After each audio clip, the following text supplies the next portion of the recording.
Ciao. Okay.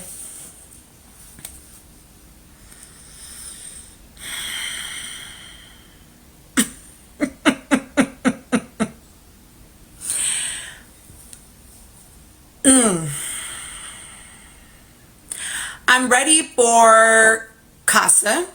I think everybody needs to be out of their couple.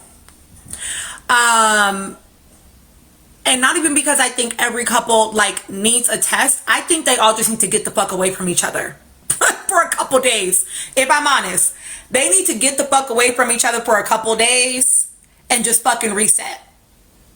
You know what I'm saying? We need a hard fucking reset at this point. Because who the fuck was the boys feeling like? And by boys, I mean fucking Sincere, Bryce, and Zach. Now I know that Casey was over there, but I didn't actually ever hear him say anything. Y'all correct me if I'm wrong. But it was definitely Zach, Bryce, and fucking Sincere. Who are y'all feeling like? Who are y'all feeling like? What?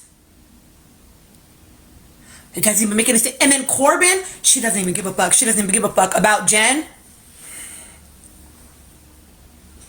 She may not give a fuck about Gabe, but she definitely gave a fuck about Sol.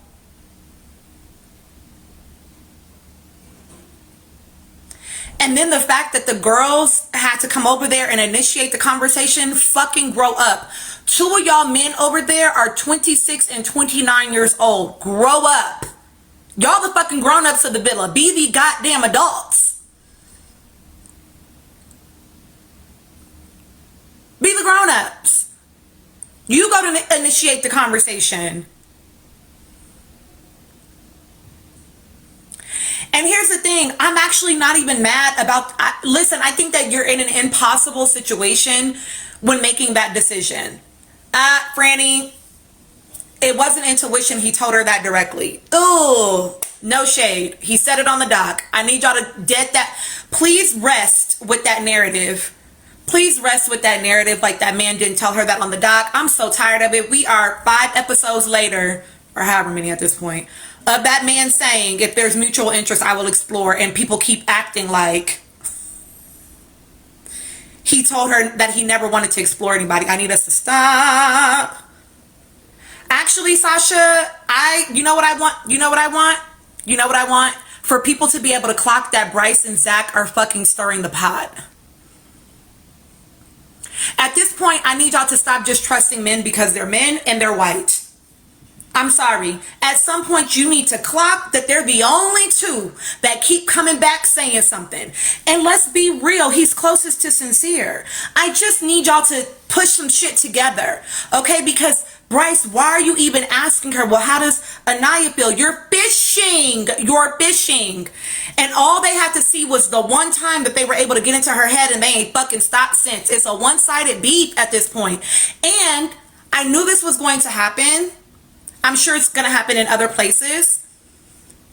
What I'm most interested about is that in that conversation, Bryce, why didn't you tell her that you were also over there advocating for Sol to stay? Sure, when it came to the boat, you may not have voted for Sol to stay, but you were actively advocating as well. Did you share that piece of information? No, why would you do that? Your only intention is to focus on making Anaya feel unsure in her couple repeatedly. And I need y'all to clock. No, it's okay. It's okay. I need y'all to clock that both Zach and Bryce, both times, have dropped it. And they're doing it passive aggressively, right? It's not like Sincere, whatever we fucking feel about Sincere, okay? Where Sincere was sitting with her and said, well, he said it directly to her, what Casey actually fucking said. He repeated it fucking verbatim, what Casey said. He didn't put no tens on it. He said what the man fucking said. Bryce and Zach keep doing these sort of roundabout, awkward, passive aggressive. It ain't even hot, Tebby. That's just the truth.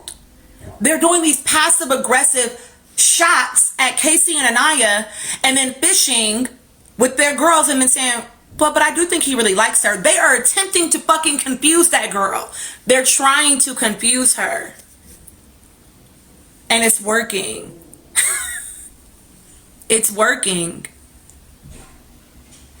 I think we need a movie night. I think we need a movie night.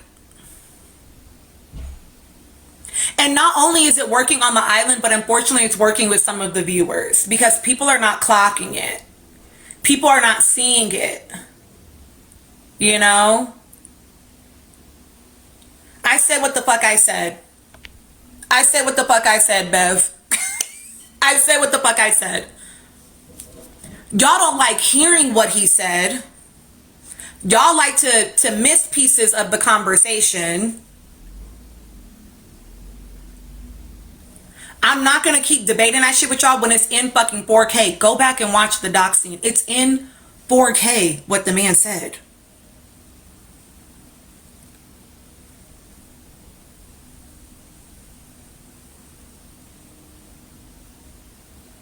They are absolutely projecting their fears onto Anaya.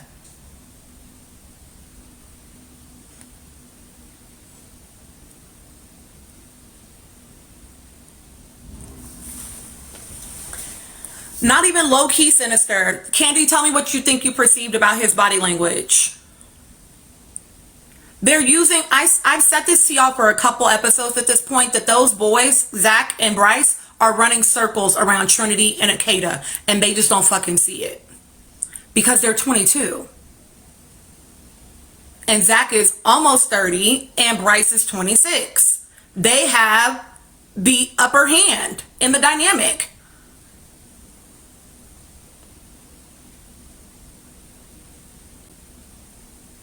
I feel like, unfortunately, I have to relitigate this every time. I mean, would you not be, though, at some point, Candy? If I keep telling you something and then somebody drops some passive-aggressive comment and then you come back to me with the same question, at some point you don't think you'd get irritated? You wouldn't be like, I don't know what else I'm supposed to tell you at this point? I think I would be. Like, at some point you either believe me or you don't. You know what I'm saying? And that's fine. But at some point you do, and I've said this already about what I think Anaya's journey is on this island. Like, this is not a secret. I don't even mind repeating myself over and over. I don't mind trying to help you like quell it, but at this point they've had so many conversations. And Melanie even said he proved everything he needed to you in that letter and in the chats you all have been having recently that obviously we have not seen. So why do you keep allowing what somebody else is saying to you to confuse you? I think that would be frustrating for anyone. Correct, D, which is why I didn't understand her frustration at it.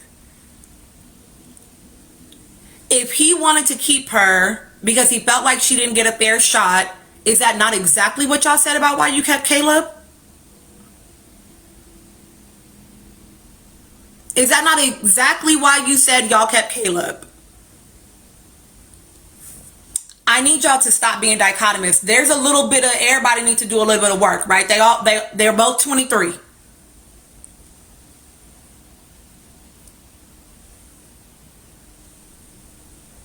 Part of what I think her individual journey on this island is she going to let down her walls and allow herself to trust people even when it means that you might risk being hurt? She cannot continue to move through the villa wondering whether or not the other shoe is going to drop, because that's going to be true with KC or anybody else.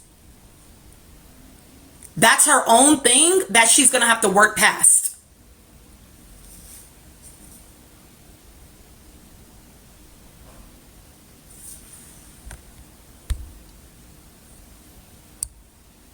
Pimp named Slickback. Let me go ahead and help you, because I don't know why y'all in here if you don't get out.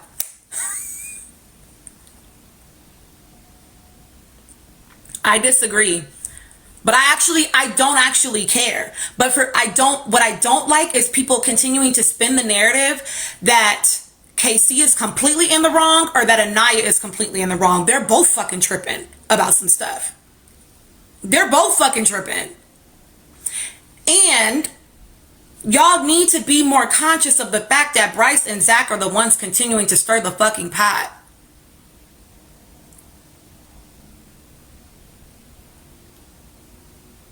They're both 23. I think she is, actually. I think that she has her own shit that she's working through that I honestly think she'd be working through even if she wasn't with Casey.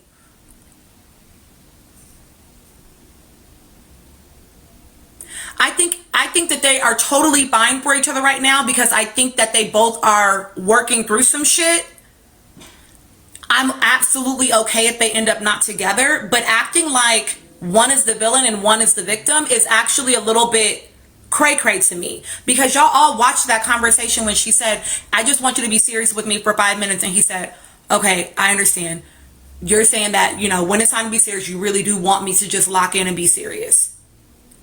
Y'all watched him validate and affirm what she was asking for and then do it. Y'all watched that just like I did. Y'all watched that scene like me, right? Y'all watched on the doc when she called him out on his shit about, you know, I just don't want you to move like that about it. And he was like, you're right, I can see that. I can see the other side of it. That's what they started with Aaliyah. That's not where they ended. So listen, people can have a feel about the start of a conversation. They can feel a way. You know what I'm saying? And get to a place of understanding. That to me is exactly how you're supposed to be able to communicate.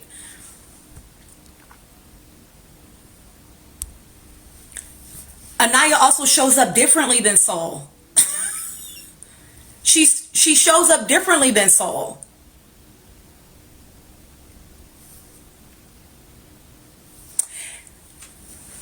I think that y'all just like villainizing black men sometimes, low key. I said what I said. Like, I'm being honest with y'all for real. And I'm not even no...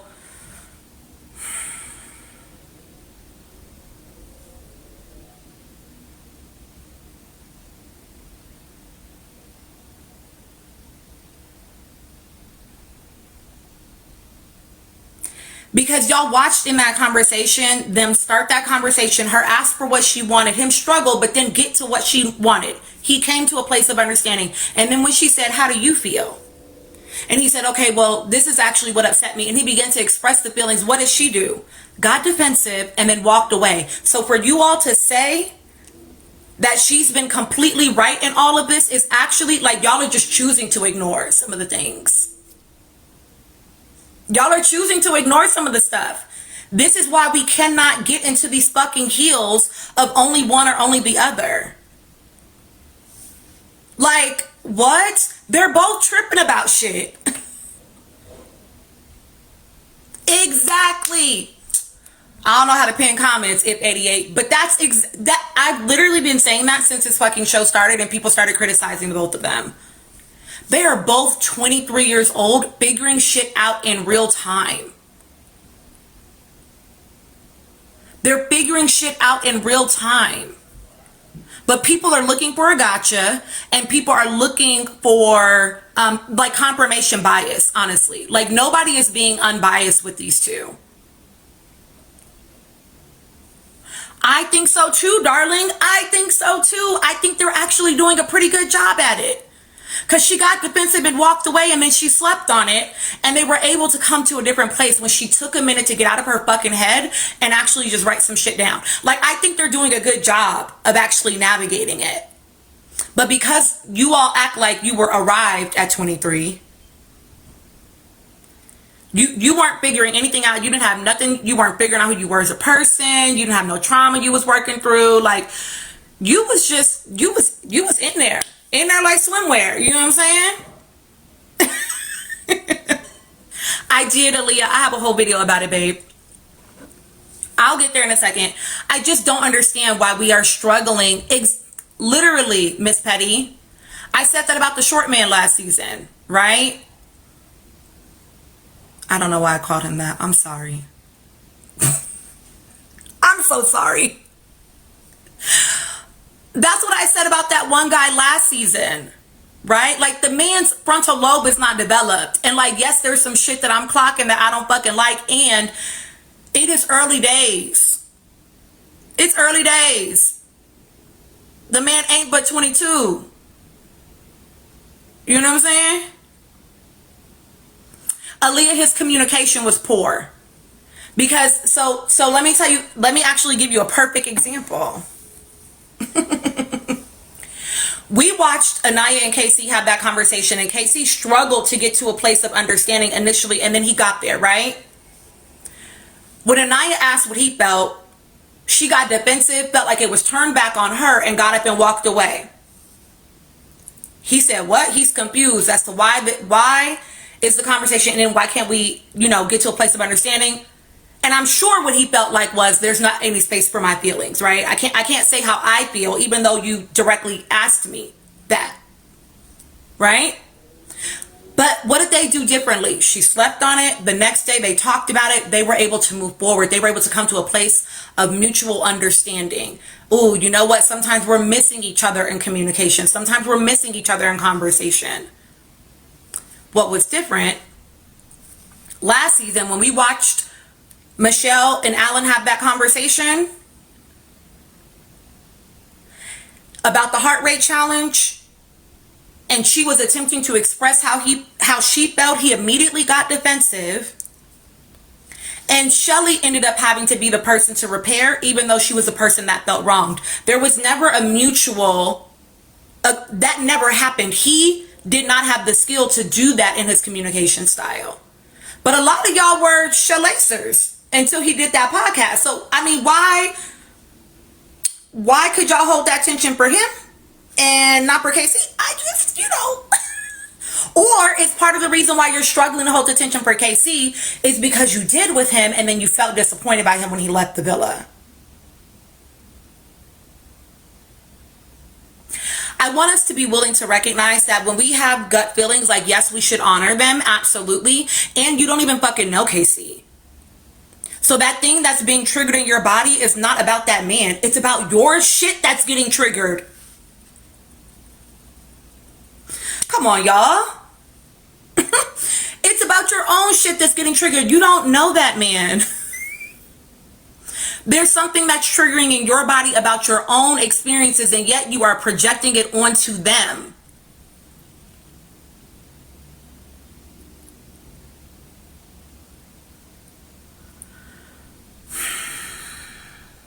I don't understand it. I don't understand why y'all don't realize that's what's happening.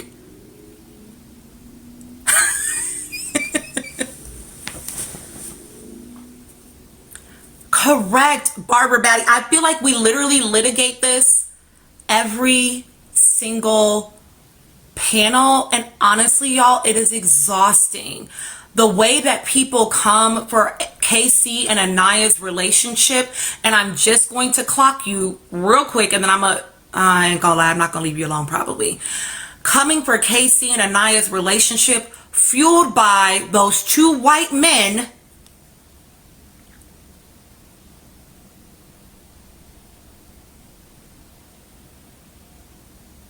where we have to spend panels and hours talking about Casey and Anaya and not addressing other people's shit. Like, why do we have to get on the internet and defend both of them so much? Why do we have to be so against the other one in order to support the other?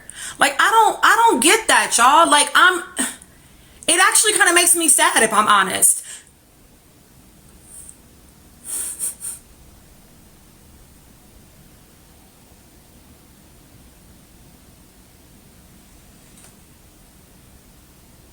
They are two white men.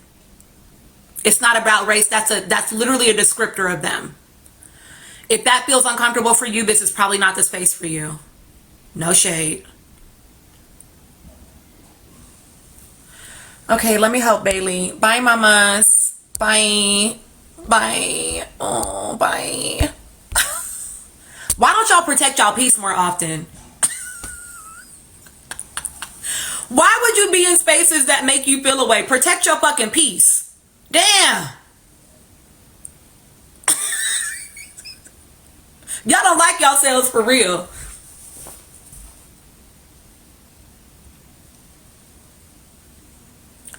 We should be, I like what they are for each other right now. And I'm ready for casa for them. He has though, y'all. This is what's so frustrating to me. I'm trying to find it. Because I feel like I say it every single time. And I feel like at some point it's just y'all don't want to hear it, and that's okay. But I just want y'all to say that you don't want to hear it. You know what I mean? I put out a video today about how people get to change their minds. People get to change their minds. There's literally nothing wrong with that. And it doesn't mean that what they felt before was a fucking lie. I said it on a panel last night. Me and my husband started out monogamously. That's not true today. That means that my relationship wasn't valid then. Oh, I didn't really want to be married to him then because now it looks different today. Like, do y'all fucking hear yourselves?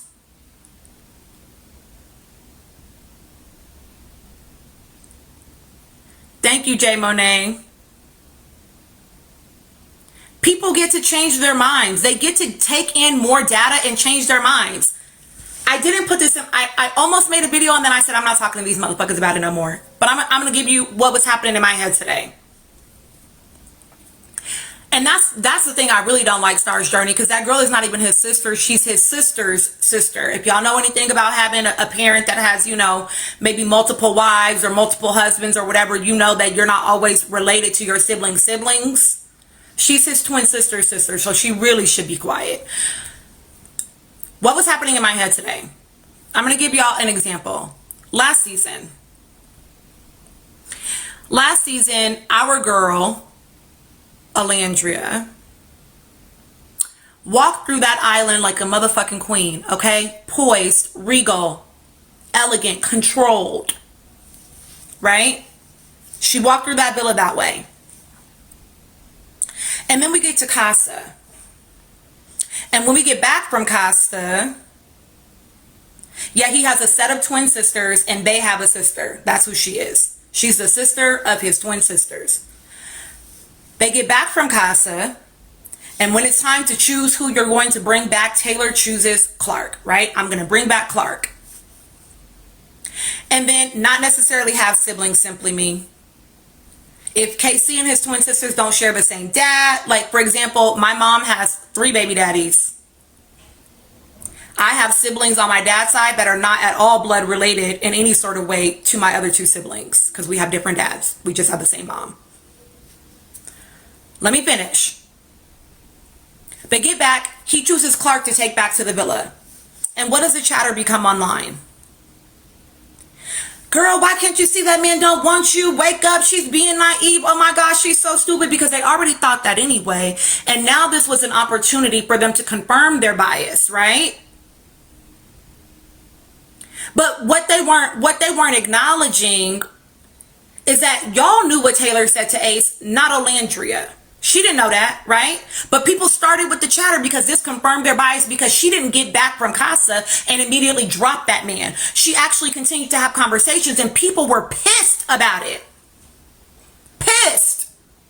And then there were some of us that had fucking sense, right? And we were like, y'all, she's finding out information and she is figuring it out as she goes. She literally just got this data. She's trying to now decide how she's going to move. Some of us had a lot of fucking grace for her, but some of the people that I saw had a lot of fucking grace for her cannot seem to conceptualize that KC is doing the same fucking thing. He is figuring his journey out as he goes, as is fucking Anaya. And you all don't realize that you quite literally turned into them this season. And then when we get to stand on business challenge and Alandria speaks from a visceral emotional reaction about what's going on, mind you, only about 48 villa hours after that man said what he said. So she actually didn't even take that long to come to a conclusion. But you know, motherfuckers is impatient. Sally got on After Sun talking about there she is. That's who she is. Confirmation bias. Again, you wanted to believe that she was faking when she was poised and controlled, and you wanted to think that that wasn't real. Why can't she be both? Why can't KC say, yes, I'm attracted to Sol, I will pursue it if there's mutual interest? I don't see mutual interest. I'm not going to pursue it.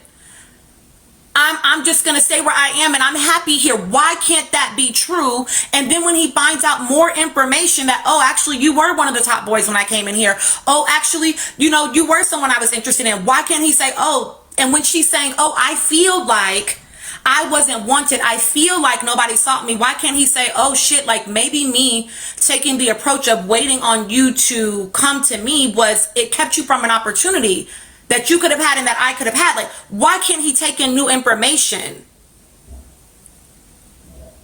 Why can't he take in new information, y'all? What is so challenging for y'all about that?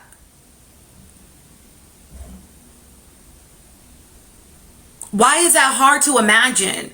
I guess all of you, you know what? You make decisions and then you never change your mind. You all have never broken up from you're still in your first relationship you were ever in. Because when you got new information, you just kept staying, right?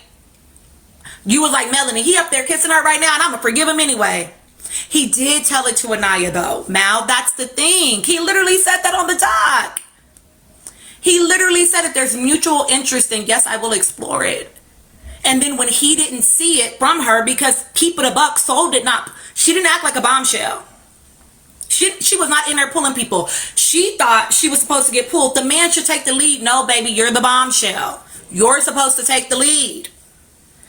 And no shade, but while people are calling men red pill, which I'm not going to argue that they're not, that's not pink pill content.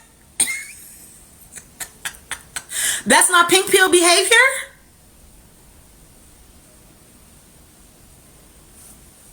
Let me help you, babe. Go where you feel happy. Go where you feel loved. That's not pink pill behavior.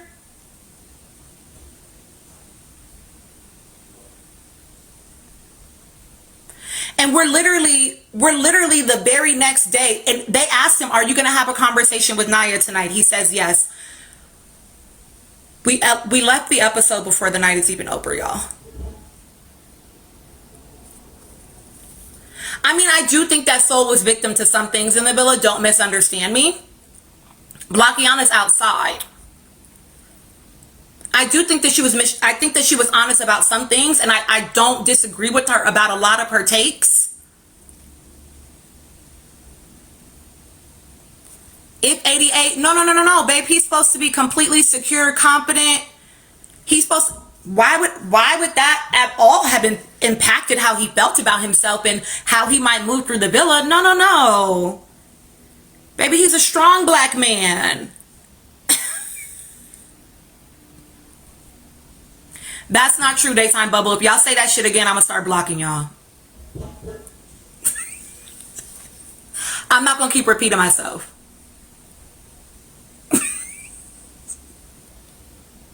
He told her what was the truth each time he told it. The only person y'all have seen lie, directly fucking lie on this show is Sincere. You've watched that man directly lie. Quite literally within minutes of each other. The same fucking day. Oh, and Kenzie, you fucking right. Kenzie and Sincere lying in the same fucking day, but y'all want to fucking litigate KC and Anaya every fucking episode? Like, are y'all not clocking it? Daytime Bubble, I'm gonna let you live. I be getting annoyed. It's not personal.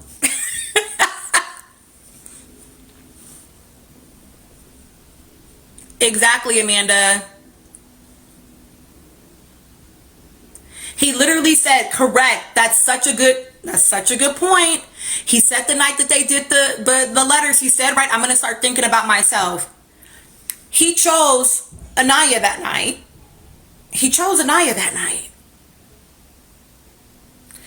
P, I'm going to watch all the episodes. I don't know. I think you should decide. I will say that it is more of Bryce. This episode, it's Bryce pushing the narrative around Casey and Anaya not being that strong because he was offended. Like, let's keep it a P. Because why did he tell it, y'all? He was offended that Casey was like, I wasn't expecting y'all to be a top couple because it's fucking weird that you're 30 and she's 22.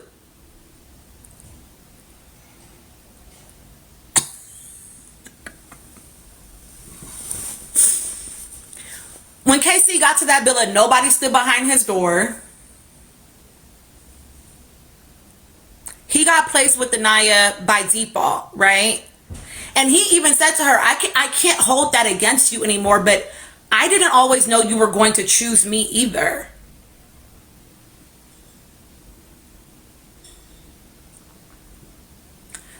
That part.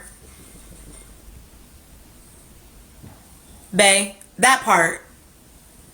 Why is it when Bryce drops in, or Casey, I mean not Casey, Zach, drop in this ambiguous comment about KC, that immediately it's like, oh my God, he must not like Anaya. But KC saying, I wasn't expecting y'all to be a top couple. And I think the strongest couples are like me and Zach and Kata. Why does nobody wonder, well, what does KC know that we don't know about Trinity and Bryce? The fact that Bryce pulled her back there, first of all, let's go back to the last episode. The fact that they were sitting in that room and she said, well, tell me about you. What? I want to know more about you. Why are you still asking that question all these weeks later? And not that I'm saying that there's not more to know, but it's not like he went deep. He gave us something very surface. So what conversations are y'all having that make y'all so strong as a couple? Because they not over there talking to each other about each other. They talking to each other about other people. Because Bryce is running laps around that girl. That's why he pulled her back there, and in their time together, where they supposed to be talking about them, he said, well, let's talk about Casey and Anaya. That man has a one-sided beef with Casey and has for over a week at this point. People have been saying that, right? Y'all all heard Zach say Casey thinks that he's going to win with Anaya. They are pissed.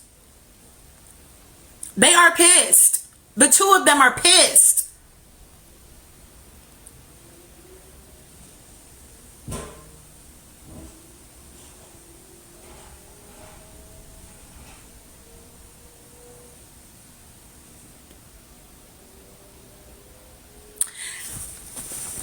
Now, I didn't like Casey's comment about, well, like, of course we would be in the top. Like, I've been in my couple since we got here. I've never stepped out or whatever, right? Because I think that is a misunderstanding of what, like, that doesn't necessarily make us like you or not like you. You know what I mean? Like, if you're strong, period. Whether you explore or not. You know what I mean? Period. And I don't want him to misunderstand that and think that he can't explore or whatever, right?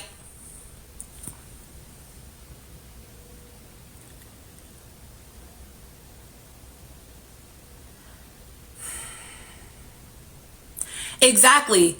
The audience simply wants authenticity, period. Which is why, honestly, y'all, that's probably one of the reasons why I don't have too much smoke for Casey and Anaya. I understand people wanting him to...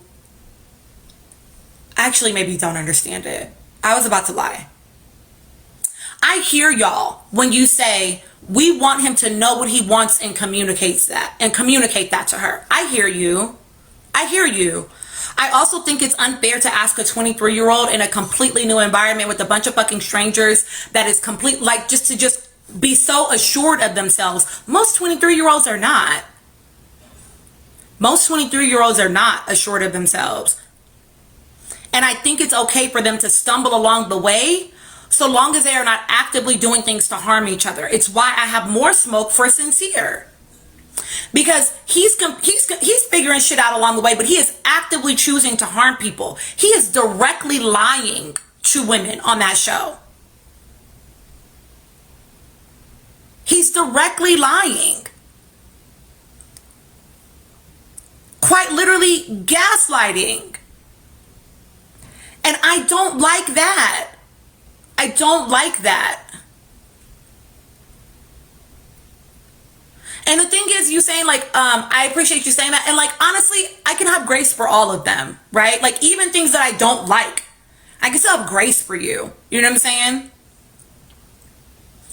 I just don't understand the hyperfixation on Casey and Anaya. And this like need for like perfection almost. Like this need for like them to just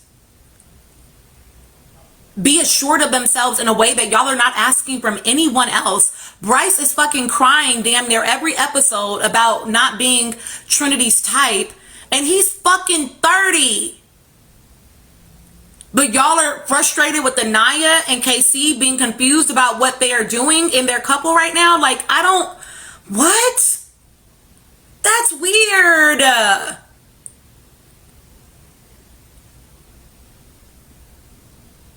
I don't like that. Kenzie literally going back and forth between men, asking men to keep secrets, talking about Corbin, right? Keep it a secret, blah, blah, blah, because I don't know what I want, and da, da, da, da, da. And nobody's coming for her about her confusion. Nobody's coming for, like, I don't understand. I don't like it. I don't like it. It feels targeted. This was my car. Thank you. Yeah, I'm out. There's salmon downstairs for y'all. Y'all just kind of make the rice. I can make that, but... Okay, thank you. I don't like it. You heard me? Yeah. Okay. I don't like it. I'll get to it, Aaliyah. And it frustrates me because it feels like what we watched happen online last season. Morgan, they're coming for her, but not for that. Not for that. They calling her clam slam. They talking about her being a hoochie mama. You know what I'm saying? Or not liking her because she's a fucking racist, whatever. But they not coming for her about that. And I don't understand why if you're going to critique it, if you're going to critique people for not being direct enough and not knowing what they want enough for you, then why is it not equitable across the board? Why is it not equitable? You have this prerequisite of perfection from KC and Anaya in order to fucking support them. I don't understand why you can't. If this was your kid, I don't expect my kids to have it figured out at 23, and I'm a fucking therapist. If this was my kid and they were stumbling through, like, I would not be like, oh, damn, like, you a stupid ass motherfucker. Like, I don't understand why you can't just get it. And, oh, my God, you're just a horrible person. Like, I would give them fucking grace.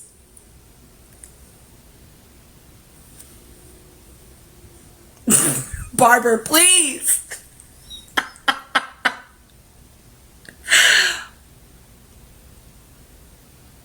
Exactly, Sasha. Like, I literally hate the way that Melanie has operated, at least in the past in that villa, from what we heard from various islanders.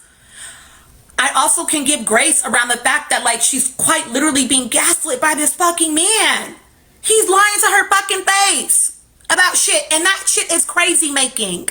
It is crazy making. You will feel like your shit is unstable. Exactly, Lady Maria. I hate all of that about her. And I still can have some grace for the other parts. Because, y'all, these are multi-dimensional humans. But I fear that when it comes to Casey and Anaya, some people are just focused on confirming their biases that they started with week 1 with these two. Like, it's been clear to me almost from the very beginning that people, there's not a right way for Casey to show up on this island for people. Some people.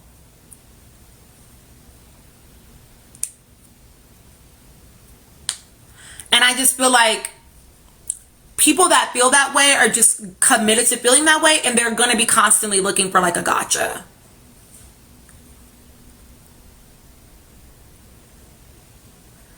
I'm not shipping any couples, to the person that just asked me if we're Kanaya supporters. I don't know what the people are in my comments, but I'm not shipping any couples. It's early days. Do I like what some couples offer as a potential space for one another? Yes. Do I see any of these people leaving the island together? Maybe one or two. I don't see any of them lasting right now.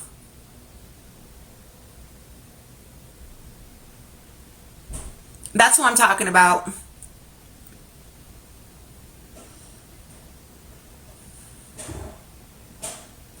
And Gabrielle, I agree, and I want people to acknowledge that those fights have largely been started by fucking Bryce and Zach.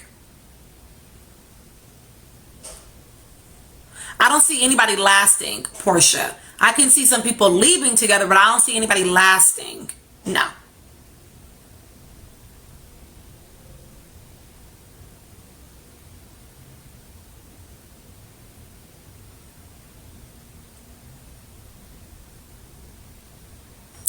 That's exactly what I think, if 88, and I've made that argument a couple of times.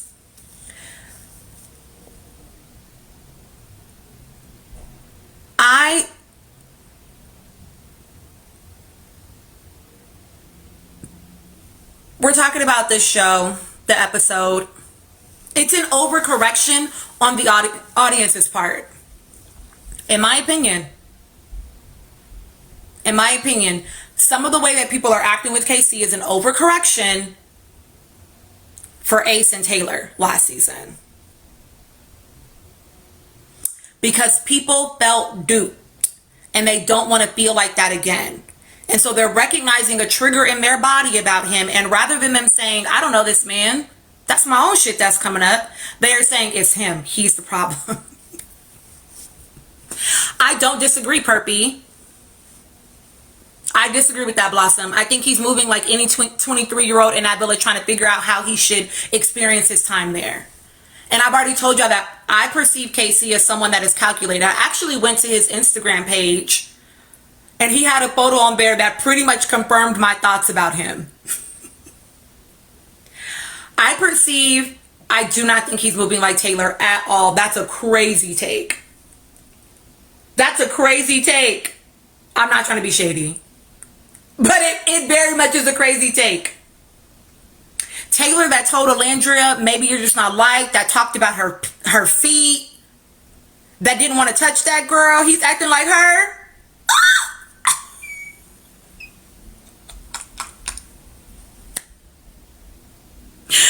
That's no shade, okay? The reason why I'm calling him calculated is because I think that he is risk adverse. I think he doesn't like risk. I think that that's part of his, I've said this before, I think part of KC's individual journey on this island that would have been happening, whether he was paired with Anaya, whether he was paired with Melanie the first night, whether he got with Sol, it's the same journey, no matter who, until he gets to that place, right? Part of his journey is, can you take the risk? I will get there, Leah. Can you take the risk even when you don't know the ultimate outcome? It's not a personality trait so much as I think what he's told us about he said it finally, like in the other episode about his childhood, right? Things weren't always great. I found humor as a way. I think he wants stability. And part of that comes with like control. I want to control the things around me because it helps me to feel more stable. Well, yeah, he felt badly for Sol. He felt guilty. Listening to someone say, I feel like nobody gave me a fair shot. I didn't actually have a chance. Nobody wanted me in this villa, and now she's being sent home before a bit. He feels guilty that his inability to take risk kept her from actually having a chance to explore the villa. He didn't, Portia. What did he lie about?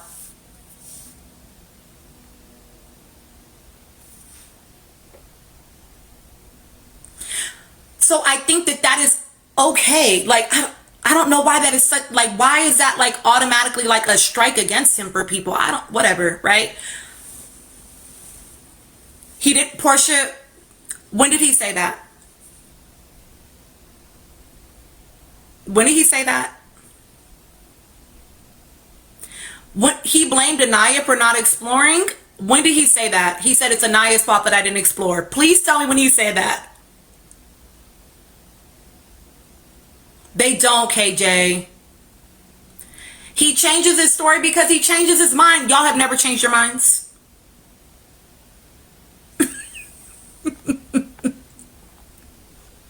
It's okay, Mal. Kyra, it certainly can be perceived that way. Absolutely. Absolutely, it can be perceived that way.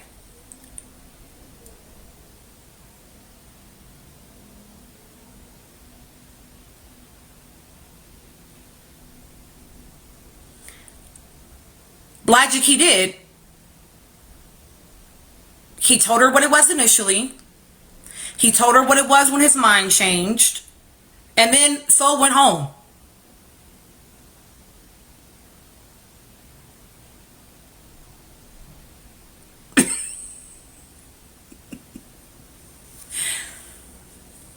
Ciao. Anyway.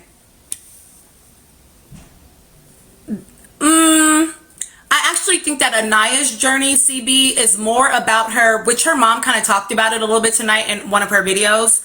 I don't think that Kayla and Caleb did anything. There's no reason for me to think that.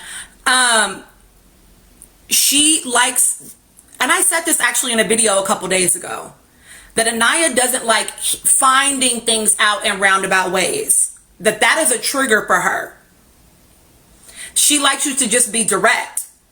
She doesn't want to find out. And I think that part of her thing is waiting for the other shoe to drop. She has this fear that she's going to find out. And Zach and Bryce are playing on that.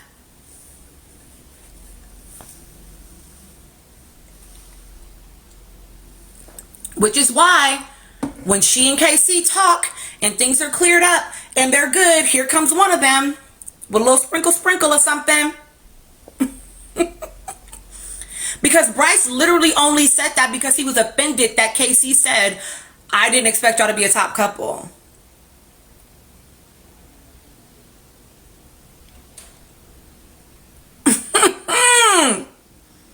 That's the only reason why Bryce dropped that. Because Bryce also did not tell Trinity that he was over there also campaigning for Sol to stay. He didn't tell that part of it. That didn't come up in conversation.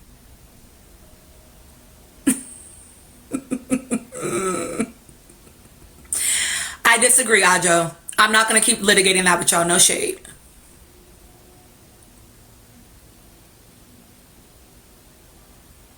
Correct. He made it seem like it was only KC over there doing it. He was the only one that voted for her when they finally did their vote, but we all literally watched Bryce in 4K campaign for that girl. Don't act like y'all didn't see that shit. Don't do that. The same way those girls all sat over there campaigning for whatever, but ultimately you do still vote at the end. He said I was the only one that ended up voting for her. He was not the only one over there campaigning for her.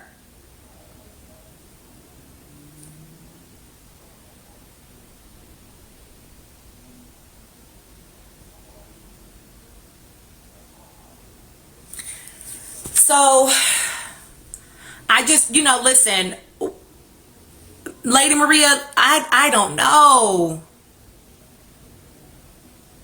And I'm tired of KC and Anaya talking about this shit that keeps coming from outside people. I need a movie night. Give us a movie night so they can see the mess. It honestly, if I'm being perfectly honest, some people were calling Zach microaggressive towards Trinity. I don't think it's any different. In fact, I think it's worse with what they're doing to Anaya. If I'm honest. And KC. If I'm honest. I think that they are taking shots at KC through Anaya.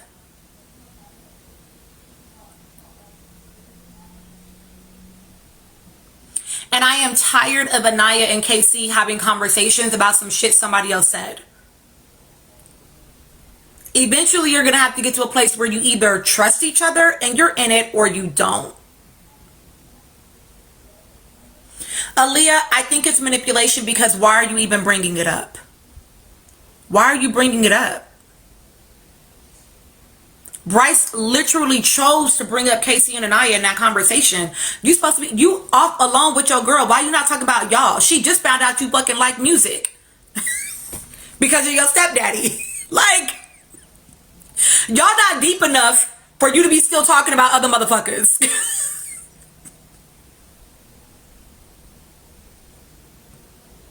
Talk about yourselves, okay? She just found out you had a stepdaddy and that you played the trombone. I'm sorry.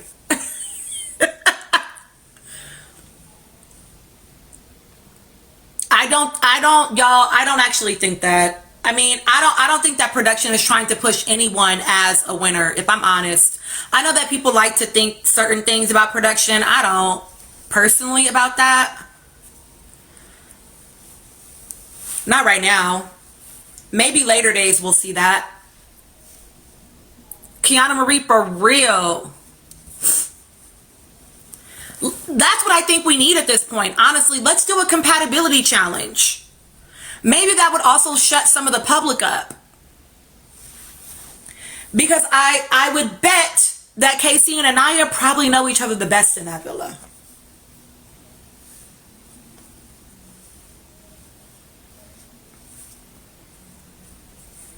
Let's just see. Let's just see.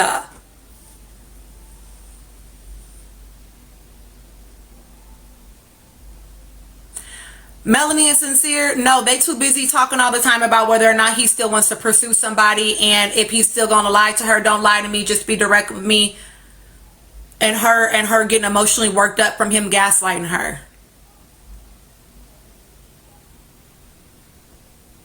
I agree, Faith. Thoughts on the episode overall? I feel like overall, I actually posted to my story about the fact that the EP passed away during the season. Somebody in television was like, actually, probably what happened is that production probably got shut down for a couple days. And so they were trying to crank out content with what they had, but they really weren't planning things. They really weren't organizing things. And so, yes, it is looking different early days right now. So that said, I do think it was, okay for an episode. I didn't mind the challenge.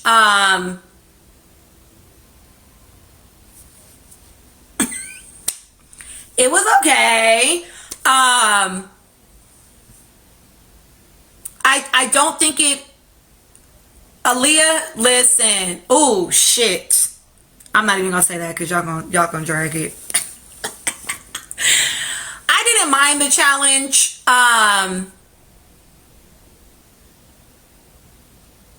I didn't mind the challenge. It was alright. Whatever. Listen, Bailey. I told y'all before, we've heard a couple people this season repeat some shit from last season. Bryce talking about the love plant or the garden, what he said this time. Thank you. Melanie talking about being Dora the Explorer. A couple of people have ran some shit back this season. But Casey and Anaya are who we should focus on, guys. They're the ones that we need to be watching. Anyway. I actually... Ooh, Kata and Caleb.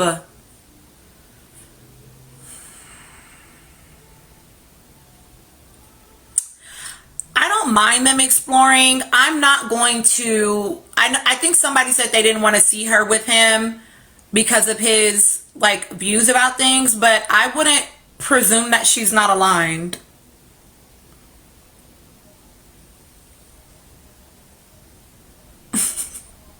I don't assume that. Especially not based on who she and her sister were backing last season. I don't assume that.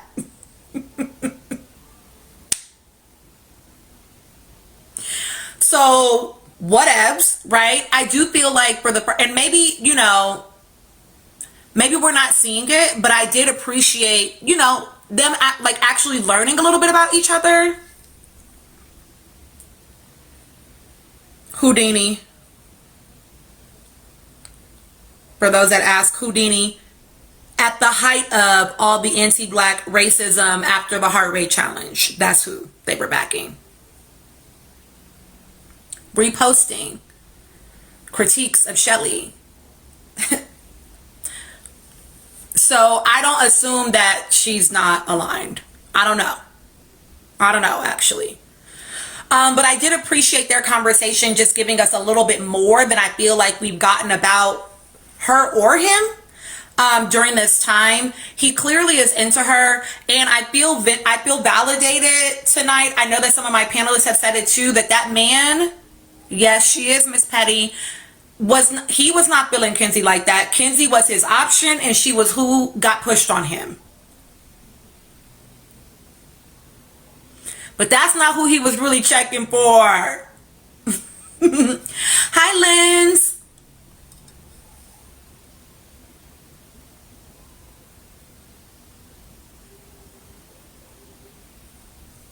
Well, he said tonight that Kayla was the one that caught his eye first, and he's been asking about Anaya. Yes, Caleb. Yes, that's who we're talking about, Caleb.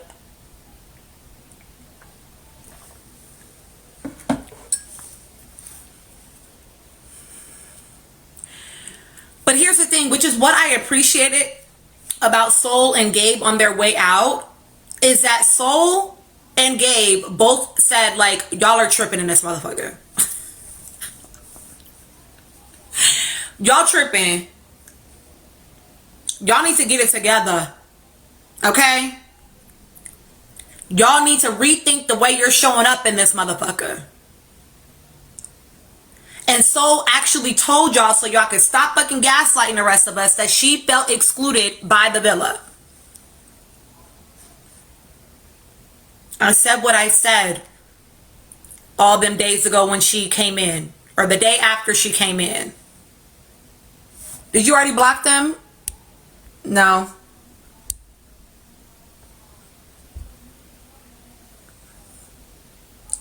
I don't want y'all in here making unfounded claims about people. Don't be weird. So the fact that, exactly, Gabe did his job as a bombshell, and he was only paired up with Jen because America broke them up.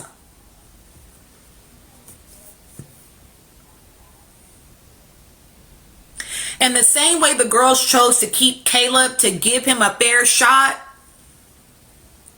because we pushed Kenzie on him, he didn't really get an opportunity. It makes sense why KC would have wanted to keep Sol. It was quite literally the same exact dynamic.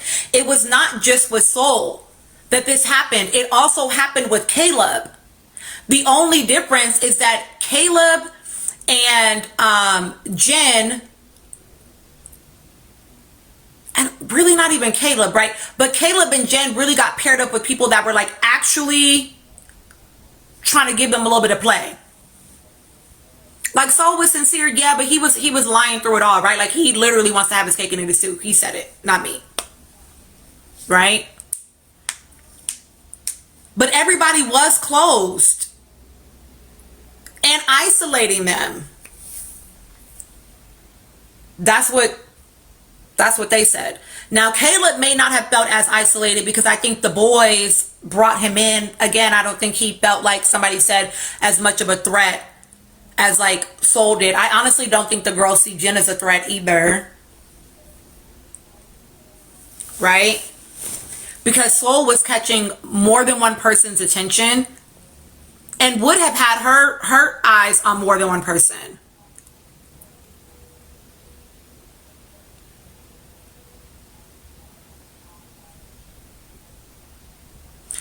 Donna, I absolutely fucking agree, which is why I did not understand Anaya being upset, because literally what she was saying is exactly what the boys said to them, that they acted like the boys were crazy for asking.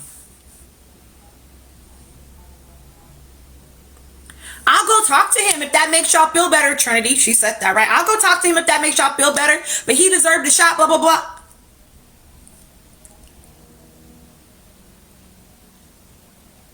But him voting to keep Sol, it just has to be because you wanted to explore her, right? Like it's the same thing. It's the same thing. It's the same thing.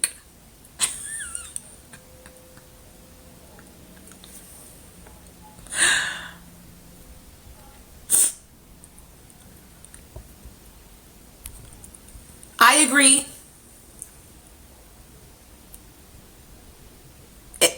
I also appreciated Casey being like, aren't we all lustful?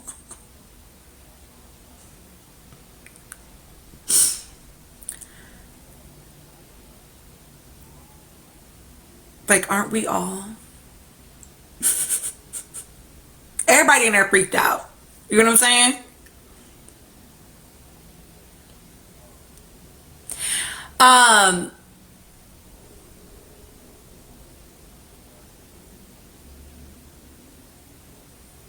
SK,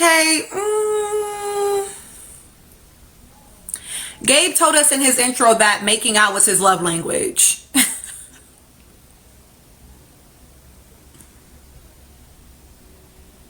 They should have kicked Kenzie because what they said about Kenzie was actually a valid argument.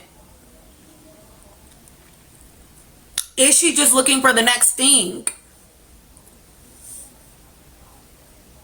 Exactly.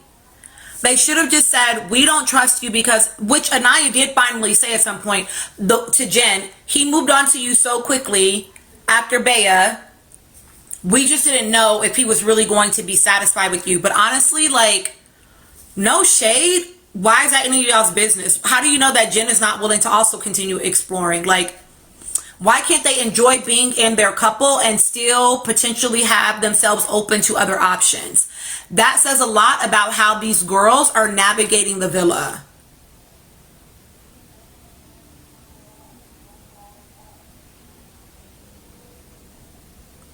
I also thought it was very interesting, Jen telling to Caleb how she felt like, you know, he was just lusting after her body. And I'm like, were you not an active and willing participant? Like, what are you telling us? Because it seemed as though you were an enthusiastic participant. Is it something different than that? That's exactly what it was giving Lady Lovebug.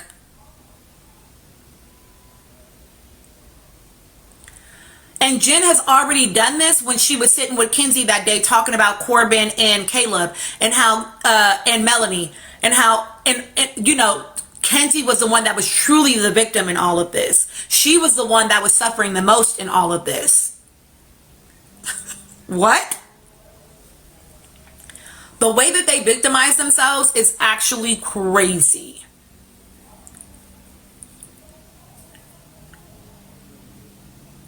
That was wild to hear.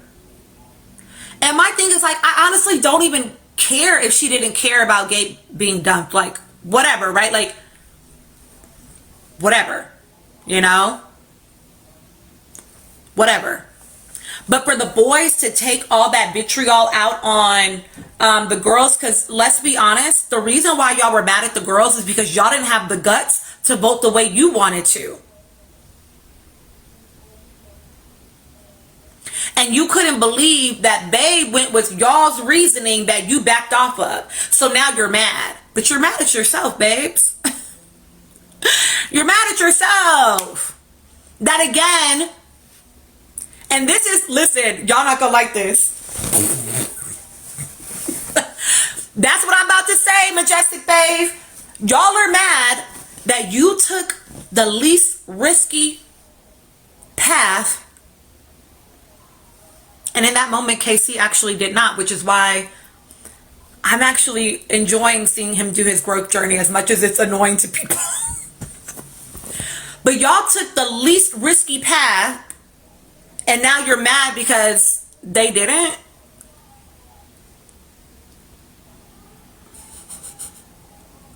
I don't think that there's necessarily any right or wrong answer for the vote. Like, the vote is the vote, whatever. You know what I mean?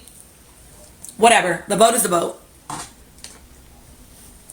But instead of turning inward, which we know Sincere doesn't do, because of what he said to Sol, you're not an angel or whatever the fuck, you know what I'm saying, he said to her. Oh, I'm just the only bad guy here. We're all human. So instead of you going inward and reflecting, y'all projected that the girls were wrong.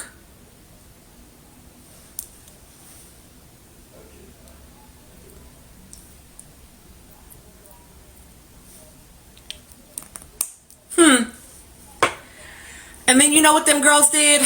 Apologized and hugged it out with them motherfuckers. They should have held that grudge a lot longer. They should have had them motherfuckers begging, okay? They should have been on their motherfucking knees, barking, begging for some goddamn forgiveness. Like, oh, y'all getting on my nerves. Boss the fuck up. Soft as medicated cotton by, like, oh my God. I mean, you know, Bryce was trying to do his, you know, mature guy portion of that combo. You know, we don't want it to put, you know, further separate us, whatever. Y'all, I don't want nobody coming back. I don't, no shade to them people, okay? For real. I don't want to fucking see Sean. I don't want to fucking see Sol. I don't want to fucking see Gabe. Why do they need to come back? Give us new people. Tried it, been there, done. New people. We don't need nobody coming back. No shade. Go home. Go home, Roger. I don't want none of them back. Sol didn't bombshell hard enough. She definitely ain't gonna cost a girl. Y'all think she about to cost a girl and she couldn't even bombshell? Y'all playing. Y'all playing. Y'all doing that shit that people do when people redact and all of a sudden all you think about is the good times. Y'all putting on them rose colored glasses like, oh God, girl, we lost the real one.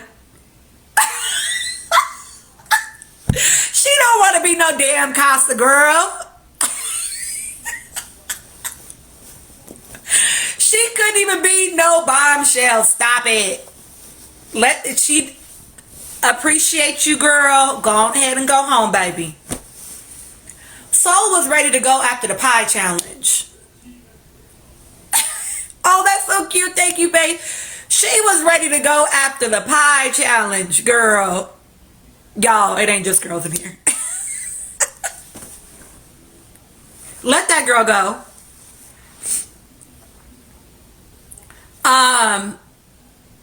So yeah, I think that their argument was, while I can understand the frustration on the boy side, I think that Trinity was right. You're supposed to be feeling sad, not mad. You're mad because the boat didn't go the way you wanted, Zach. Bryce. You're mad because the boat didn't go the way you wanted. Who else said that last season to one of their partners? Y'all made the wrong choice.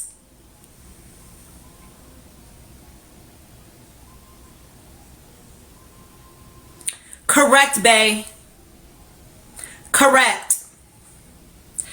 Zach wants a little bit more control as to what's happening in that villa. And I need y'all to clock that every time he opens his mouth about Casey and Anaya too.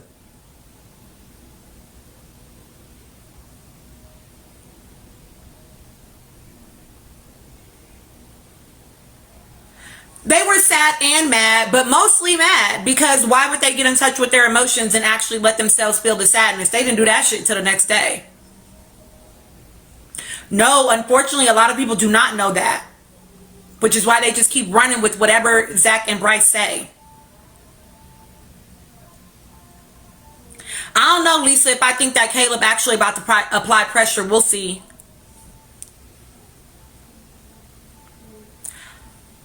I don't know that he's a production plant, but I do think that he likes some level of plausible deniability about some things. I think he's messy as fuck, as is Bryce. And then they both like to back off of their messiness. It's that typical passive aggressive behavior. Rather than saying the thing and standing on it. Oh, wait. Are they the boy Melanie's?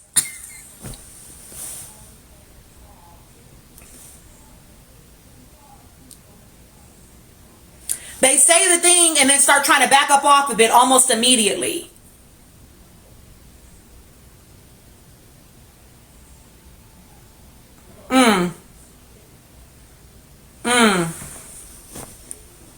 Like y'all said, throwing rocks and hiding their hands.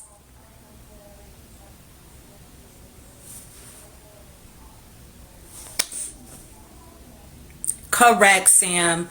I want us to stop blaming production for people just not being good humans. Honestly, it feels microaggressive at this point. I said what I said.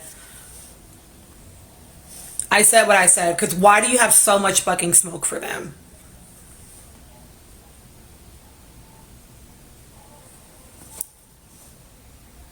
Trinity talked about their bromance, but then they was still making out with their men at the end of the night in them beds. Listen, like I said, them 22-year-olds are being 22, and I need them to get the fuck from that 29, almost 30-year-old and that 26-year-old because they are running laps around those girls.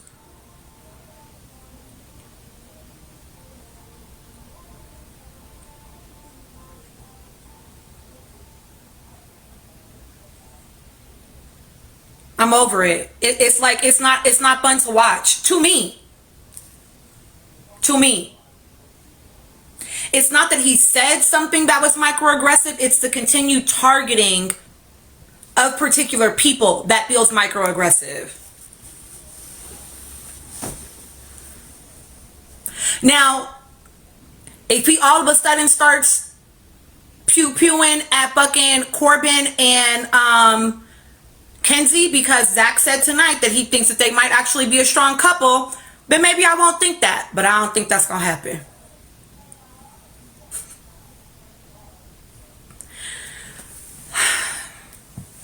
I don't think that's going to happen. Correct. I agree. I'm ready. I'm so glad that Casa is the next episode we're getting because I think they all need to step the fuck away from each other. Everybody. Everybody needs to step the fuck away from each other. Take a break. Give it a couple of days. Reset. Get out of your heads and into your bodies and live the experience and see what happens. I don't want to get rid of the cast, y'all. I'm not mad at the cast, honestly. I'm not mad at the cast.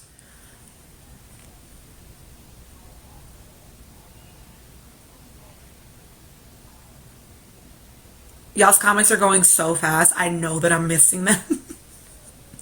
Yeah, it's not the cast for me. It's the same as it was last year. It's the viewers that like I've been doing pretty good about like maintaining my peace, but sometimes the viewers just like get on these trains that they can't get off of, and I often feel like, and maybe it's just my timeline because I don't have certain demographics on my FYP, if I'm honest. But it always feels like it's with certain types of folks. And I don't like that.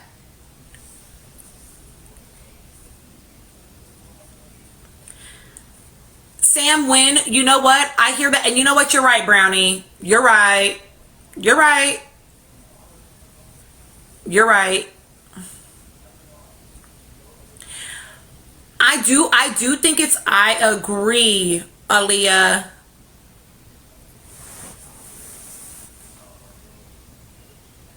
But you know what? Not here, Freya. Like, I'm a millennial, and I see millennials doing it too.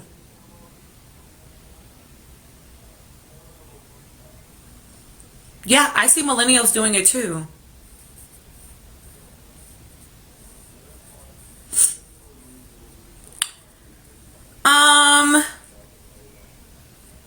I think the edits are what they're going to be. Like, ultimately, they're telling a story. I'm never really offended by edits. I'm not mad at edits. What I'm mad at is a lack of media literacy that understands that it's edited and then engages in discourse accordingly.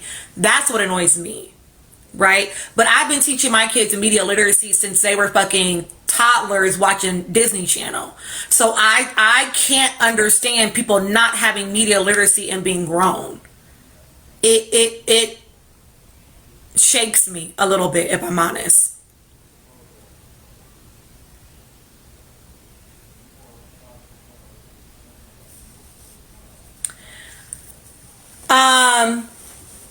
That's a good question. How do I feel about Kenzie? I don't feel mostly anything about Kenzie other than like, I feel like she'd be having clan meetings with Jen and she should go home.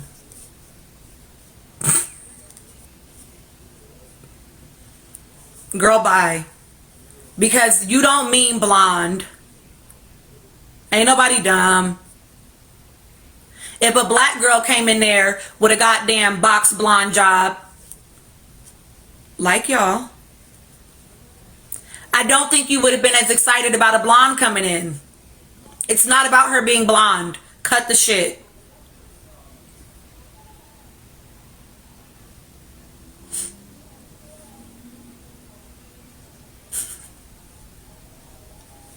I think that, I will say this, I don't think they're giving her a winner's edit at all when it comes to Kenzie. I think they're just giving us the content they have in some ways, because again, they did have someone that passed away who was very involved in, you know, production, and I'm sure that had an impact, and they probably shut down for a couple, all the things, right? But I do think that they appreciate the way that Kenzie is doing Love Island more than they appreciate how some of the other girls are doing Love Island.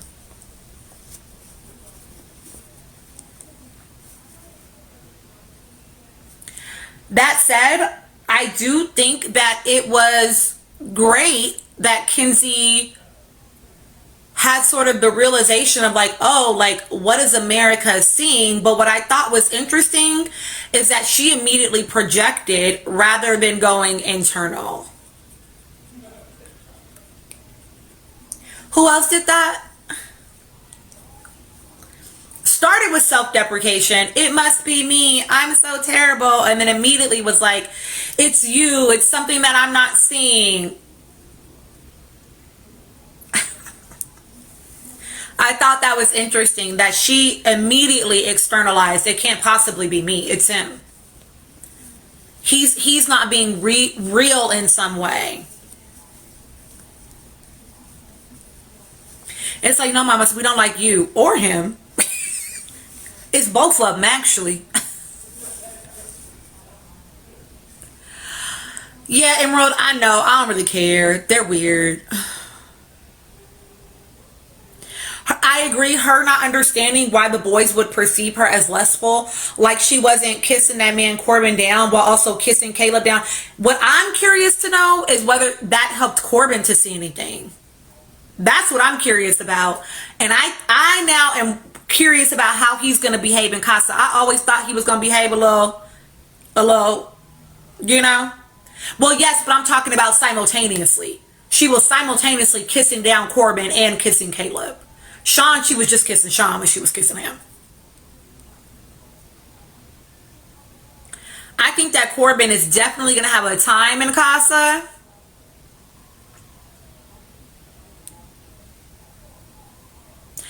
Bryce isn't. Let me stop. We'll see. We'll see what happens, honestly, in Casa. I don't know if he was. I think maybe. Okay, so maybe it could be perceived that he was like warning her about how the guys see her. But I think that it was really about him saying, well, the reason why y'all sent Gabe is actually a reason that they were going to, or the reason why the girls sent Gabe is a reason that they were actually going to send you. And I wonder if it was also about him being like, do you see yourself? I don't know. Maybe not. I think everybody is going to explore, and I'm glad. I agree that I agree. It felt like he was checking her temperature.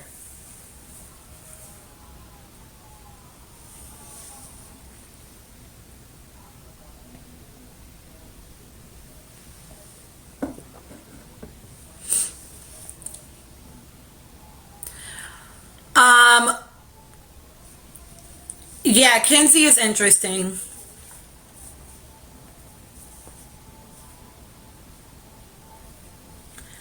She I don't know if anybody noticed it. It was so short.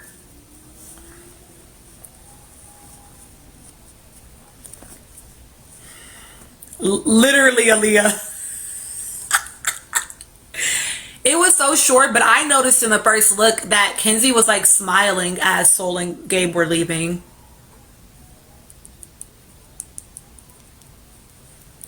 Yeah, he was definitely registering some shit. Corbin was definitely registering some shit as they were saying that.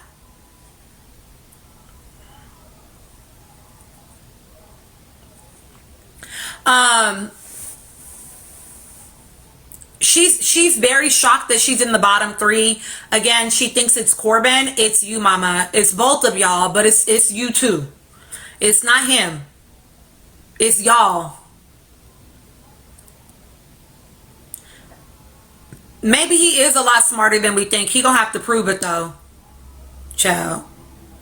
Because right now it's giving diluted about some things. Thank you. I don't know if I think Caleb is actually going to apply pressure. We'll see. Right? Because, like, pulling Kata, listen. Listen.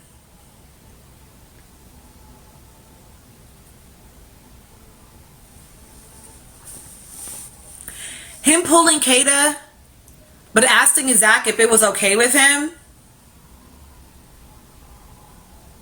Why? Why? You already told him you was feeling her. Zach told you. He said, go after her. Go for it. And little does Kata know that that man is offering her up. Just like Bryce said, hi, Jihi. Just like Bryce said, which was icky.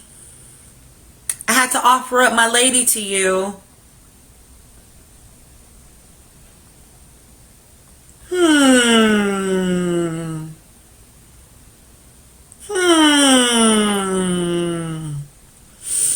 The optics are not great. Casa opens on Sunday, Candy.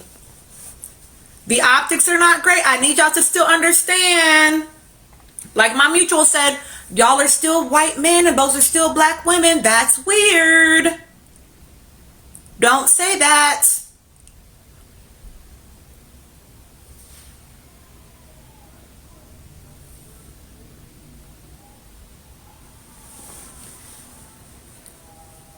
The thing for me with like,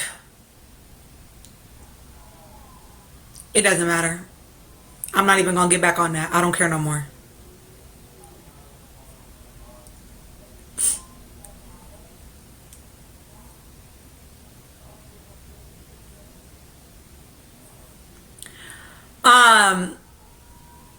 Correct. They don't want to be freed, which is why we need them to fucking go to Casa already. Go to Casa. I'm sick of y'all.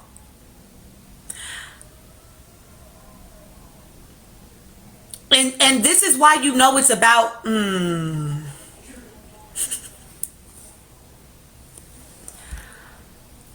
loved. I am too, so you may not like it here, but I think that y'all need to be a little bit more nuanced with these takes, babe. No shade. I think that y'all gotta be able to hold the tension of some shit. You know what I'm saying? I think the girls are weird too. That's my thing. That's my thing. It's like I'm okay with us saying the guys are weird. The girls are weird too.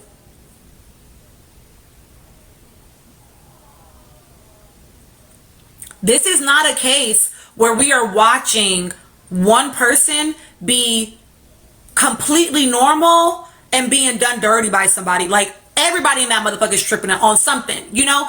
And that's not to shit on them. That's also just to like acknowledge, like, everybody tripping about something, you know what I'm saying? But they are also all very young, except for Bryce and Zach, which is why I have the most smoke for them. I have the most smoke for them. Because Zach, why are you getting, it's about control, my guy. Because you don't want that girl. You want to explore. You kept bringing up bombshells.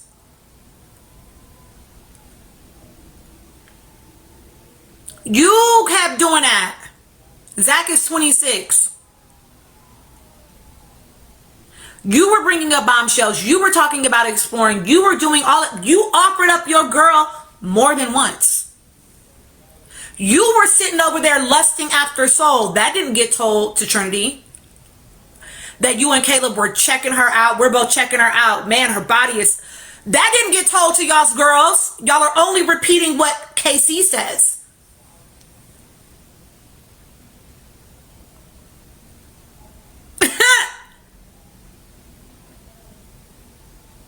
Y'all are doing all that, but then you're mad at her for a fucking challenge? That's weird. That's weird. And it's not even about trying to get KC in trouble, if I'm honest. It's about fucking with Anaya in order to fuck with their coupling, period. Because they know if they tell her something that's even slightly different than what she thinks she's heard before, she's about to spend a whole bunch of time up here and get frustrated. Now, she did say tonight, I'm tired of overthinking about KC, so we don't know what it's going to look like tomorrow. It may not look like that. You know, she may actually not overthink it. That may be what happens, right? I would love that for her. But they are fixated on placing a wedge between them. I agree, seventh letter. And here's the thing with people, listen, I'm not trying to target you, but I see the comment about, you know, it's a game. It's not. This is not Love Island games, actually. It's not a game. It's actually not a game. Love Island is not built to be a game.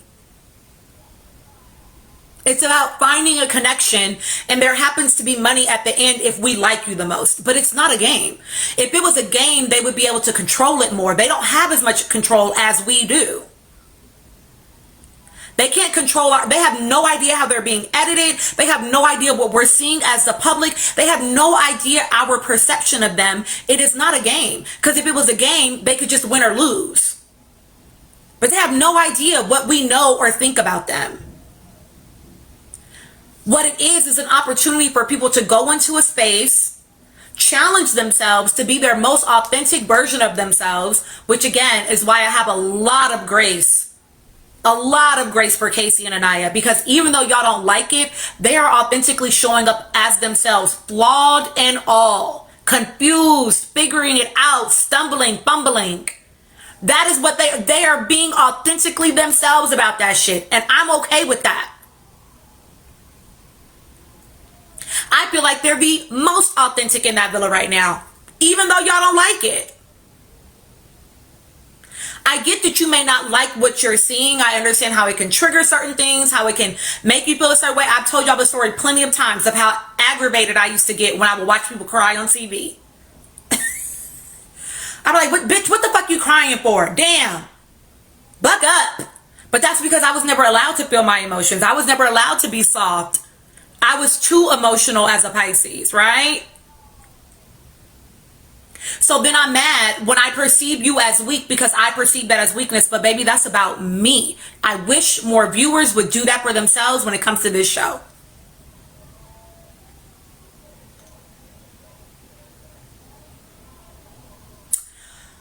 But the show is about being authentic and going on the journey of your authenticity, developing who you are as a person and finding love along the way. Can who I am find alignment with the person in a way where I experience, and I'm not even going to say love. I know it's called Love Island, right? But like, can I find connection with the person in a way that allows me to be seen, to be heard, to be validated, and to grow?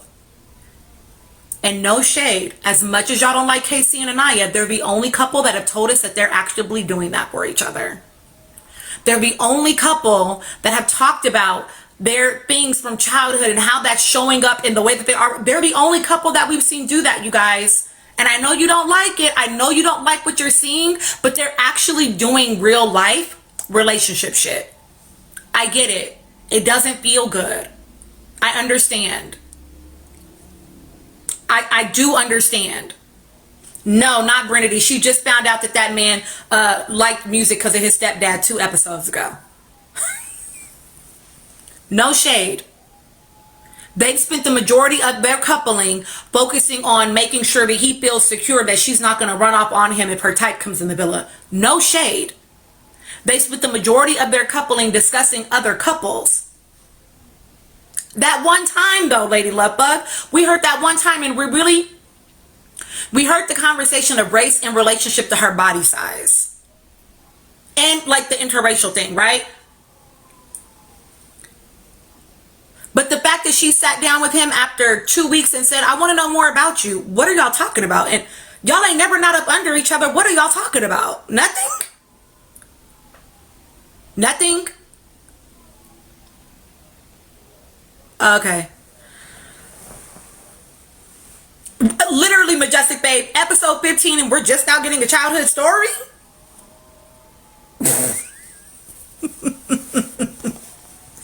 And so the only people that I see actually growing and doing their individual work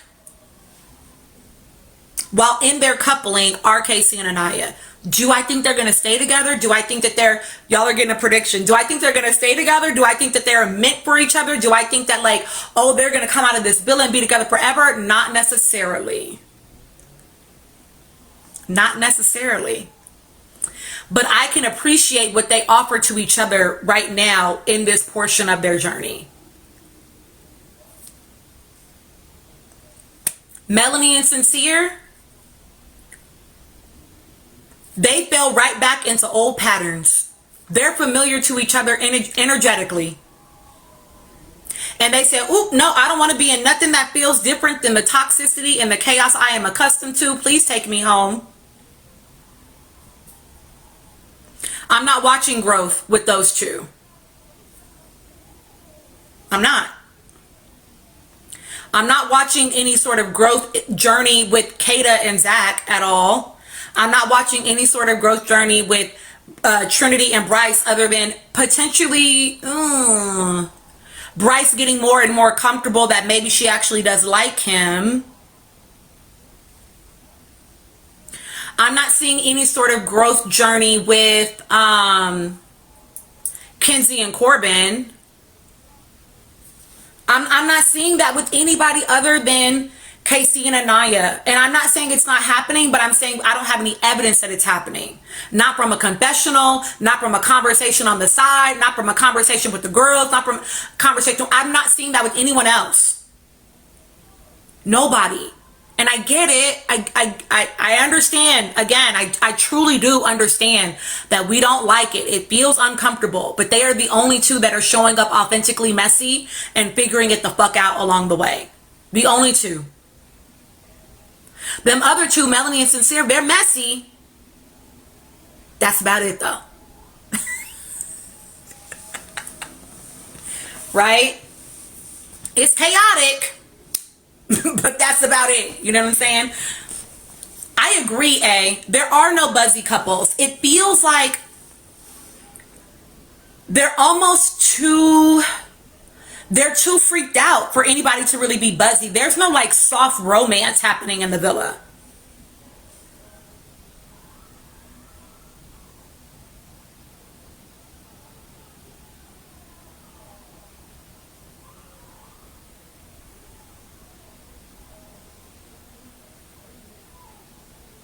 The closest we got was the letters between Casey and Anaya. That was the closest we got with like, wow, there's depth.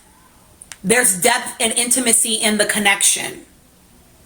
Right? Because for her to have felt safe enough to expose parts of herself, for him to have felt safe enough to expose parts of himself to each other, Wow, there's a level of safety that they feel with one. That's the closest we've gotten all season. And we are on episode 16. Caleb's letter, y'all might have liked the way it sounded, but I wouldn't say that there's a ton of intimacy. I mean, he just met the girl. You know what I'm saying? So that's not like negative.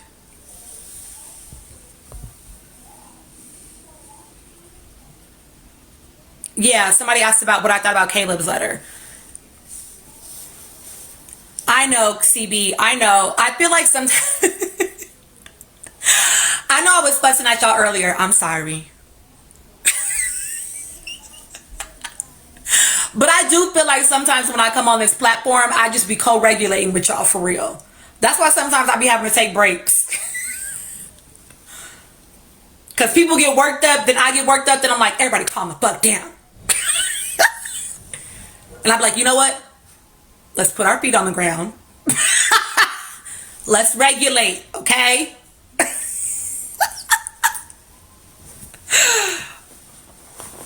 Listen.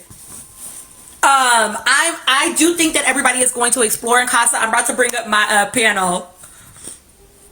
I know I'll be fussing. I don't be trying to fuss y'all. I don't like fussing at y'all. I really don't. I don't like fussing in general on the internet. It just be, I be so protective, honestly, of the way that black people are perceived by the public, if I'm honest. Can I admit this? Can I admit this to y'all? I didn't fucking like Ace last year at any point. I didn't like him at any point during the season, okay? I used to call him the Energizer fucking Bunny, okay? I couldn't stand that man. Okay? But I never fucking said nothing about him online. I never said nothing about him online, and like publicly I would defend him about certain things. When they listen, don't start, Athena. Mercedes. Gosh. Okay, once I started doing lives, you're right. I hit it a lot less by then. But I used to defend him when like the general public was doing a little bit too much. Y'all being just a little bit, y'all doing a little bit, you doing a little too much sauce. You got a little bit too much dip on your chip. You know what, SK? Y'all gonna stop coming for me in these comments. You know what I'm saying? So it's like I get protective whether I like a person or not when certain narratives start getting spun. I understand that that's my shit.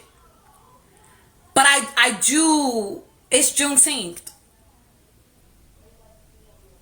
It's Juneteenth, y'all.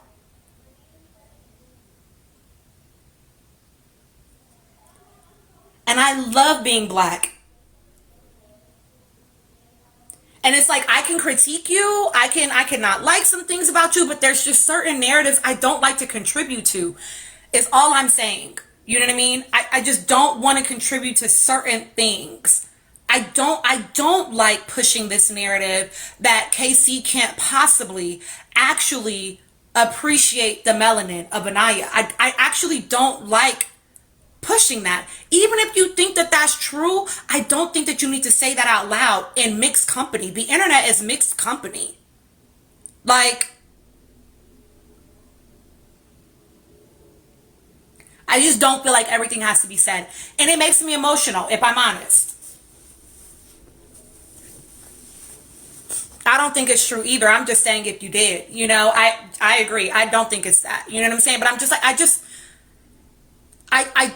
don't like people acting like, oh, she's so controlling that she's so insecure that he can't explore. I don't like that, guys. I don't like that. I feel like, you know, send it in my DMs. Lots of people DM me shit. You know, put it in my DMs, but don't say nothing. Be in mixed company.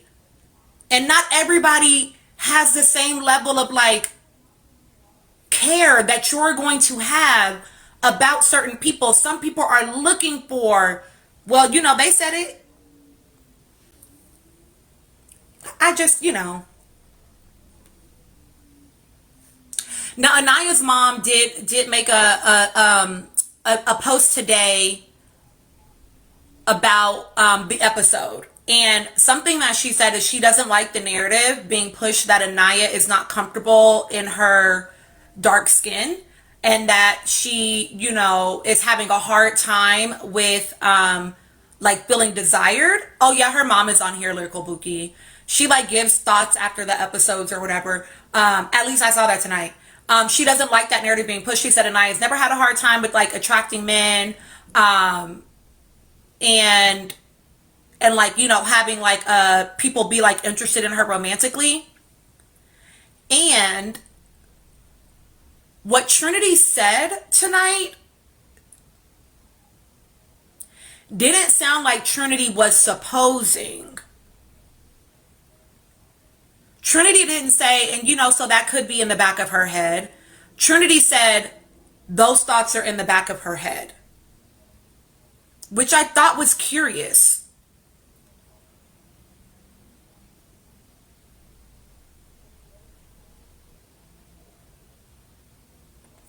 So I'm curious about what they're talking about on the island that we don't see.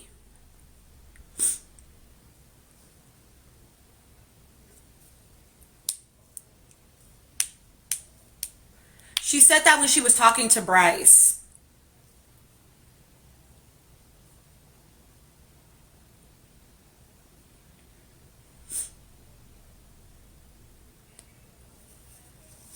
I don't think it's anything. I don't think that Anaya is insecure about being pretty. I don't.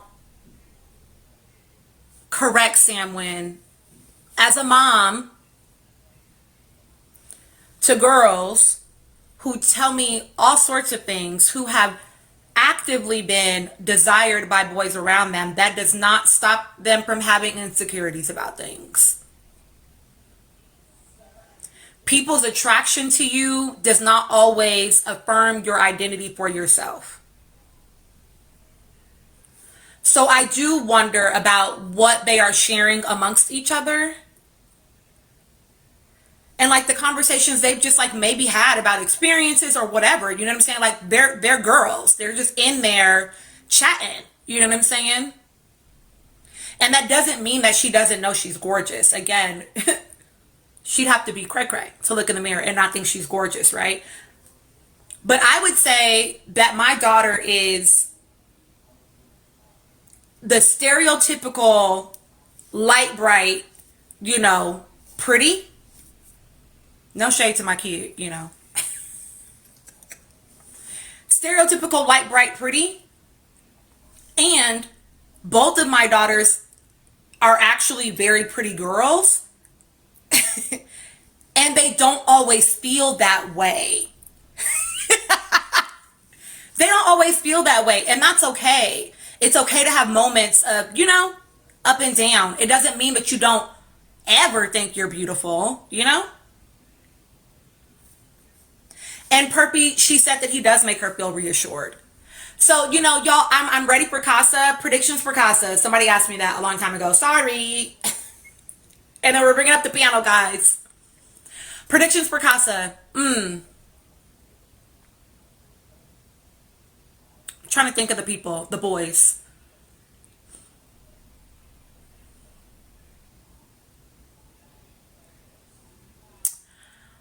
I do think everybody's going to explore. I do hope that everybody does it. No, actually, I don't hope that.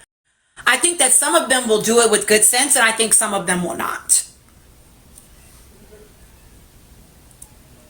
All of them should explore. Let me give you a top goal. That's fair. Let's do 200K by 45 after. I don't know why y'all think that. I mean, maybe you're right, but we haven't seen Casey show himself in that way yet. But maybe because tonight he did pick up Kata in the challenge. So like maybe he will go over to Casa and wild out. Maybe. I think probably more than one person is going to come back with somebody.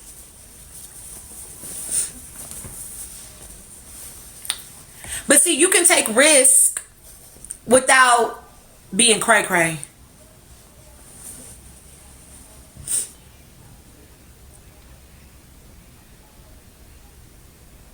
You hope all the couples break up, Rob? I don't know who he thought he was kissing. I do hope that all of the girls explore. I'm not convinced about Trinity. I'm not convinced about Melanie. All of the other girls I do think will.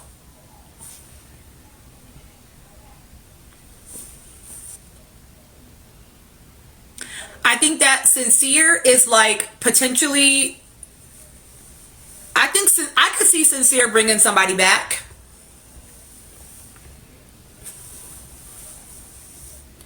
Audra, the second person accusing that man of not knowing how to kiss.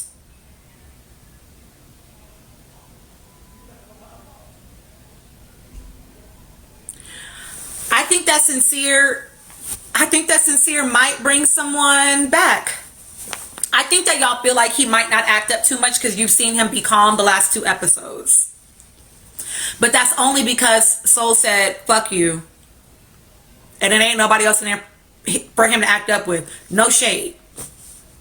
Because he did call Sincere his girlfriend. But then when he sat down and talked to Sol, he explicitly said, I didn't want to close off our chemistry or whatever. Something he didn't want to close. I don't want to close off I didn't want to close off our chemistry or whatever the fuck. He was fishing to see if that girl was still going to be down. And she wasn't. That's because Trinity is lying. That's why I don't think anyway, it don't matter.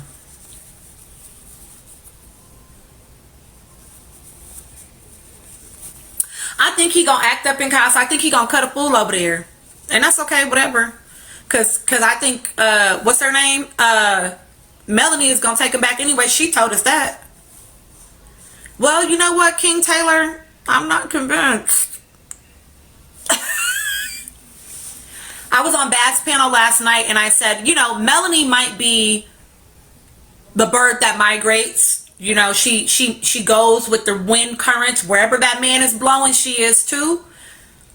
And Sol might just be a flightless bird. You know what I mean? She just might be a flightless one. But she definitely thought she was different than that girl.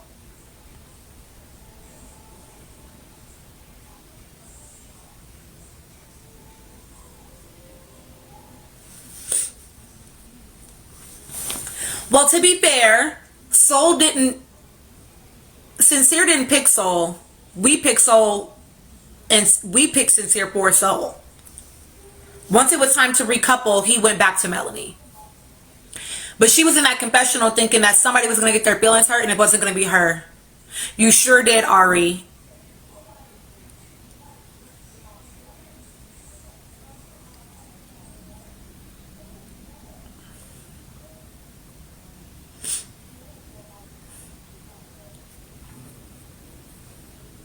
She was like, somebody's feelings is going to get hurt tonight. And she didn't know it was going to be her. And she was kikiing at it. She thought it was going to be likely Melanie and other people, you know, but not her.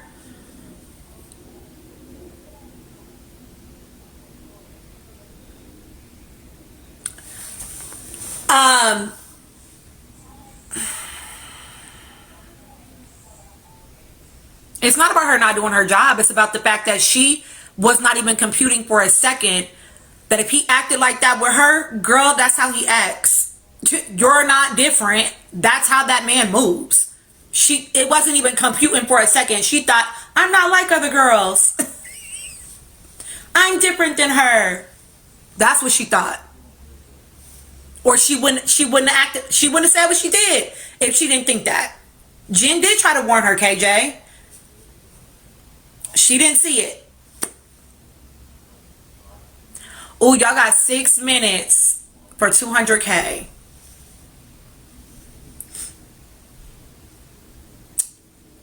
Melly, I already talked about him. He's not interesting enough for me to repeat it.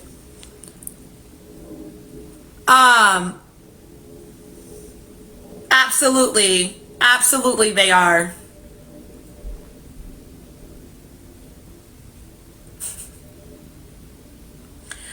Casa prediction for Casey and Anaya. I think they will both explore her most recent one, Joyo Boy. I think that Casey and Anaya will both explore. I think that Anaya is going to prove to many of you that she's not as, I don't know if the word I want is prudish, but I think that a lot of the audience perceives Anaya as like not really being willing to explore because of what they perceive her being with KC. I don't perceive that as true about her. She said she's had a roster before. I believe her. I think she's going to explore just fine during Casa. I think he will explore too. I think that you're going to see him tussle with what his decision should be, whether he should bring someone back or go back to her. I think we might also see his fear get activated around, will she choose me or someone else? And same for her. We did, Franny, and we talked about it. I think they're both going to have their fear activated around that. I do think without a person stepping into Casa that is like exceptional, that I do think that both of them are going to bet on each other again. I don't think she will unless somebody is exceptional. 200K, 4 minutes. She might. We'll see. I don't know. I mean, I'm not really invested one way or the other, but I do think that they're going to, I think we're going to see all of that. I think we're going to see the drama of it, the build up, the fear, all the things, but I do think that they're going to try to bet on each other. Unless someone comes in that again is like exceptional, not just gorgeous, but like feeds into all the things that they need to feel more stabilized, because I do think that both of them in their coupling right now have moments where they feel unstable. But that's kind of why I think Casa will be good for them, because they'll be away from the noise. Because let's be clear, again, I'm going to be clear, the noise is always aimed at Anaya from KC and Zach, and they won't be there to do that. They won't be there to do that. And we heard what Melanie said to her. We've heard what Trinity has said to her. Yay, you reached the top goal. Go ahead and take a top break. I don't know why you think that, Miss Parker.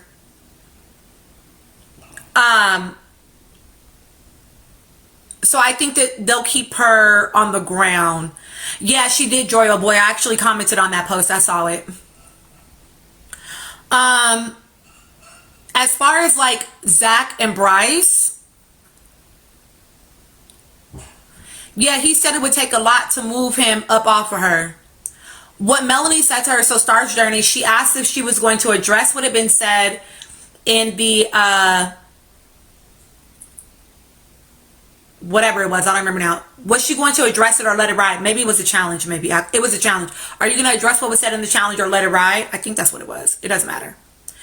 But yeah, it was in the dressing room. But Melanie told her, she was like, I don't know, blah, blah, blah. And then she was like, I think that, Melanie said, I think that everything that he needs to prove to you has been done via the letter that he gave you and the conversations you all have been having lately. So conversations, obviously, we're not seeing, right? We're not seeing everything, duh. But Melanie feels like there's a level of stability based on the things happening between them when other people are not chiming in. Ooh. Y'all, what am I going to say to Miss Parker? Miss Parker, are you new to me? Because so Miss Parker, you feel like they don't have chemistry because they're not affectionate. We don't see them laid up, talking, etc. They give off friends.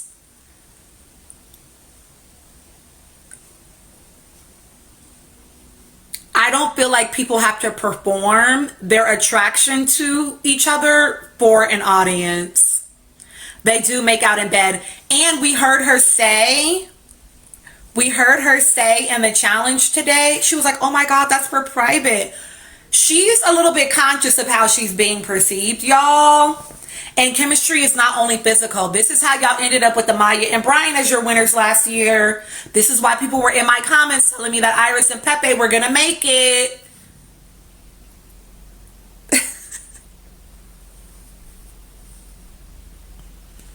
But that's kind of the point. If it's performing, it's not natural. You don't ever see them doing that unless they're in bed together at night, cuddled up, when everybody else is not paying attention to them. That is about them having an intimate moment together. And no shade, right? But like, Kata is laid up under Zach every day, all day, and that man is tapped the fuck out. You don't have to kiss. You don't. Kata and Zach had smacks, and then the next morning he didn't even touch her lips when they was the next day back in the villa and he was making breakfast for her. Like, y'all, physicality is not the only way to measure chemistry or connection in a relationship dynamic. No shade.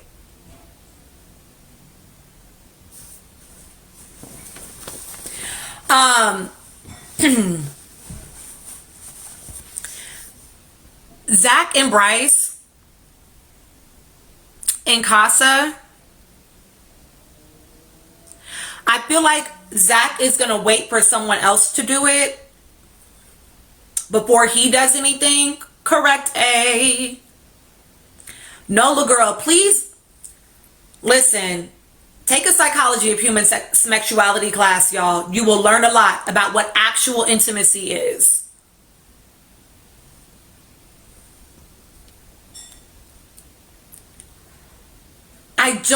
There's something I'm unclear about with Zach. I can read parts of Zach, but not other parts of Zach, which is interesting to me because I'm usually pretty able to see what somebody got the fuck going on. So that's interesting to me that there are parts of him that feel so shadowed still. Okay, that's your perspective, Miss Parker. It's wrong, but it's your perspective. I am not sure. I know that he is aware about like being on this show. I know that he's aware about, you know, wanting to win because he's talked about it with Casey and Anaya. So I know that he has some level of awareness. I don't know. Actually, let me back up. I know that he has some level of awareness, and we see him consistently throwing out the idea of bombshells, of trying to make his out, you know, whatever. We see him doing that with Kata. We saw him push back on having smacks, right? He's not really, he's in and he's out, right? I think he's more in because he is aware of being on the show. Not that I think he's performing per se, because I think that that would get exhausting. I think that he wouldn't be able to keep it up at all times. But I know that he actually does see it as a game to some extent and does want to win. Otherwise, he would have never brought that up, right? I don't know.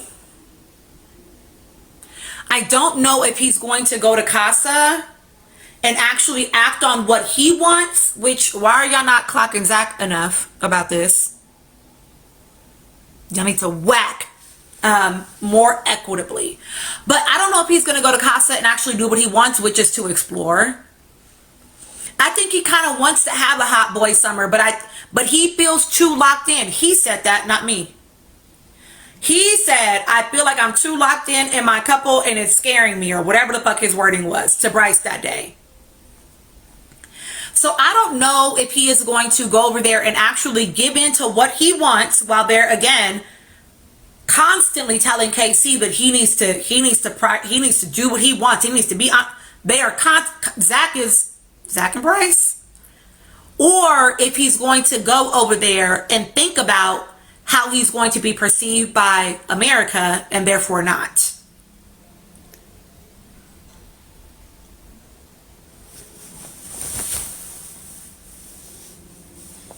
I don't know. I'm not sure yet. I do think that he is going to be as messy in casa as he has been in the villa.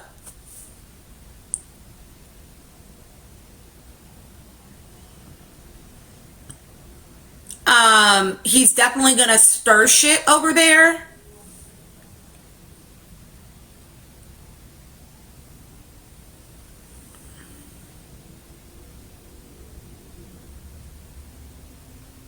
I said that, Callie. You already touched them.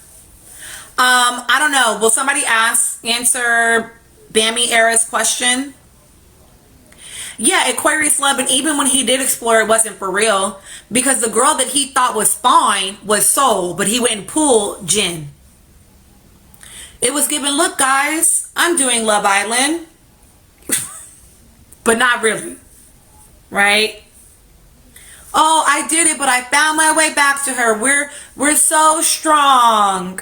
We're locked in, guys. Top couple. And America's eating it the fuck up. Because in the polls and the app, they were the second couple.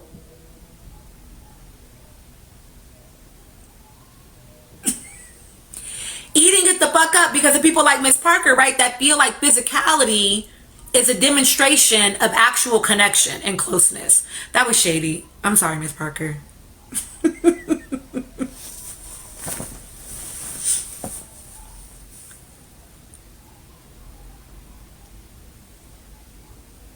Right? So it's like, yeah, I don't know. And I do think, I'm sorry, Miss Parker. I do feel like that Bryce is gonna hold back if Zach does. I think that Bryce is moving on whatever time Zach is on. Which is interesting because again, Bryce is the fucking adult in the villa. He's the adult in the villa.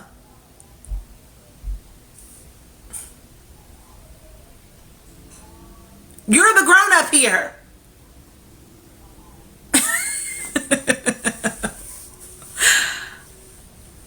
And so, yeah, I think depending on how Zach moves will determine how Bryce moves. When it comes to Caleb, he's going to do whatever the fuck he wants because he ain't with nobody. So that's not a shocker. And he's definitely bringing somebody back. No, I know. I'm joking. It is about his age. He's too fucking old to not have some shit work the fuck out. All shade.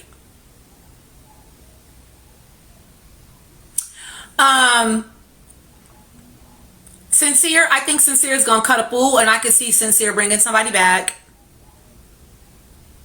Who else? What other boys are there? Oh, Corbin. I think that Corbin, we're gonna see him tussle, but I think he eventually folds.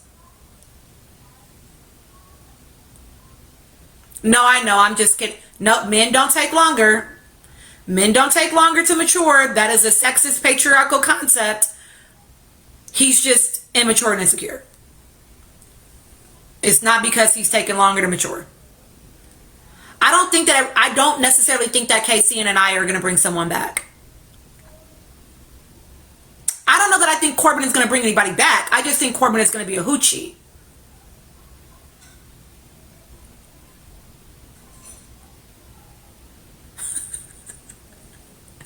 I think Corbin's gonna be a hoochie. Well, see, actually, Seventh Letter, they might give Corbin the video to help him explore. Because Kenzie is clam slamming all over the place. I'm sorry. But I think he also realized when the boy said something that it like sort of clicked something in his head.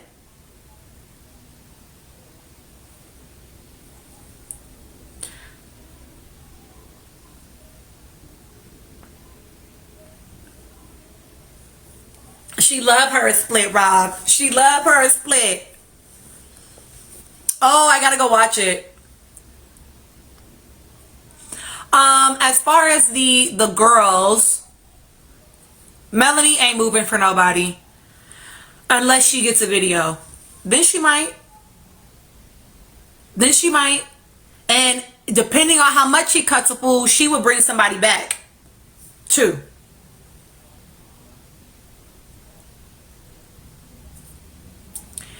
But if she thinks he's over there being loyal,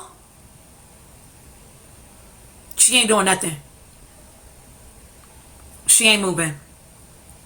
Jen is definitely about to do what she wants to do in there. Of course, she's bringing somebody back. Calvin, they were talking about it after the vote. They were talking about why they were thinking about voting Kinsey out.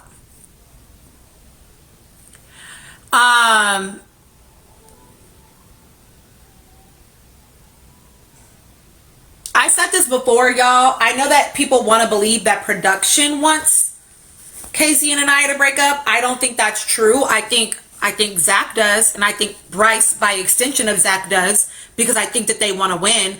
I think that production is giving Casey and Anaya the most of a winner edit right now. They're the only ones that we are actively watching go through things, grow through things, and make their way back to each other. They're the only ones that we're watching do that with.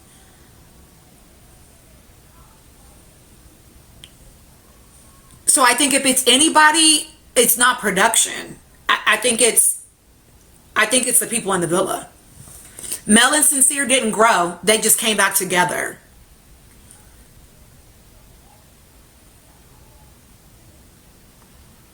We haven't seen Melanie and Sincere talk through things and work through things other than him continuing to lie in her face every time he talks to her.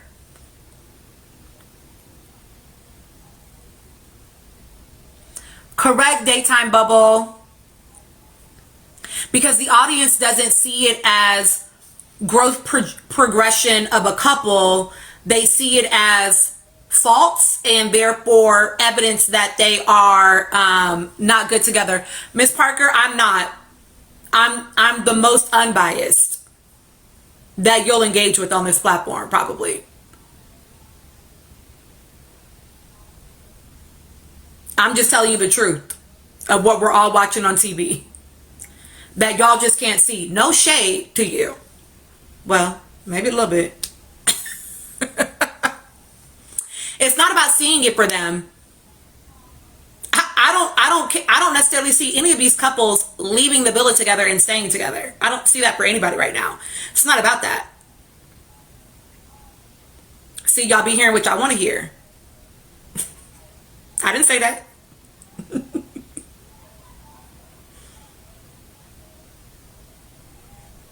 And the only couple I actually can see right now today leaving the villa together would be Melanie and Sincere, because I think that they are very comfortable in their chaos.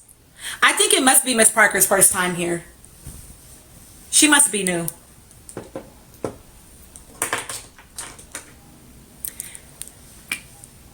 And I could see Casey and Anaya too. Clock it, Emerald. Clock it. But I honestly could see every single person breaking up. Like right now, there's nobody that I'm looking at that I'm like, yeah, they are strong enough where I think that they would make it. And y'all know that I will give my predictions before the reunion comes out. It's not about us having different opinions. You're not saying your opinion is different. You're calling me biased, which is actually an accusation and offensive as fuck. So the fact that I'm letting you stay in here is actually grace, right? Because you could say you don't agree with me. There are mutuals in here that don't agree with me about some stuff. But calling me biased is not you just having a difference of opinion. It's you making a judgment about me. Is it not? Words have meanings.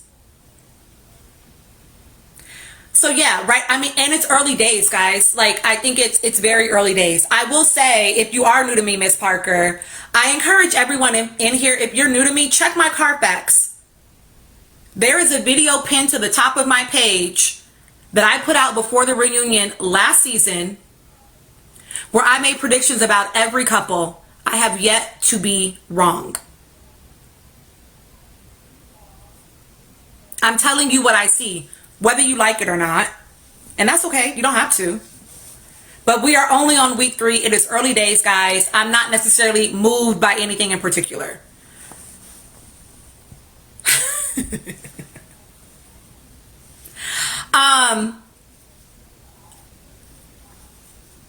Who else? Of the girls.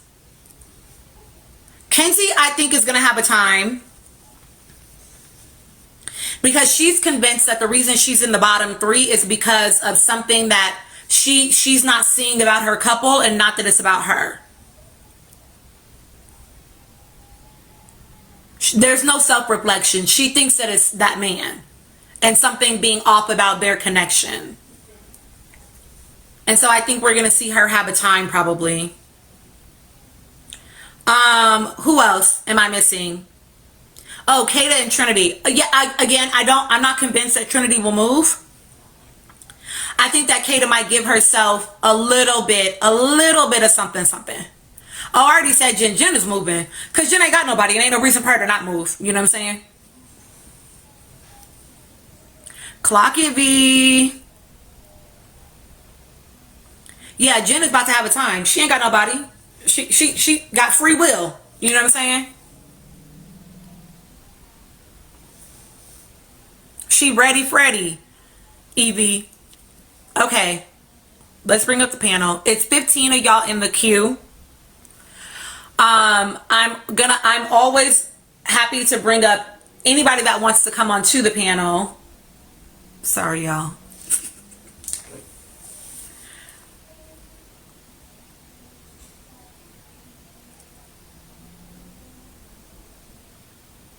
I'm happy to bring up anybody that wants to come on the panel. I do always prioritize my subscribers first. If I haven't brought you up, just hang tight. Okay? Happy to bring you up. You just got to give it a minute. Okay?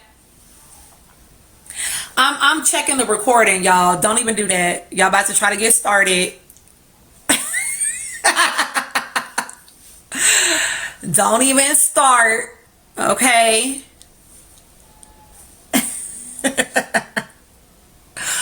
Okay, Calvin just gave y'all a new tap goal. You know what, the Chiz 88, unpopular opinion. Okay, no worries.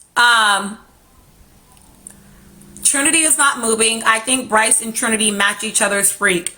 I don't disagree with that there might be some level of like sexual compatibility there, but I think Trinity's not moving because I think she is cornered and backed into this narrative of you're my type, no, I'm not just gonna move up off of you, da da da da da, no, I really do like you. I think she's backed into this corner around proving how loyal she is to him.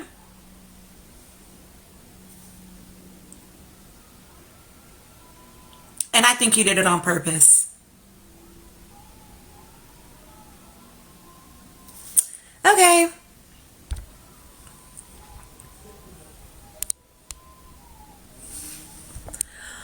All right.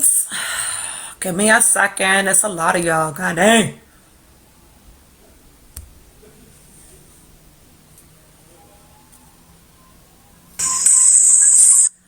Oh, that's I don't know about that. I don't want to see any of these people. No shit. I don't want to see any of these people again after this season.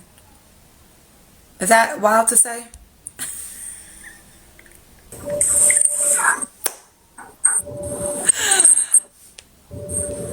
I'm just ready for them to be done, you know? Thanks. Wrap it up. There's nobody on this cast that I would like want to see on Beyond the Villa. Drop it. Don't do it. You know, wish you well. Happy times off the island, you know? You know? And that's fair. Somebody said they're going to wait until after Casa to decide how they feel. I don't think that Trinity and Bryce are trying to be Nick and Ola. And all love to my Nicolandria fans in here. I wish y'all would get off that a little bit, the ones that be on it, right? Just because he's a white man and she's a black woman don't mean they trying to be Nick and Olandria, right? I know that, yes, there are some things that we've heard, right? But I don't think that there's an intentional effort to replicate Nick and Olandria. No. Creative Mermaid, let Sol, she got enough visibility. Let her go ahead and make a life for herself. That's it. Taylor, I agree. I've said the same. It's giving, in my opinion,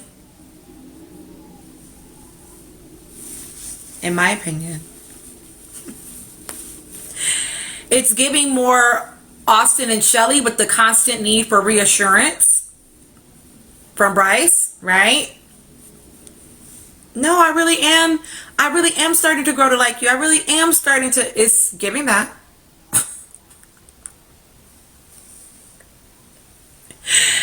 And it's giving, and low-key, also him coasting through the villa because of her. Because Austin was on y'all's screens for too fucking long because he was paired up with Shelly and we were voting to keep Shelly in that villa.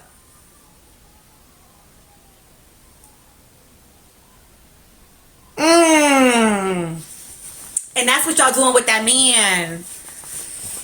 That's what y'all doing with that man. I hope not. I hope not. No, I hope not. Michael B. Jordan is too old to be trying to date Sol. Sir, wrap it up. Nobody's crying. Nobody, literally nobody cares. Nobody he like cares. double her age almost. Exactly. Seventh letter. Like, don't do that. And then it's also giving, in my opinion, a mix of the fragrance of Taylor and Olandria. Because I don't think that she is aware or perceives how much that man is actually backed up off of her.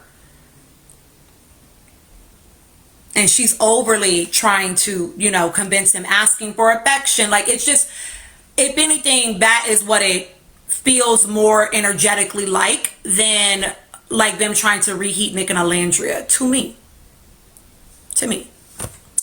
Okay, we're going to go from the top down. Y'all are so funny coming in here trying to argue about your faves, babe. I'm not invested like that. You will have not a fun time over here. Y'all be wanting to rage, baby. I don't give a fuck. I don't care about no couples like that to be like in here fighting with y'all. Y'all, let me go ahead and block the trolls so that y'all can stop beating them. Ooh, child, let me help. Everybody protect your peace. I'm not doing Stan Wars with y'all goofy ass people this season at all. I didn't do that shit last season. For anybody who needs to know, we don't have to agree with each other in this live. That's the beauty of it. What is that noise? Y'all hear it? Yeah, a little bit. Damn it.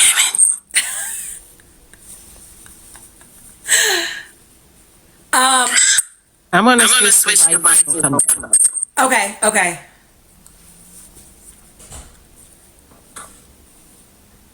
Yeah, y'all, I don't do Stan Wars.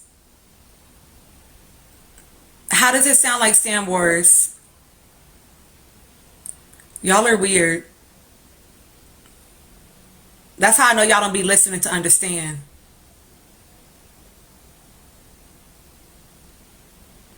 Because I've literally critiqued every single person I've talked about. Oh, it sounded like Stan Wars because of echo. And I'm like, what? You know what? I don't know. They might have whacked Ginger again to the person that asked me. I don't know. They had gotten 2 of her accounts taken at one point. I don't have any idea, y'all. I don't have any idea. Okay. Start from the top down. Ari, my love, go ahead and give me your thoughts. Okay. Is that an echo YouTube? Is it? Is this everyone on the phone? There's an echo with me as well. Really? Yep. Guys, what the? Let me drop the The whole. silencers. I'm gonna drop you all, and then maybe you can come back. I don't know, guys. I don't know why it's doing that. What the?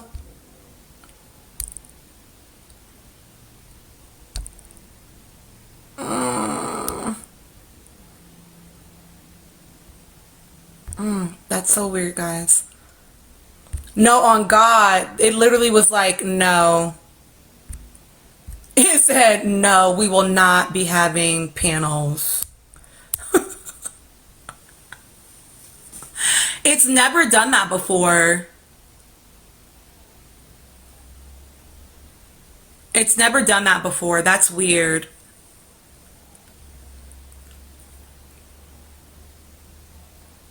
But I usually always have my audio up, and that's never happened. Yeah, let's try again. Let's see.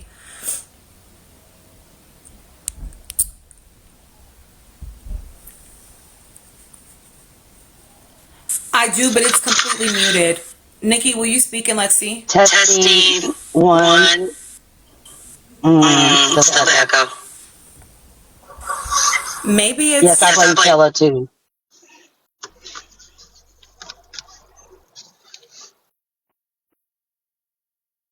I'm gonna Hello? mute you speak. Okay. Hello. Can you hear me? Yeah, it's no echo now. I know, it's very weird.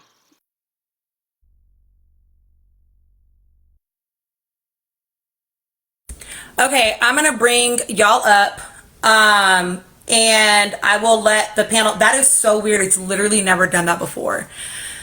Let me see. I will say with the echo. Mercury is in my progress. So.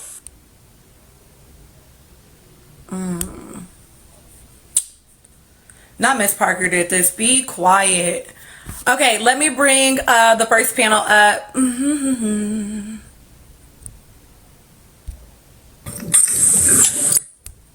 That's not a bad idea. Y'all think I should start it over and do a panel? Or just one at a time. I don't know.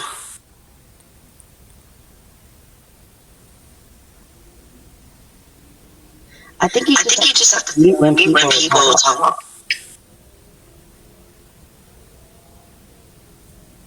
Yeah, but I don't like that. Let me see. Oh.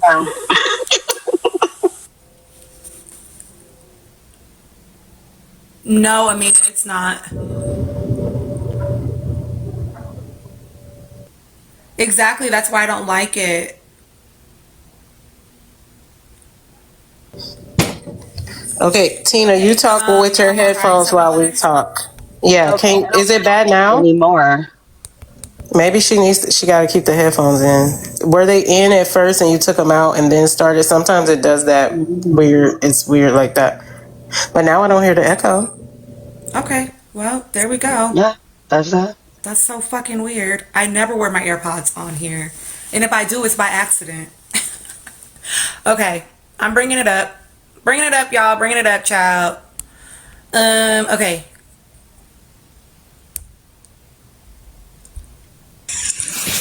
I will, guys. I will. Okay, more subscribers are in the queue, so give me a second. Do-do-do-do-do.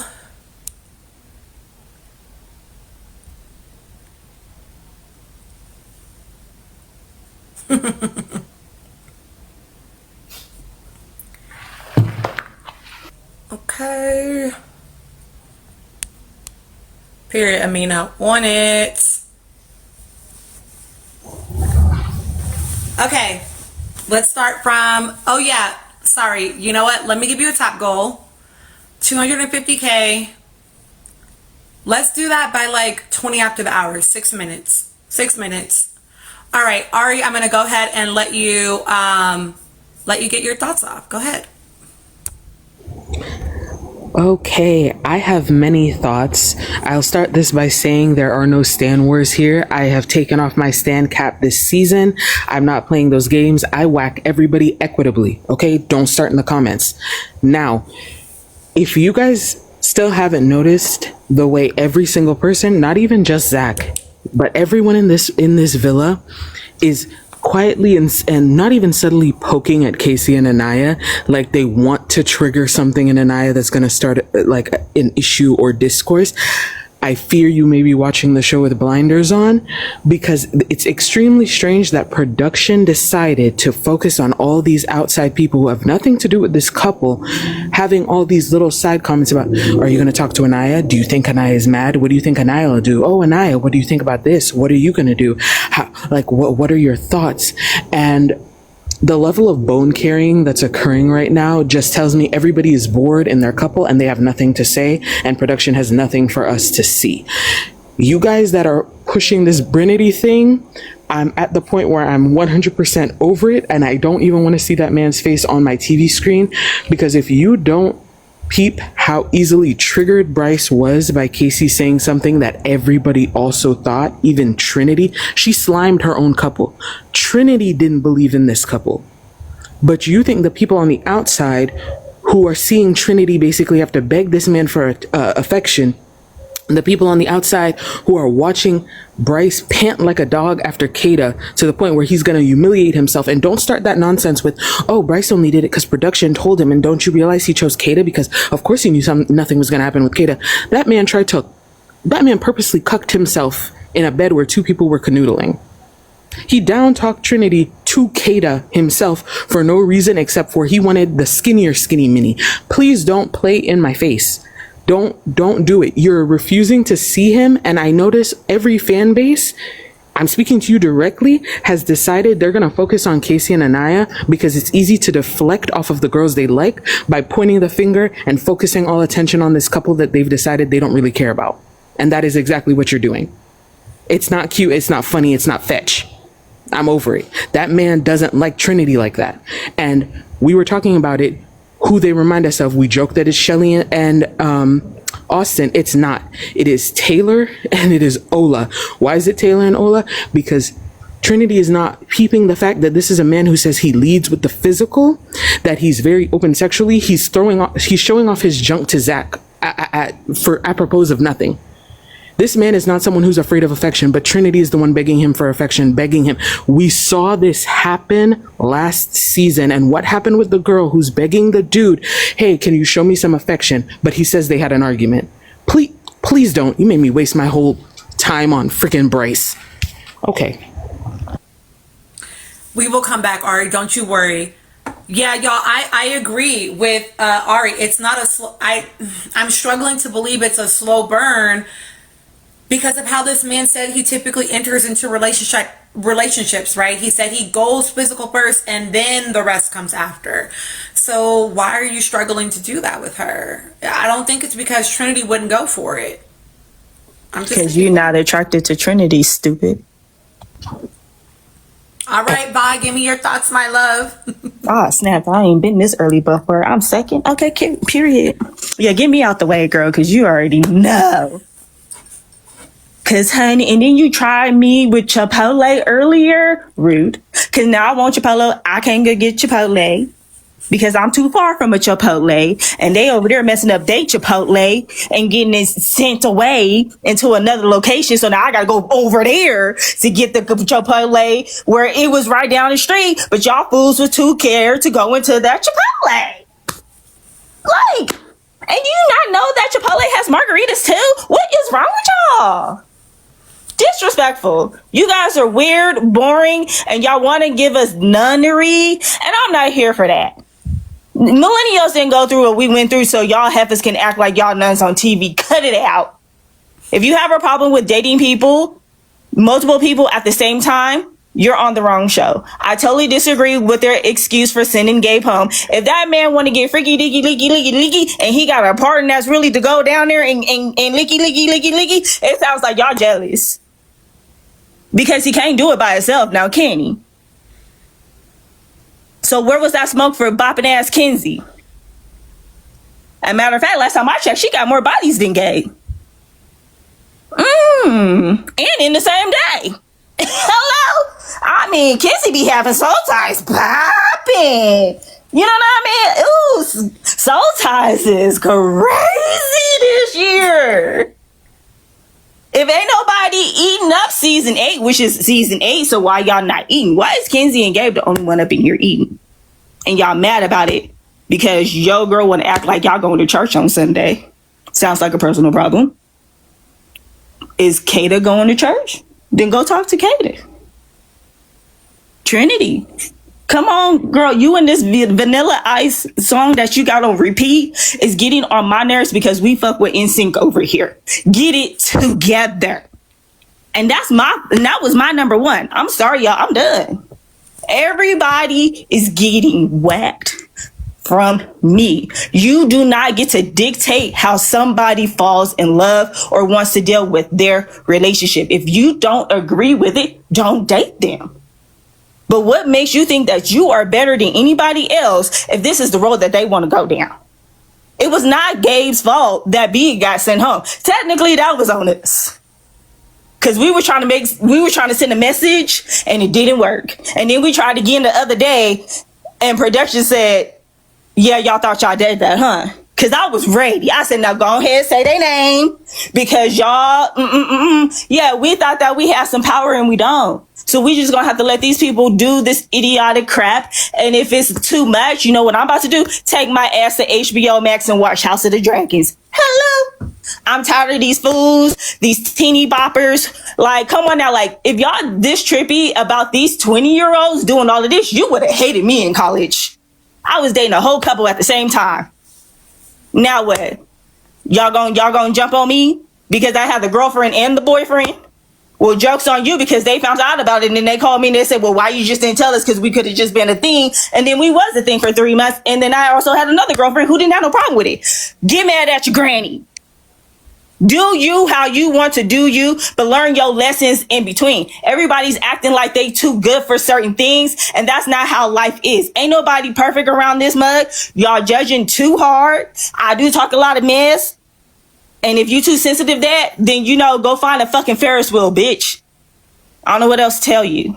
Everybody in this villa is getting a spanking from me. So I'm about to go outside and go get a switch. The rest of y'all carry on. And that's it. Period. I'm tired. Thank you, bye. Got me sounding like my damn grandmama. This is cool. I ain't watched General Hospital in 2 weeks. Leave me alone.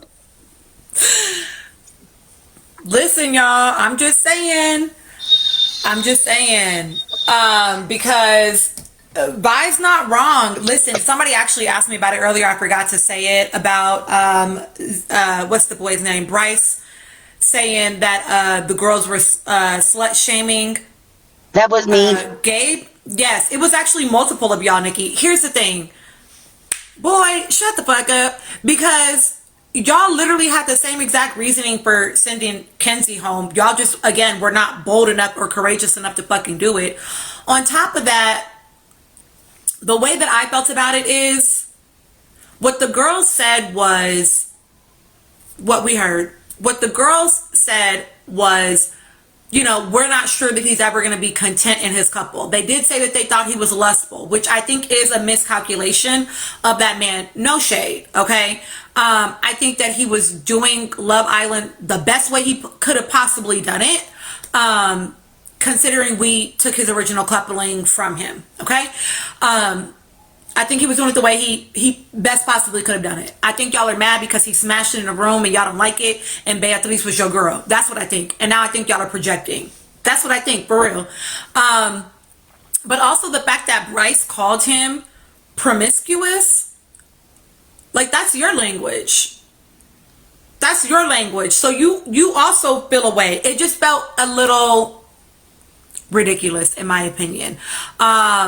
He was speaking rice-a-roni and beans and burritos instead of beans and toast. Don't nobody know that language but you and that idiot Zach. Get out. Get away from me, Vanilla Ice. I'm not ice baby today. Ain't got hot over here where I'm at. Yeah, I got popsicles, bitch. Stop. I'm so tired of them, Tina. They gotta go. And y'all, I don't actually know whether or not Gabe was there for love. I mean, he might have just been there for a good time. And honestly, I don't think that's any different than Trinity. And I've not been mad at her for it. I'm not mad at her for it, you know. Oh, not they whacked you by. I gotta drop you. You can come back. I'm not mad at her for that. That's really not that big of a deal. Whatever, right?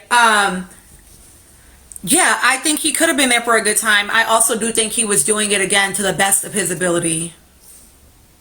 I don't know really what people expected him to do. Moved on so quick. Y'all are with each other 24 hours, 7 days a week. 7 days in the villa ain't the same as 7 days in the real world. Like, please, you know? And the fact that these girls, you know why I need a movie night? And then I'm gonna shut up. Star's Journey. The reason why I need a movie night is because I need these girls to realize that Kenzie is not their fucking friend. While they are protecting her with their fucking lives. Oh, we were never gonna send Corbin home because, you know, Kenzie, that girl is not y'all's fucking friend. I need them to see that. All right. Go ahead, Star's Journey. Give me your thoughts, my love.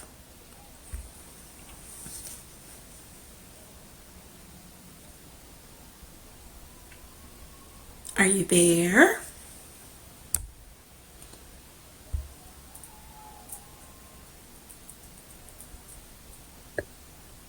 Can you hear me okay? Now I can. Okay. Your time over. Okay. All right. Give me your thoughts, my love.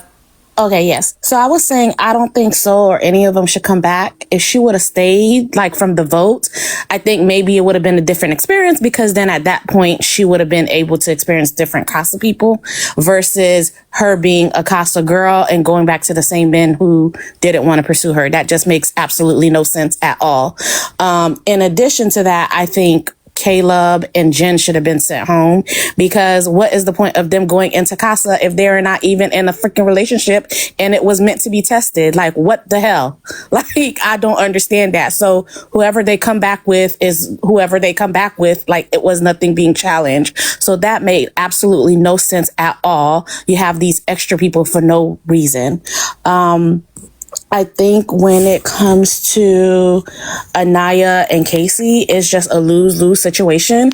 I feel like the audience, you have some people who understand the process of, like, just going through different processes and different stages of exploring and figuring out the best person for you. And then you have those who want them to stick with whoever they were with initially, because God forbid they try to explore. It's a whole fucking issue. But that issue seems to remain mainly focused on Casey and Anaya, which is really strange, because all of the couples are doing that. I do think, at least from what I've seen, Casey and Anaya are probably the most, I feel like, genuine, probably like doing it the best way and have an attraction to one another versus these other couples. Like, and it's so weird to me that people think kissing is some form of attraction. That is just crazy to me, because if you look at all the other damn couples from the previous semester, none of them are together. The ones who was all up on each other couldn't pull their ass apart, kissy, humping in the bed, and their ass is nowhere to be found. Like, God forbid people actually try to get to know each other and not show affection in front of you all, or what you perceive as that. Like, that is just the most ridiculous take I've ever heard in my life. I just don't understand that. Like, people are ridiculous to just want to see people make out to actually think they're attracted to one another, when those who make out don't even last. Like, please. And then I honestly think that Zach and Bryce think that, like, they have a leg up. I think because Zach is coming in from, Charlie being his brother, that he probably knows some things. And I feel like that's why Bryce is following suit. Like, I think he thinks he knows a little bit more than others, because the way he's acting, and I think just like the way he's moving, he seems like he's trying to move strategically, but it's not working in his favor. And nobody really likes him. But I don't know. I don't care for those two. I really don't care for any of the couples, to be honest with you. But I am rooting for Anaya and Casey, I don't know that I think anyone would last outside of the villa though. I'm sorry. If they do, maybe it'll be for a month. If anyone, honestly, I think Mel and Sincere could possibly last, but that's because they just toxic as hell. And I don't know how long it would last, but I don't know. But anywho, that's my 2 cents. Thank you for having me. I agree, Star's Journey. They're the ones that I'm like, I could see them leaving and I could see them like making it work for a period of time. I don't know that it would be healthy, but I could see them being together because this is very familiar to them. So I don't disagree. Athena, please give me your thoughts. Hi guys, first of all, please excuse my voice, I've been sick. Trinity and Bryce, I never bought it, I'm not buying it, don't want it. I've been thinking, it doesn't make sense. There is no way she likes this guy. And on top of that, he's a bad kisser. Like, what are you even doing there, Trinity? Like, what is going on? I don't buy it. Anaya and Casey, I'm just going to say, I like Anaya. I am happy for her to go to Casa, and I hope she finds somebody else. Period. Kata and Zach. There is something so sinister about Zach, he makes my skin crawl. Like, there's something actually wrong with him, and I really feel, and this might be too much, but he has a touch of emotional abusiveness in him. I don't like him. I don't like the way he talks to Kata. I don't like the way he's always like, any little thing he's hammering down on her. Oh yeah, your legs are wide open. Oh, you said you liked it. Like, what the fuck? Like, why are you making everything such a big deal? And the way he's just offering her up to every guy in the villa, like, what the hell kind of pimp shit is this? Like, it's so weird. They just whacked you, Athena. What is wrong with y'all? I have to drop you, love, but you can come back in 10 minutes. Oh my gosh, she didn't say nothing. She didn't say nothing. Listen, let me be clear. I want you to go where you feel like you have peace of mind. If that's not here, baby, leave instead of reporting people on the panel. Just get the fuck. Just go. You don't have to. Do y'all understand how curating an algorithm works? Y'all don't have to be here. You're making a conscious choice to be here.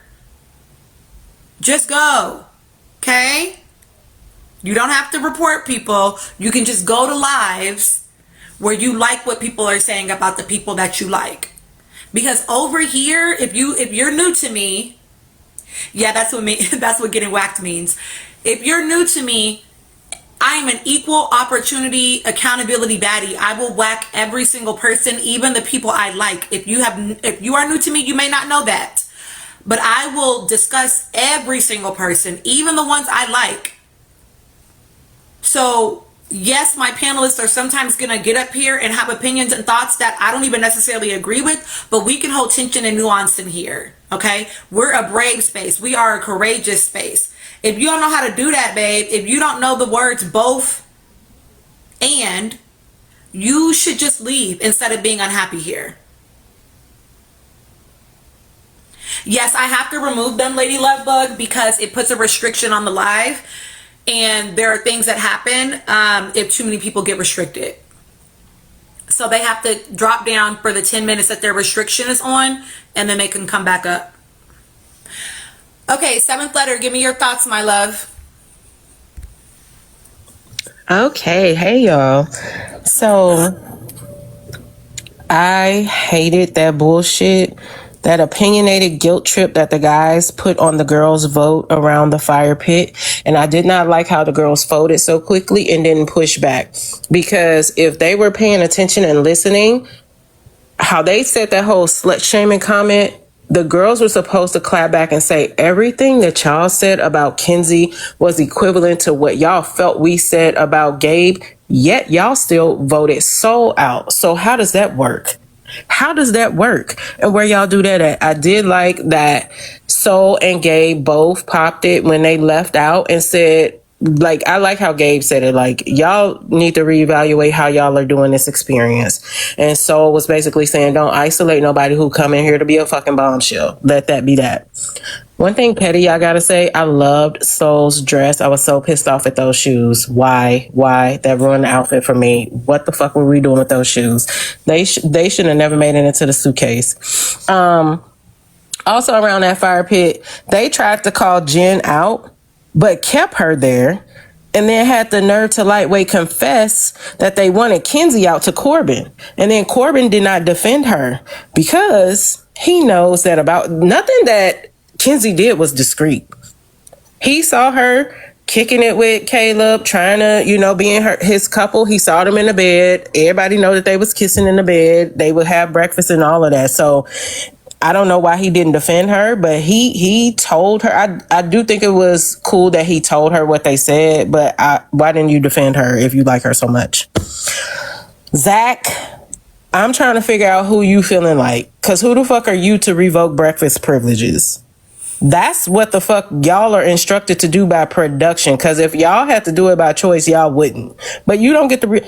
I would have made my own shit and told Zach I will never eat any fucking thing you made the whole rest of the time I'm here. What?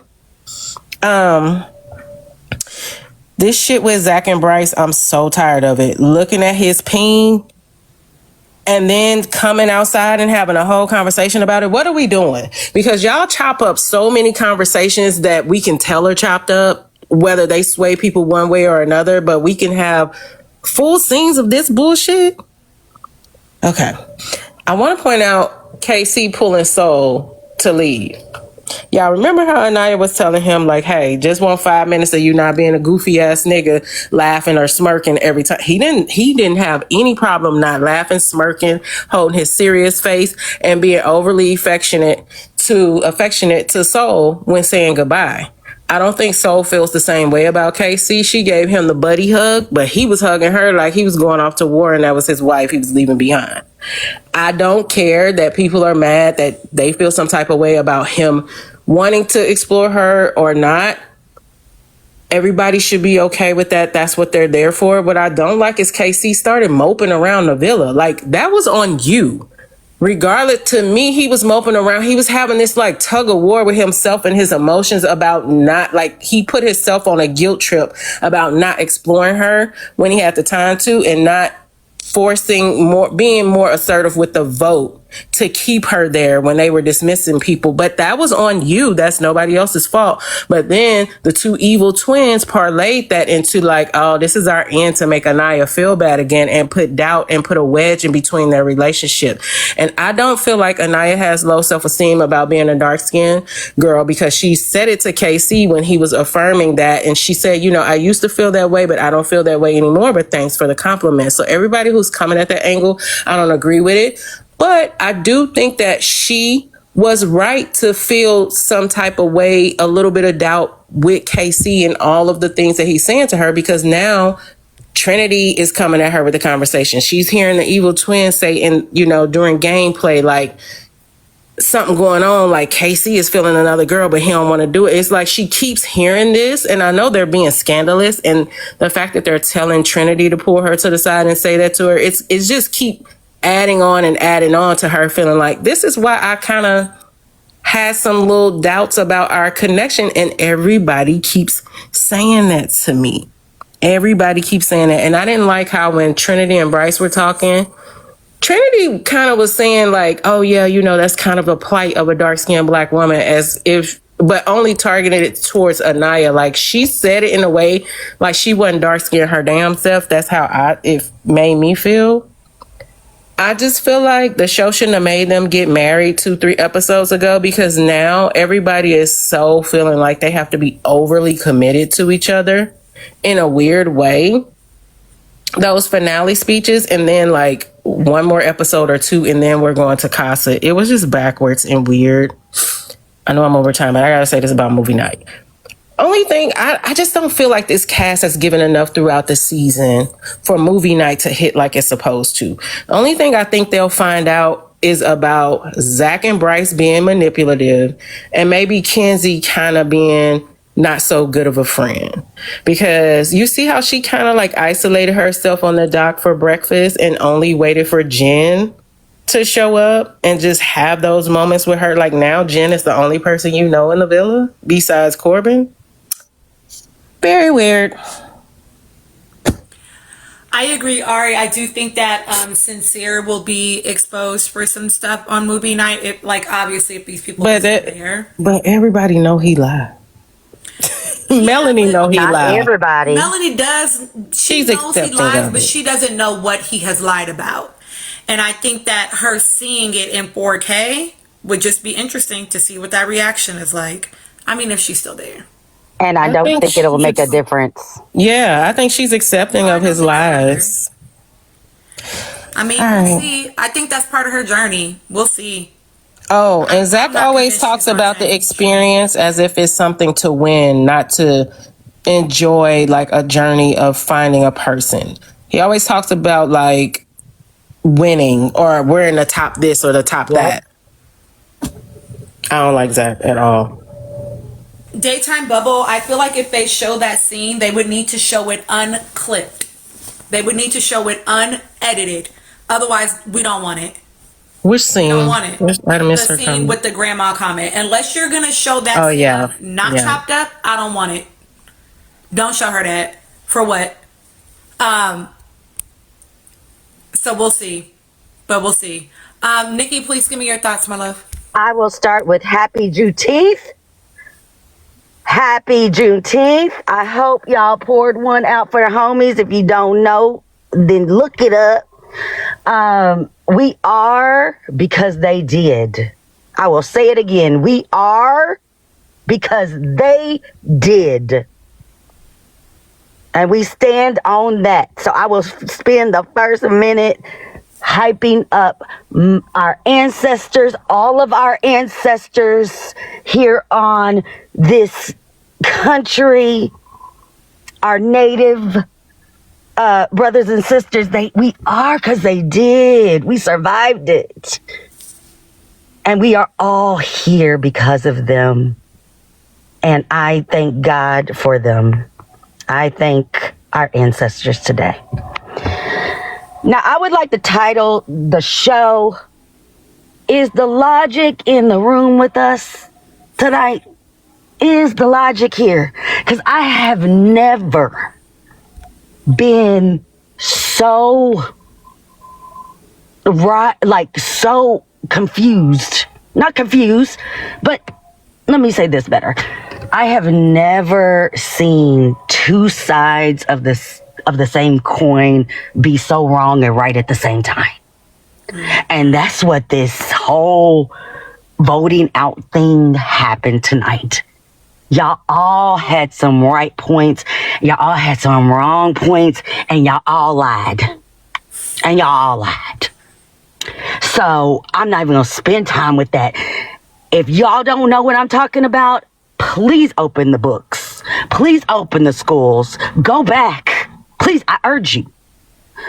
I will only spend my time. I will only say, like, there's a lot of stuff I agree, a lot of stuff I disagreed.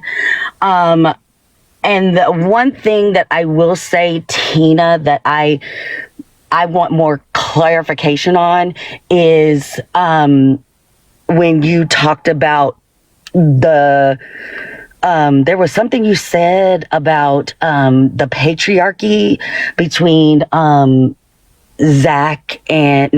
Bryce and Trinity, about him, people saying that he is like kind of emotionally, like, I don't know, I can't remember what it was, but it was something to the extent of, there was a lot of people in the comments talking about how, because Trinity's 22, that men are attracted to women that young because they're on the same, I guess, emotional or intellectual level. Is that's what it was?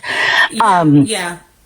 I just wanted some clarification on that, because I don't know, because you have a good man, Savannah, but the cookout was good, girl. Yes, the cookout was good, but being out here on those streets for so long, the lack of emotional maturity from men is the patriarchy.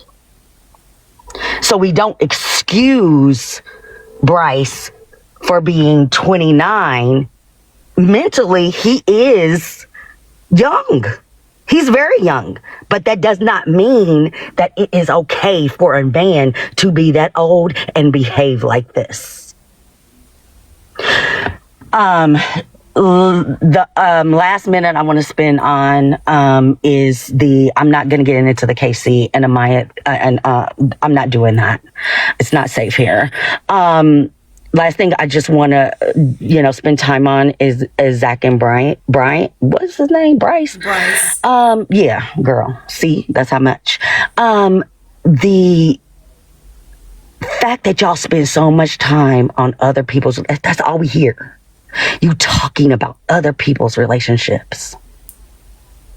Other people's relationships. And there's still people fucking shipping Bryce and Trinity at this point.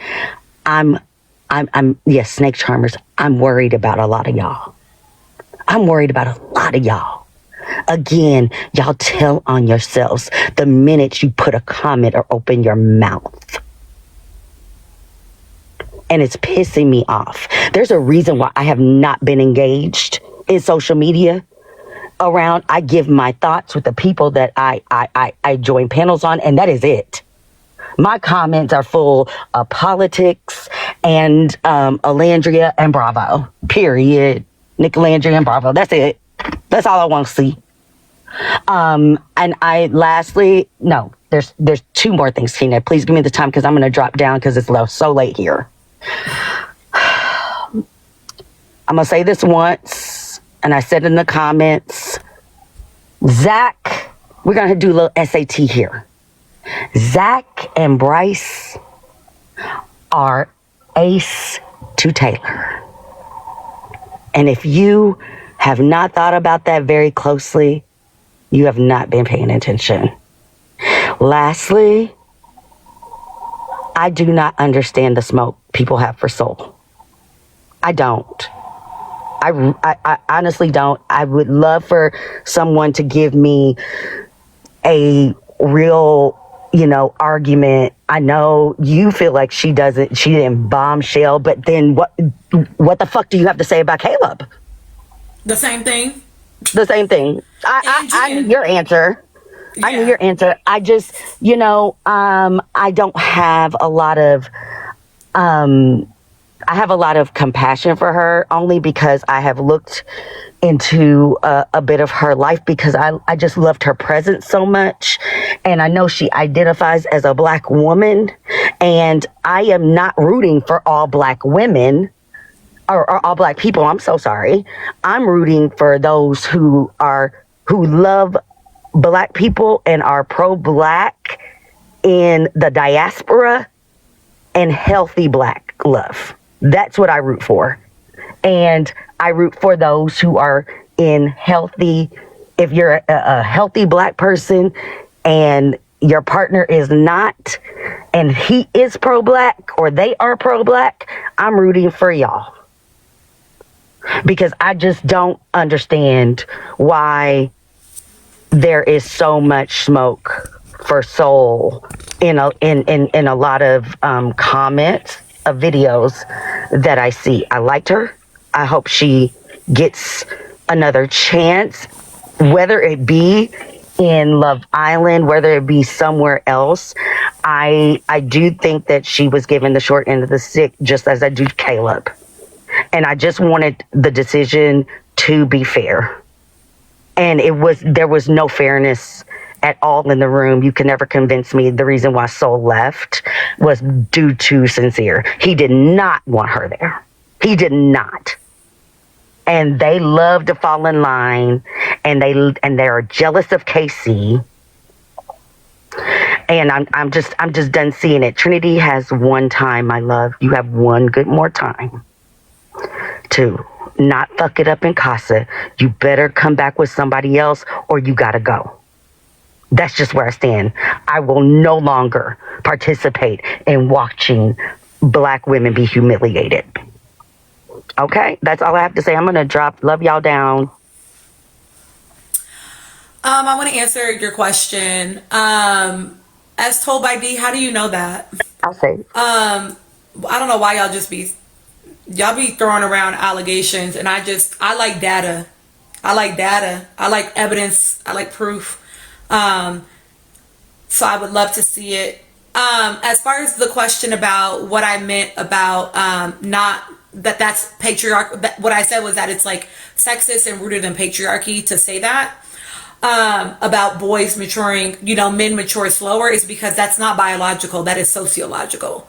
That is because people have allowed boys and men to weaponize incompetence. Any person that is a sister that had a brother that grew up in a patriarchal household will tell you this is true, right? Thank you for explaining that.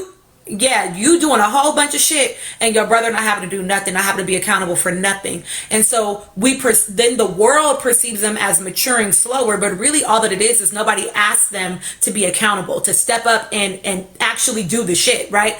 And so it's not biological.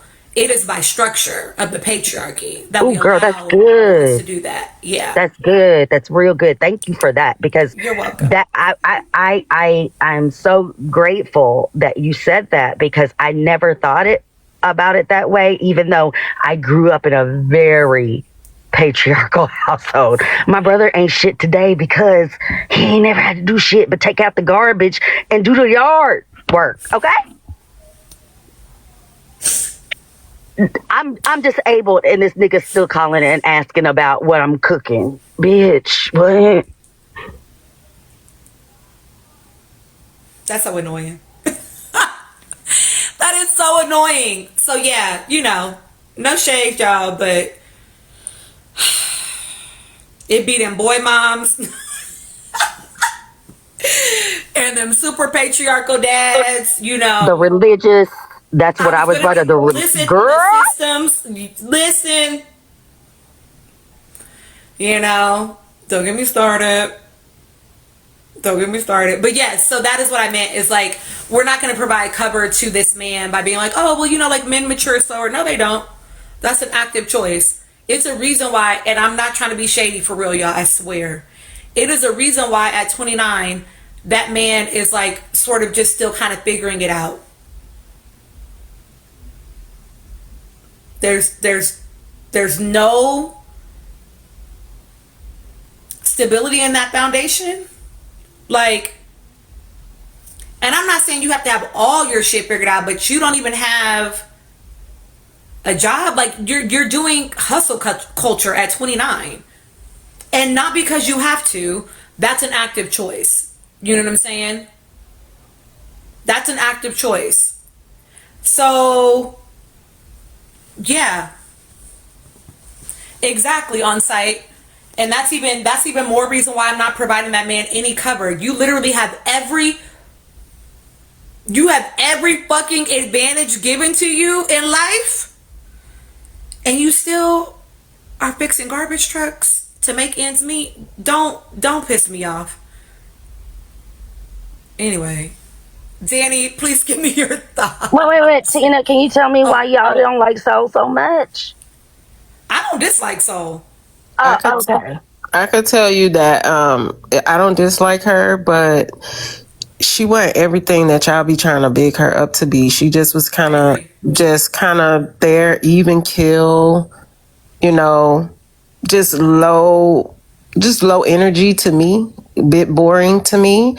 I don't need her to come back. Like Star's Journey explained, if she came back and got the Casa experience, that is what it is. But for her to come back and be a Casa girl makes absolutely no sense, because it's the same guys. I completely understand that. I'm just saying, like, I don't understand what, I guess, because I'm not trying to get into that argument back and forth about whether or not I think that's stupid to bring back anybody that has been off the villa back to Casa. Like, I don't send any hate to her. I just wasn't super entertained by her enough. And she was along for the ride as long as Sincere was playing in her favor. And she was a bombshell. She got to see how that nigga was moving before she walked in there. That's who she really wanted the attention from. Like she From tried sincere. with 3 guys. Like she tried with Gabriel. She didn't like how his kisses taste. She tried with Sincere, and she tried with KC a little bit, but I just don't think she was feeling KC like that. She would have liked to been explored by KC, but at the end, it just didn't seem like she was feeling him like that. Every time he didn't do the best job of trying to explore her. He was, struggling with that. So it's not all on her, but yeah, she just didn't bring much energy to me, to the villa. And I don't send her dislike at all, like hate, I should say. But she just didn't do nothing for me, entertainment wise. And then she's not alone in that. The whole cast kind of dry, but. Yeah. Okay, real quick. Let me do a mind break real quick because I should have did it a long time ago. Y'all need to get to 300K. I'm going to give y'all until the top of the hour to do it. Okay? That's 5 minutes. That's 7 minutes, y'all. Because the mods have been saying that for a minute in the comments. So yeah, I don't dislike Soul just because I think she's potentially a flightless bird. I think that that I think that about most of the women on the show, that they're all male-centered to some extent. Otherwise, they wouldn't even be on Love Island asking to be picked by men, right? Like, that's not shady. It's just sort of the nature of how Love Island works, if we're honest, right? I also think that, like, listening to her, to Seventh Letter's point, she watched this show before she came in. She saw how that man acted with Melanie. You just thought you were going to be different. It's no different than what I thought about Clark. It's no different than that. Okay. You thought you were the exception, and you're not. That's what I needed to be explained. Yeah. I don't know. I came in late, so I don't know if you did that already. Okay. I just needed something, you know what I mean? Because honestly, I do feel like even though she got the short end of the stick, I'm not one to say how a bombshell should and should not come in, or how much they should press. If it's not authentic to them, I don't want to see it. So your explanation, y'all's explanation has been the first actual tangible argument that I've seen. But Nikki, I think I'm an outlier. Most of the lives I've been in, they go up for Soul. Yeah. Like they like her. I'm not going in those. Okay. So I've been seeing a lot of people loving on her, upset that she got eliminated. I think she's gorgeous. I think the reason for elimination, I think, was shit. I think she was the safe bet. I think the boys voted for her because they thought that the girls were going to vote in the same way as them, which is why they were mad.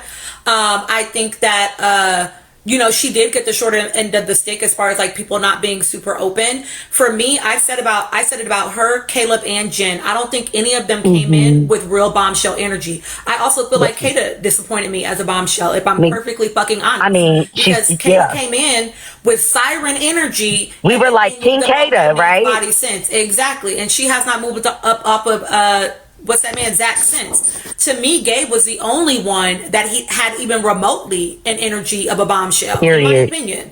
So for me, that critique is for all of them. It's not explicit to Soul. That's fantastic. Liv. I think there's a lot of depth to her. I think that's why I connected to her so much. I just, I feel like there's more layers to her, but I am going to revisit the moments that she had those link ups, because you know what? Hey, if a man don't taste good, I'm not with it either. So I'm not going to. Good night, everybody. Remember our ancestors, and I love you all so much. Have a great evening. Love you too, Nikki. See you. Okay, Danny, please give me your thoughts, my love. Hi, KB. Hi, everyone. I feel like the discussion between the boys and the girls was two packs of dummies saying exactly to each other. I will say I was more on the boys' side slightly, because I thought the girls' argument was just dumb. I just thought it was dumb, and they just kept repeating the same thing over and over and over again. And I was just like, "Y'all sound dumb. Enough." Especially when Trinity was like, "Well, it's not Pity Island. You did a pity vote. You were saving Caleb out of pity." For Gabe and Sol to say what they said, which tells me that it was worse than we thought it was in that villa. It's worse than we think it is. For Gabe, who's been there pretty much since the beginning to say you guys need to reevaluate how you're doing this show, it tells me that it's really bad. Anaya and Casey, I'm not even going to go on it too much. I feel no types of way about it other than you guys are going to have to get to a point where you stop listening to other people's opinions on it. That's where I'm at this point. Like, I think both sides have their insecurities in it. I think Casey wanted to explore, felt like he couldn't because, you know, he had a fear of making Anaya feel bad. I think Anaya has some insecurities around that. But you guys have had this conversation 85 million times. At this point, leave it alone and see where it goes. The fact that Melanie actually was the smartest person in the room and told you that is how you know it's getting to the point. I actually did not like the conversation that Trinity had with Anaya. I felt like, I don't know, as a friend, exactly what Melanie said at that point, right? Like, you guys have said what you needed to say to each other. You've reassured each other 85 million times. What you said in the letter still stands, and he has shown you that your reassurance. What Trinity did was, you felt some type of way that, because she brought it up in that conversation of how you, like, what Bryce said, what Casey said, and I kind of was like, yeah, I agree. And she looked at her and was like, oh, okay, well, then I'm going to get in your head. You know your friend is always in her head. You know your friend is always in her head. There was no reason to bring that conversation up. Did it matter at that point if he wanted to save Sol? Sol is gone. I did not like that conversation. I'm not going to blame it just on Bryce. I think she didn't like how that conversation, you know, that Anaya agreed with KC, and she purposely did that. I didn't like it. So yeah, that's the only thing I'll say on Casey and Anaya. You guys are going to have to get over it. Find a way, or just, I'm not, get me out of this. Like, Zach and Bryce. I've said it before. Production, please stop showing us this weird stuff that's going on between them, because I'm not of the thing of that those two are gay. I'm of the thing of like they're just weird white boy things. But it's now also getting past the weird white boy stuff. I don't know if anybody even caught it when Bryce hugged Gabe, and Gabe was like, "All right now." Like, even Gabe was like, "Don't touch me." Like, what is wrong with you? Like, I don't know what is wrong with those two, but I kept screaming at my screen, something is wrong with you two. Like, enough. I'm not sure, and I keep saying this, I will never get off that unemployed man's neck. Everyone has so much smoke for Zach, rightfully so, but Bryce is a snake in the grass. He is just as snaky as Zach is. That conversation that he went to pull Trinity for, sat down. How'd you like the challenge? Oh, it was fun, yeah. But that thing with KC and Anaya, you didn't say. So you brought me into this, and this is the thing with Trinity. He brought you into the speakeasy, which has, like, you know, that's a private room. It's just the two of you to talk about another man and his girl. Oh, they didn't like that. What? I'll be back. Okay, Danny. What did she say? Nothing. Who lurking in here being a hater? I don't know, and it's so many of them in here that I can't really go through the list effectively. But she's not wrong.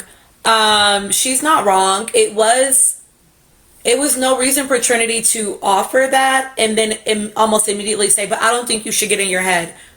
Then why'd you say it, right? Like, exactly, because she trusts you, and you're bringing it to her, adding on the fact that it's a conversation that other people are having, and they're having it with you. Then you're bringing it to me, and they have kind of a closeness to them, you know, as homegirls in the villa. I don't like that. And the targeting that is happening to Anaya, especially her and Casey, to be honest.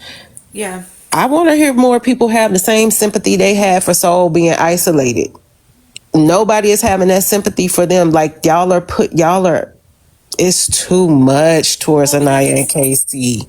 Because it's weird people's biases, right? They decided that they don't fuck with Casey and Anaya because they either don't fuck with Casey or they don't fuck with Anaya. So they don't fuck with the couple, and so they're okay with Anaya getting aimed at for the sake of, like, hurting Casey, because that's the intention, right? They want to damage the dynamic between Casey and Anaya, and by they I mean Zach and what's the boy's name, Bryce, Bryce. are aiming at Anaya because she's the person that they know that they can kind of get in her head. And they saw how they spent all those days talking about it, right? From that one thing that Zach said in that fucking challenge, right? And so if I can get them to spend 2 or 3 days talking about this shit from that one thing I said in the challenge, why would I not? Especially now that I'm mad that you said you didn't expect me to be in the top 4. Oh, and you were in the top 4 too. Yeah, it's about it's unnecessary heat. Like I said earlier, it feels microaggressive at this point. It feels anti-black woman. It feels just I don't like it, y'all. It feels harmful unnecessarily. Because there's no reason for y'all to keep doing it, because I'm not gonna come off of the fact that Bryce did not self-disclose to Trinity that he was advocating for Sol to stay. All he said was that KC was one of the only guys that voted for her to stay. Why didn't you just self-disclose about your shit?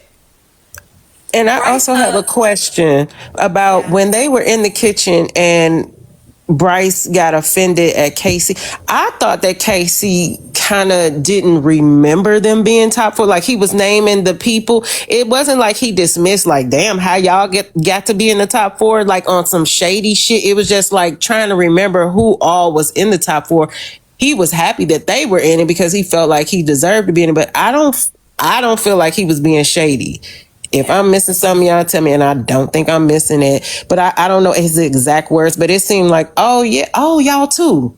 And Bryce took it and ran with it like, how you gonna act like we don't deserve? And that's not how he came off. He just, he wasn't thinking about y'all. Y'all be focusing on them. And I don't think it was shady either. And I'm gonna be a shit starter. Why are we not questioning why KC didn't remember Trinity and Bryce as one of the strong couples that would have been in the top 4? What is he seeing that we're not seeing in the Villa guys? Nothing. He's seeing a whole lot of fucking nothing.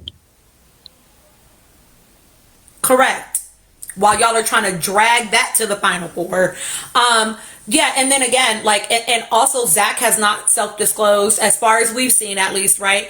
That he certainly didn't tell Anaya, like, right, oh yeah, I think Sol's body is banging, and oh yeah, I was checking her out. Like, no, none of them are doing that for themselves, but they have a lot to say about KC when it came to Sol. And it's just about them feeling a way about the fact that the two of them so far, when you throw something, they've managed to sort of work through it, even as challenging as it is. And so and nobody's clapping back at them for offering up their girls. Casey, Sincere, Caleb, and who else? I might be missing another guy. They're not saying, damn, y'all offer up Kata and Trinity a lot. Do y'all really like them? Yeah. You sure you like her? You sure? Whereas Bryce is like, you like her? Look at me in my eyes. Like, it's giving, again, y'all, I don't fuck with it. And so I just want the audience to not be so influenced by what they keep hearing these men say, because a lot of times they're not saying anything that you haven't already heard Casey say. And in one of those instances, we know he had already told it to Anaya. So I just don't know why we're being so moved by them. And Gigi said it a few lives ago, like, what y'all are accusing Casey of, Zach is actually doing to Kato. Correct. Yeah, if they come out, they'll have the experience of having to isolate probably from almost all Islanders at some point, right? I think it'll be probably one of those experiences where it's painful and they realize it's not maybe what they thought it was, even though they have like this great, experience. Because I'm sure, they have moments that we don't all see where it's like fun or whatever the fuck, But I think that some things are going to become obvious and they will have to like back up a little bit. Okay, I'm going to name some names real quick. You're in my queue. Oh, thank you all for 300K. Take a tap break. I will give you another goal in like 2 minutes. There are 15 of you in my queue. I'm going to name names. You're going to tell me if you're actually trying to come up. Faith, I already know that you are. And you're just going to drop a yes in my comments, okay? May, Gabriella, Daytime, Bubbles, Note Lana, Note, Not Deborah, Beverly, just a star emoji, Tori, a smiley face with the tongue out, Odie, Halo, Nikki, I am free, and Body. Are you all actually trying to come up? Okay, hold on. While I'm doing that, while I'm scrolling through, will you give me give me the remainder of your thoughts? Yeah, I'm gonna be good for a hot second. But I actually do have a question too, because I was wondering, there's a couple things that like threw me off. Was like, okay, Zach is doing all of this. What is his plan when it comes down to Trinity and B Rice? Because he be doing photo shoots for Calvin Klein and Fruit of the Balloon, and for some reason people are digging that. You know what I mean? I'm like, what's next? Jose Cuervo and in a Patron bottle, bro? Get it together. But he still is kind of like competition for Zach. So I'm wondering, where does Zach rank him and K-Day in this whole coupling thing? Because it's very obvious that he knows KC and Anaya. He got that's the one. That's the one right there. Like, I got to. And then who do he think that is under them? Because to me, I would say Trinity and B Rice, right? And then Kabopalicious was talking to Cornbread and Soul Ties, and she was acting like she was so surprised that she wasn't in the top four. Like, I can't believe, but we still together and da da da da. But I just can't believe, like, we was at the bottom. Like, how could we be at the bottom? I said the same way you was at the bottom of Corbin, Caleb, and whoever you was messing with the other day. I mean, it's like, girl, you trying to be blonde so bad, and it's so irritating when people actually think that they're in there doing a great job. I'm not being lustful. I'm exploring. I'm doing this the way that should be done, or whatever. And it's just kind of like, well, luckily for you, you had girls up there that knew, or the boy. I honestly think that the reason why they did not vote Kenzie is because they knew that night all of them would be sleeping outside if they voted Kenzie out. I really do think that. I don't think, like, some people were trying to say, like, they would have let Kenzie go. I don't think so. I don't think that K-Day said that for no reason. Girl, you were always cool. It was always going to be her or her. Or him and him. That's gonna, like, they're not gonna do that. They're not gonna, like, do that at all. So when it comes down to them going to Casa, I'm not even gonna cap with y'all. Everybody better start cheating. Kenzie gonna toot it up like you know how. You got your bopping twin with you now. Y'all up in there, the Vanilla Soul Sisters. Yay! Let's go hoeing, girl. Spring break. Shake them boobies. And they gonna be tooting it up for real. So the other girls is really gonna have to, put BTA if they're gonna keep up with them two heifers. And I'm not gonna lie to you, I think Anaya is gonna be the only one that's not gonna vote. As far as the boys, yeah. Sorry, go ahead. No, yeah. As far as the boys, every last one of them voting. And they're gonna be passing them around like they at a, never mind. It's I was about to say some things, but they about to turn it into a college Omega party. And if you know anything about college and the Omegas, you drink that gold and purple. Oh, you doing some things for some trines. Don't ask me how I know, mind your business. I gave y'all one little good story earlier about my personal, and to just leave it alone. Leave it alone. But yeah, I wonder what y'all think about that. With the whole, like, really the Kabopalicious, aka Kennesaw Ho Kinsey. Do y'all, I need to know from y'all how y'all really feel about that heifer thinking that she should really have been in the top 4 with cornbread, no sugar. So weird. I think she perceives their love story as, like, against all odds, right? I think that she thinks that we probably perceive them as real. My thing is that for me, it's not about whether or not they like each other. It's about whether or not I like them. and I don't, right? Which is, I think, a reason why a lot of people are not voting for them, right? People don't like them as people, as individuals, you know? It's the reason why she, again, thought that, you know, Jen told her she was the victim and everything that was going on with Melanie in court. Like, it's just, she doesn't understand that she doesn't have the complexion of protection when it comes to, you know, America, voting or not, right? And it's why she was so shook that she wasn't the preference in the bill, right? It's the same undercurrent through it all.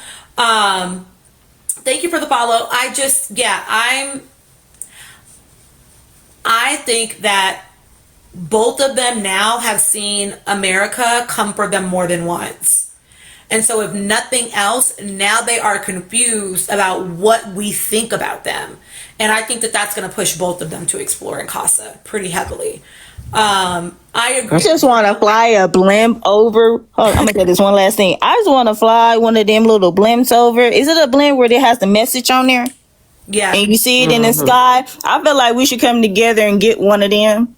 Because we didn't do it last season because they, you know, over them came to her senses or whatever. So we didn't have to send it last season. But it's looking like we're going to have to send it. And I think it should say, cornbread, you ain't sugar honey iced tea, kick rocks, America don't like you, or that nappy headed fake blonde. Get out. Is that too many words? I think that might be too many words. What you think we should say, y'all? Nappy-headed. I know, right? Just claim Quincy. That's it. I think she had Tangles some. and naps is the same thing to me. I don't care.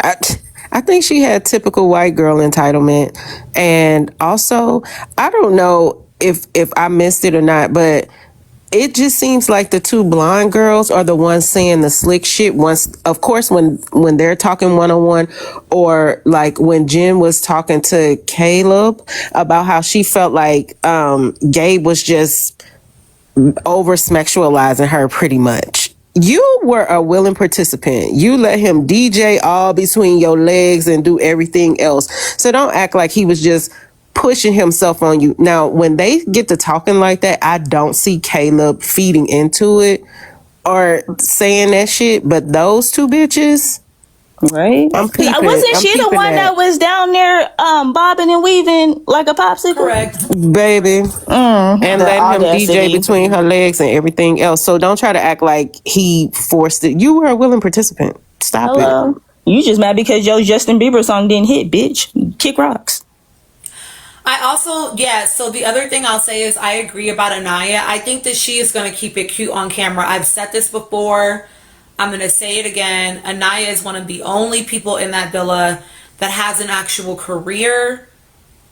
She don't just have a job. She has a career in a philanthropic, nonprofit industry and comes from a particular cream of the crop where she does probably need to be a little bit more concerned about how she is perceived and her image on screen than some of these other people. And so people asking her to like do all this wild shit or, oh, they not laid up, they not do, it's like, why would you think that a girl like Anaya would be doing that on TV? No shade. Because she came to find love. It's not Fuck Island, it's Love Island. No shade. Like, I don't understand why y'all act like this girl gotta be busting it wide open, legs spread, you know, tooted up with people in order for her to be like valuable on the island. Like, it's about love. Y'all are making it Smex Island. It's not a fucking corn, y'all. It's Love Island. It's Love Island. I said what I said. It's Love Island. They went to too many Chris Brown concerts, so they ain't came down yet. Now Chris Brown back on tour with Usher, so now they really hot in the middle. You know what I'm saying? No shade, but shade. My thing is, listen, y'all are asking. Here's the thing. It's not like Anaya is holding back in challenges. She shows up in challenges.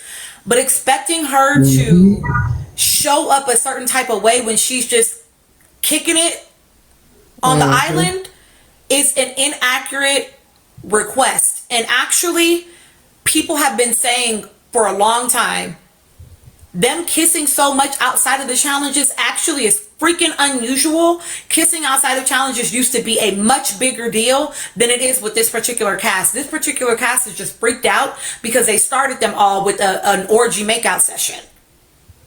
Right. They kiss at dropping breakfast off. Breakfast used to be a side hug and a thank you. Now it's like a makeout session. Also, Anaya's Sacred. They used to be sacred. brand. Hold on. Anaya's career represents her family's brand as well. So most of the black girls don't be doing that on these shows. Be for real. Like, be for real, y'all. They just Shelly or Orlando doing that last season. Did you see Serena and Janae went to the Hideaway, and Shelly went to the Hideaway twice. They're not gonna do it. Stop asking them to be like your loose homegirls. No shade. I like loosey goosey, but stop asking these black girls that are on these shows that are already underneath the fucking microscope to do shit like that, especially when they have something to lose or something to tarnish, right? Because y'all are not gonna act like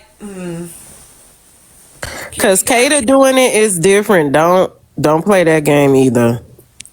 Oh yeah, 340 tap goal, y'all. You have 5 minutes. Sorry, I should have told y'all that. Let me just say this real quick. What y'all are not gonna do is keep asking the black women to fit the Jezebel trope in order for you to feel like they deserve to be on the fucking island. I'm sick of that shit. Cut it out. I'm not gonna be okay with y'all continuing to ask black women to perform for you to feel like they deserve to be on the island. Those girls are there to find love. Trinity's there for a hot summer. I love that for her. Okay. But Anaya has been clear about what she's there for. She wants to leave with somebody she wants a relationship with. I think that's going to happen or not, irrelevant. But that is what she wants from the experience. And so she is moving that way. She is moving as though she is there for a serious relationship, not just a hot summer that then she has to make sense of when she leaves here. Do y'all know the kind of rooms that girl is probably in?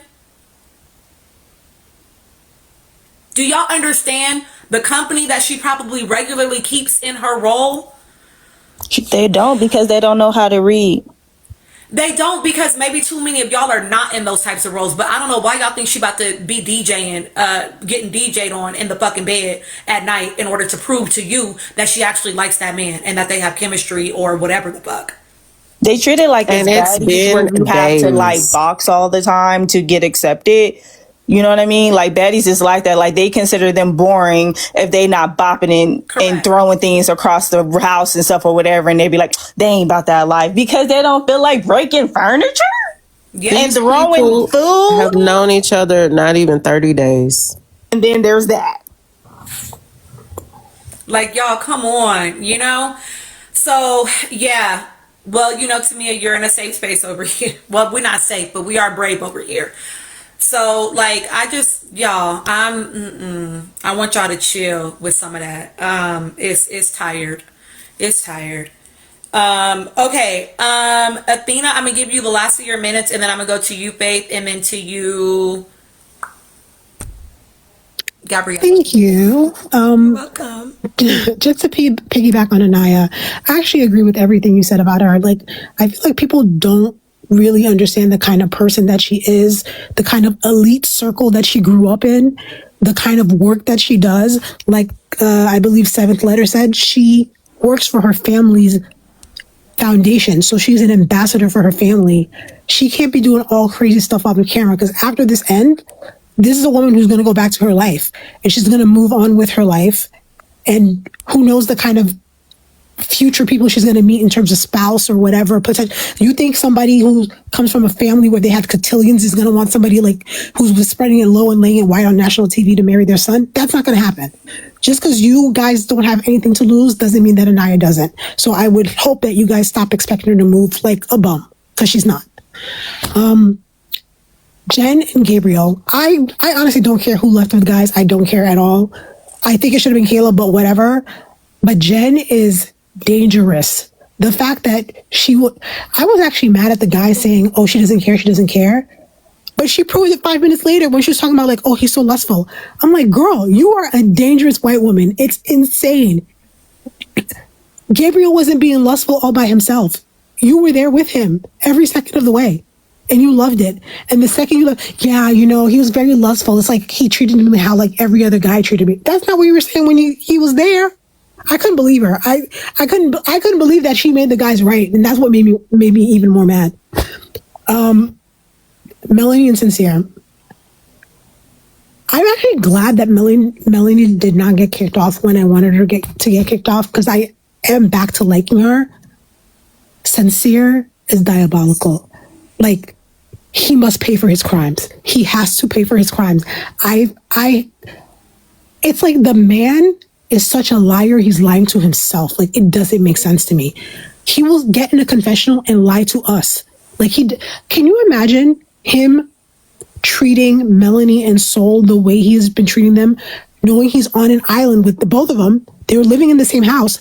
They're being filmed 24/7. Imagine that man out in the wild with nobody surveilling him. He is a menace. He needs to be on FBI's most wanted list. There's something definitely wrong with him. He needs, I don't know, CBT therapy. I don't know. Something needs to be done with him.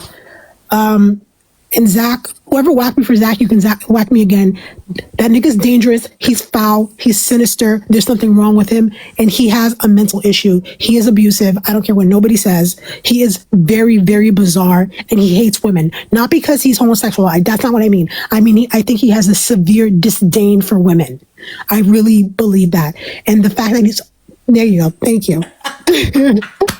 You loser asses. You're a loser. Whoever comes in, you're a loser. Loser. You're such a loser. Okay, Athena, I'll drop you. You can come back. It's okay. Thank you. It might be because you said the word abusive. Mm-hmm. Oh, that could be why. It could be the AI.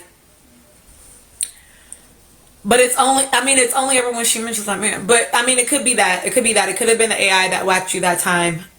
Which TikTok, nobody asked for that shit. Okay, thanks. Okay, nobody asked for that.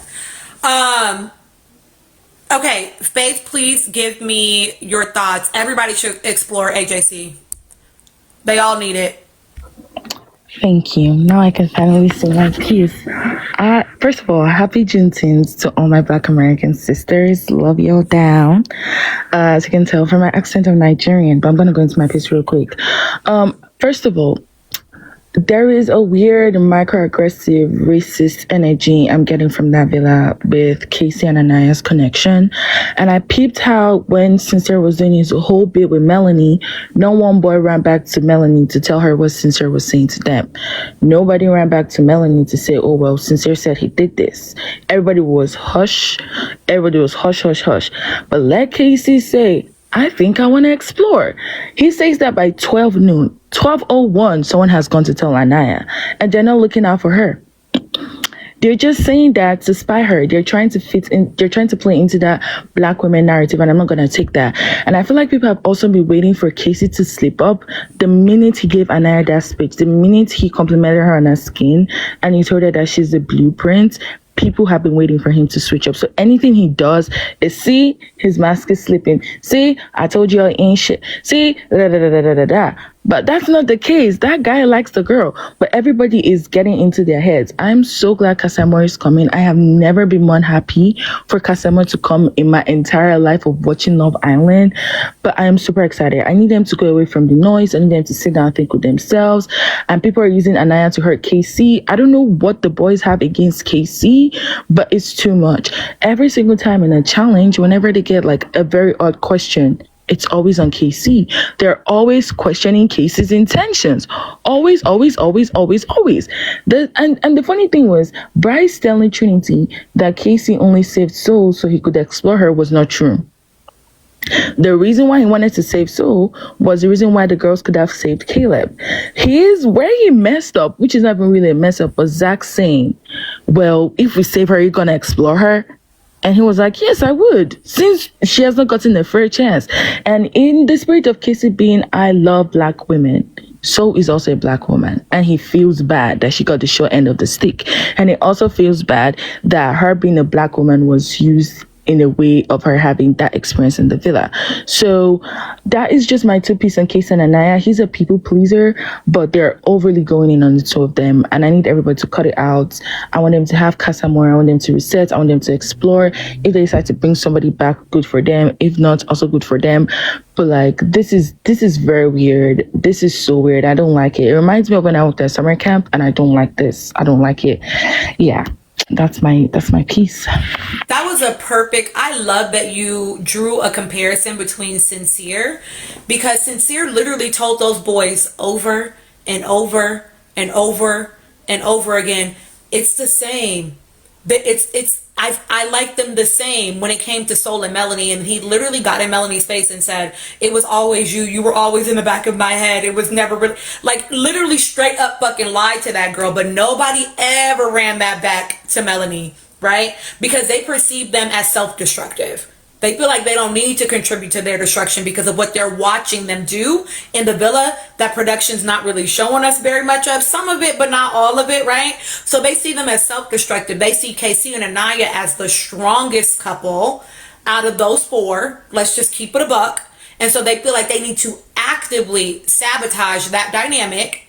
Whatever you think about Casey and Anaya, that is what they are attempting to do.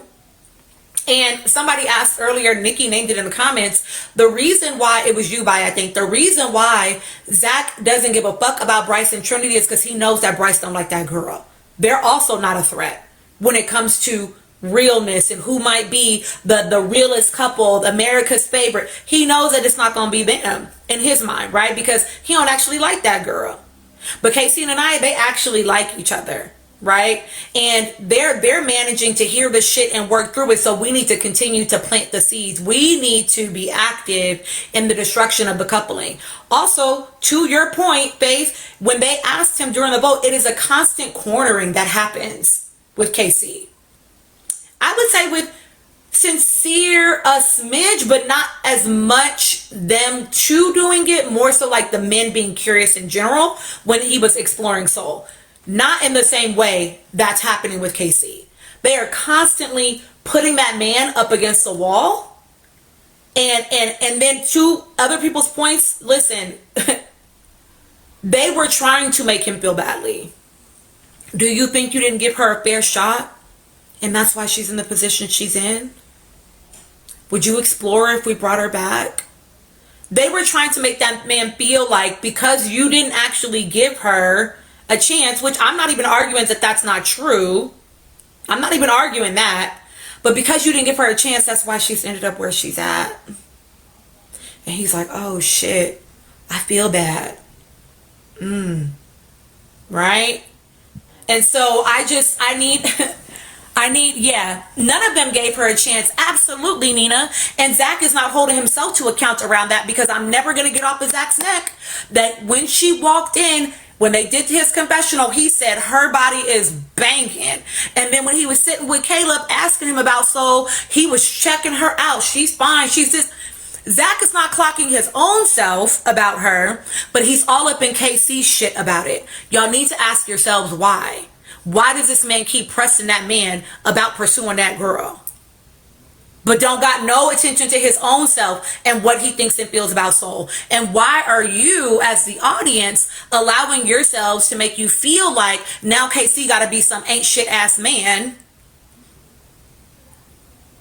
but you don't have no smoke for Zach? I mean, I just feel like it should be equitable, y'all. It has to be equitable. You got to whack fairly and accurately and equitably, you know? Because when you don't, then I start thinking your shit is rooted in anti-blackness. Then I start thinking that your shit is rooted in black perfectionism. Them having to be 10 times as good in order for you to give them any smidgen of support. That's what I start thinking. That's what I start thinking when you can't do that equitably. You know what I'm saying? I actually don't hear enough of you also name, not y'all in here explicitly, no shit. Like I'm not coming for y'all, okay? I also don't hear enough people explicitly name. We talked about it on the panel last night, I think. When Casey got into that fucking confessional and talked about what happened with Sol and not exploring her, he said, I don't regret the decision I made, because that is what was true for him. And he's like, but I can see like how, you know, I may not have given her a fair shake, you know, and how that might have contributed to her experience in the villa. Like, come on, y'all. I need you to put all the pieces together and stop just looking for your bias to be confirmed. Okay? All right, love y'all. Okay. Gabriella, give me your thoughts. Hey, so I have a lot. I am a little discombobulated right now because it's a lot going on. But I'll start at the top. It's not that I didn't like Little Miss Sunshine. I just think that she didn't do her job correctly. And nobody is clocking that she didn't do her job correctly. And she also contributed to how the villa ended up being the way that it was. Because even after she got picked, because she absolutely wanted to be picked, she stayed in her couple as well. And she was laughing at Melanie and, oh, somebody's feelings are going to get hurt. She just didn't think that it was going to be hers. But next point, the Casey and Anaya of it all, I feel like editing is just whooping everybody's ass this year. I don't understand why editing is whooping everybody's ass this year, because it's been said time and time again after each Islander gets out that this is how production works. This is what they did. This is what you didn't see. Up until including last year, I was clocking week 1 and Taylor did not like Olandria, and people thought I was batshit crazy. And it was proven time and time again that he did not like Olandria, but we can move on from there as well. I don't like how it is 3 couples who are all quote unquote the same, and the only ones getting whacked would be Casey and Anaya. But I have to say that I think it's because they did not think that the quote unquote forced couple would be the strongest couple.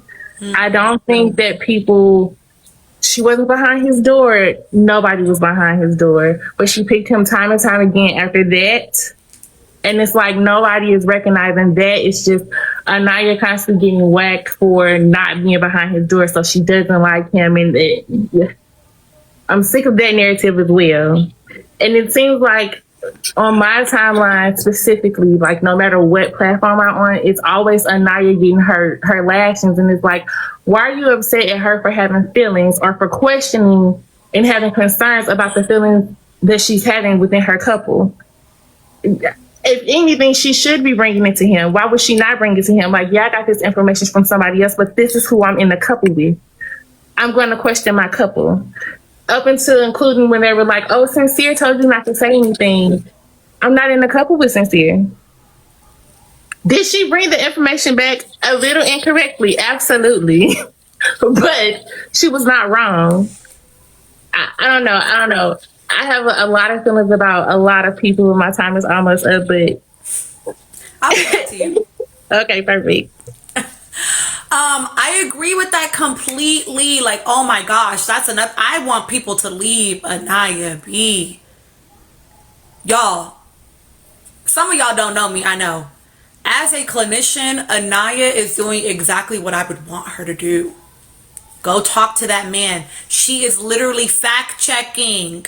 She's fact-checking, right? She's registering something in her body, and then she's fact-checking to see, is what I feel accurate, or am I, like she said the other day, maybe I'm overthinking it. Maybe I'm what did she say? Overreacting. Like, she is doing what she's supposed to do. She's doing what she's supposed to do. I fear more people need therapy. I'm going to come back to you, Ari, because I didn't know you had subscribed, so I'm going to give you 2 more minutes on the clock, my love. And then we'll rotate everybody again. We'll do everybody again. Yes, so I have many thoughts and I'm not going to get them all out, but I think I need to poke the audience right now real quick. Please stop with the Anaya type thing. It's getting old, it's getting tired, and it's played out. Her exes were black. Just get over it. Per background scenes and per Sean himself, she was talking to that man. If she had such a serious type that she did not like Casey would already be dumped off the island. We wouldn't be having these conversations. She saved him from elimination. Moving forward, I'm noticing here, and what's very funny is everybody wants to harp on the Anaya's insecure thing. I should be whacking people, but I want to get this out.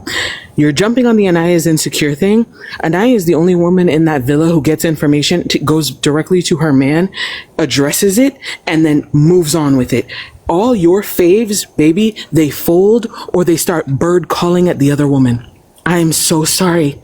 I'm so sorry that you're upset, because the thing that's really eating y'all up, because your fan bases for your other girls are so big, what's really eating y'all up is your fave does not step to her man the way Anaya does. When Anaya went and pulled Sol, first of all, Casey and Sol had multiple conversations in the background. She didn't cut anything off. Because they've been having conversations back and forth all this time, Anaya wasn't cutting them off. To Anaya, that conversation don't mean jack shit. I just got told by Zach that you're playing games with me. I'm going to come to you. I'm going to give Sol a hey, hello. I'm going to watch Boy TV with Sol tomorrow, and Sol will look comfortable with me and Trinity, unlike she does with the other chicks. But y'all don't want to hear that. Anaya doesn't go to the women. She goes to that man, and you're very upset because it irks and it disturbs something in your spirit to see a woman step to her man and do it boldly. That is what's upsetting you. My mama burns men's clothes on our lawn. She does not care. When Anaya drags KC and she lets him sit in that discomfort for poking at her and irritating her, that's what's really bothering you. Mel is talking about, oh, make that man feel better. And I said, feel better for what? I am a princess. You're in my court. I don't have to make you feel better. You need to make me feel better because you made me tear up. Why is it upsetting you that Anaya is doing what you would want your daughters to do? Why is it upsetting you that Anaya is doing what your mama didn't do and what you're too afraid to do with that bum-ass man sleeping on your couch and driving your car? Okay, I'm done. Listen, this is what I be telling them, Ari. Listen, I be telling them, like, y'all have a lot of expectations of 20-somethings when y'all be in raggedy-ass situationships for far too fucking long with bum-ass men who don't like you either. Maybe not y'all explicitly in here, okay? But y'all get what I'm getting at, right? Like, y'all just be having a lot of fucking audacity. Y'all be having a lot of fucking audacity. Ari, you ate that the fuck up. Also, you made me remember something else. Bryce in that conversation with Trinity. Ooh, don't make me drag him again. Please. I had to subscribe because I'm like, do subscribers get 5 minutes? Do I have time to drag? They do. Do I get time to drag now? Because they do. So that's never let her drag him. I want to also just clock real quick, the fact that Bryce said he made it Anaya's fault that Casey couldn't explore. I keep asking y'all to tell me when Casey said it was Anaya's fault he couldn't explore. I keep asking y'all to tell me. I haven't gotten a response yet of Casey saying it's Anaya's fault that I'm not able to explore. I would love to see it. I would love to see it. But what you did see tonight was Bryce saying that, right? They had one conversation and she went and interrupted it. Lies. That actually made me tweak out a little bit because, sir, we know it's not one conversation. You're on camera. I've seen him and Sol talking in the background. You don't know what we're being shown, but why are you telling us it's one conversation? Baby, we saw them talking. We know they've been talking. Play that game with someone else because I have eyes to see and ears to hear. You are parroting and you're saying things because you knew there was tension there. And there's that thing in psychology where if you repeat a lie enough, people start believing it because they've heard it so much, it starts imprinting itself on your brain. You are playing games. Anyone that thinks Bryce wasn't gossiping to Trinity because he knew she would run and tell that, you're slow and you haven't dealt with a manipulative man. He knows Trinity will squawk. He knows his girl will go tell her girl. He also knows if I go and I tell Anaya about this, KC's gonna know because Anaya will tell exactly who gave her the information. Anaya snitched on Sincere. Anaya snitched on Zach. Anaya will not hide from him where she got that information because frankly, she doesn't owe these men loyalty just because of what they have between their legs. Y'all were crying about, oh, why would she snitch on Sincere? Sincere is a demon. He deserves no loyalty. Please. Oh, that's right. Preach a word, girl. Real quick question. Hold on, Tina. Real quick. Yes. Ari, girl. Wait. So is your mama Angela Bassett, or is she your mama the who Angela Bassett was planning on waiting to excel? Because you're not about to just skip over that car statement that you made and didn't think nobody was gonna ask. Listen, I told y'all you giving that energy to like you your mama. I have very dangerous birds in my family. I got an aunt jumping counters and beating chicks. There's still a divot in our lawn from where all that man's stuff got burned. Don't play with me. I I saw know that's Anaya. right. I saw Casey looking sad, and I said, "Oh yes, thank you." I love her. I like her. You gotta keep coming back, girl. She the one. I do see this comment and I just want to address it real quick that it's about not losing your source and that's why she shouldn't have said Sincere's name. I beg of you all to grow up. No, I'm not trying to be mean, for real. But like, if you feel like you need to have a secret source to check up on your man, you don't fucking trust that man, leave. Leave. Leave. Why do you need a source? Because you don't trust that motherfucker. She said, I trust him enough to ask him directly and for him to answer because that's grown-up behavior. That's grown-up behavior. She did exactly what she was supposed to do. I got a question too for whoever said that. If you can do that with your best friend and you gonna tell your best friend every nook and cranny, every second, every minute of whatever tea that you spilling, you're painting a picture to your BFF, then why is your man not your BFF? I got to answer that question. And if you don't consider your man your best friend, then why do you have a man? So you just don't want to get married, which is, I mean, it's cool. But, you know, I'm just saying, though, you telling on yourself, Bookie Butt. Do better. Okay, I'm going to go top down for my new panelists that just joined. You'll get 3 minutes to share your thoughts. Wait, do we have a new Tap Go mods? I'm sorry, or are they on a break? I thought we was on a break. Okay, on a break. Tina, I'm going to drive because I got to get ready for a wedding, but I'm going to be listening. But it was nice. Love y'all. Love you, bye. Thank you, thank you. Peace out. Sleep good, y'all. You too, boo. Paulo, can y'all talk about Melanie? I'm curious. Stop, please. Everyone's canceling her. I don't know why. I mean, the panel can talk about her if they want to. I haven't been a fan since week 1, so for me, there's not really too much to say about her. Daytime Bubble, go ahead and give me your thoughts, my love. Hey y'all, I feel like I've been in here since the beginning, listening in. I think that I wanted to say one thing about Sol, because there is like a miscommunication or something going on with a lot of people online. Like, no one is coming for Sol. Sol is a pretty girl. She has a nice body, whatever. Like, she looks nice. There's nothing to complain on in that. And she's not lying when she said people were a little closed off. I think she missed what her assignment was as a bombshell. Two things can be true at the same time. People can be a little closed off in the house, but you still have a job to do as a bombshell. When you come in, you're not coming in to settle in a couple immediately. And I fear Sincere, or insincere, shall we say, in his lies, got her caught up in the sense that she felt like comfortable. And her comfortability had her settling in with Sincere. When Sol first walked in, nobody wants to call it out. She watched before she came in, because usually the bombshells see like an episode or two before they come in, and she saw what was going on. She came in, she was smirking, she thought she was like essentially winning a prize, so she went along with what was going on with Sincere instead of applying pressure to the other people that she came in saying she was interested in. She was interested in Corbin. She was interested in KC. She's going to tell KC she feels like she shouldn't have to pull because as a man. And it's like, girl, you're not outside. You're in Love Island. Like, you are a bombshell. You have to go in and disrupt those couples if the person that's there that you're interested in, because the guys, or if it was a guy bombshell, the girls are not going to step out first because it's going to look kind of funny to who they're already in a coupling with. So you have to pull them so that you can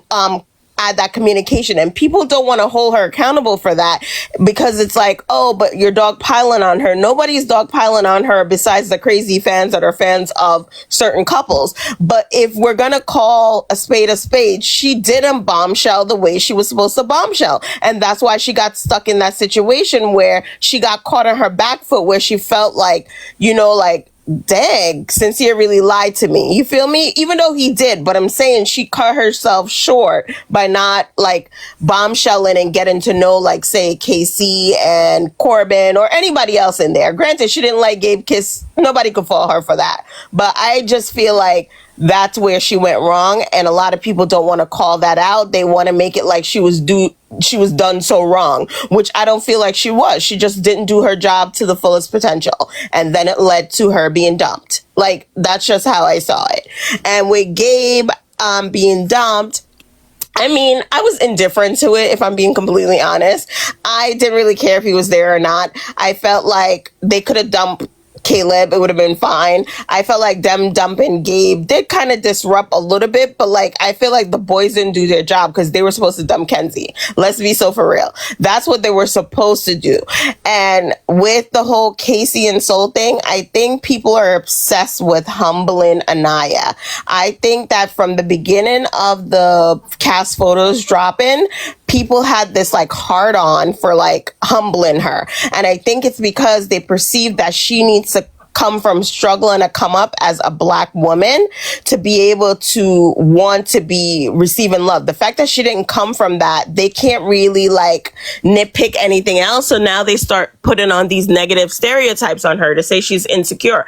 I don't feel like she's insecure. The only critique I ever will give Casey, because I don't really like to get too much into their thing, because I feel like people do run a dogpile in their relationship. I feel like, and I kept saying Casey, the reason why I said he wasn't transparent is because I felt like he was telling the boys things before he tells Anaya. Like, sometimes he would tell Anaya, like, for example, he said that he would explore with Sol or whomever comes in if he feels like there's something there and it's being reciprocated. When his feelings started to change in the sense that he felt like maybe he did want to explore a little bit more or whatever, because he can change his mind. I felt instead of telling the guys, you should have went to Anaya first, because she's always straight up asking you what your feelings are. He goes to the boys, and when he goes to the boys, because he thinks they're his friends, you have Zach and what's his name, Bryce, that have their own ulterior motive. So what they do is they take that back into challenges or to the girls that they're in coupling with,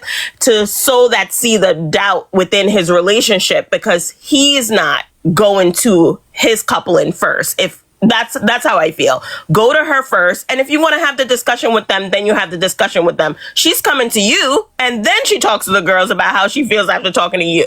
And I feel like he's not doing that, and that's what's causing a lot of this.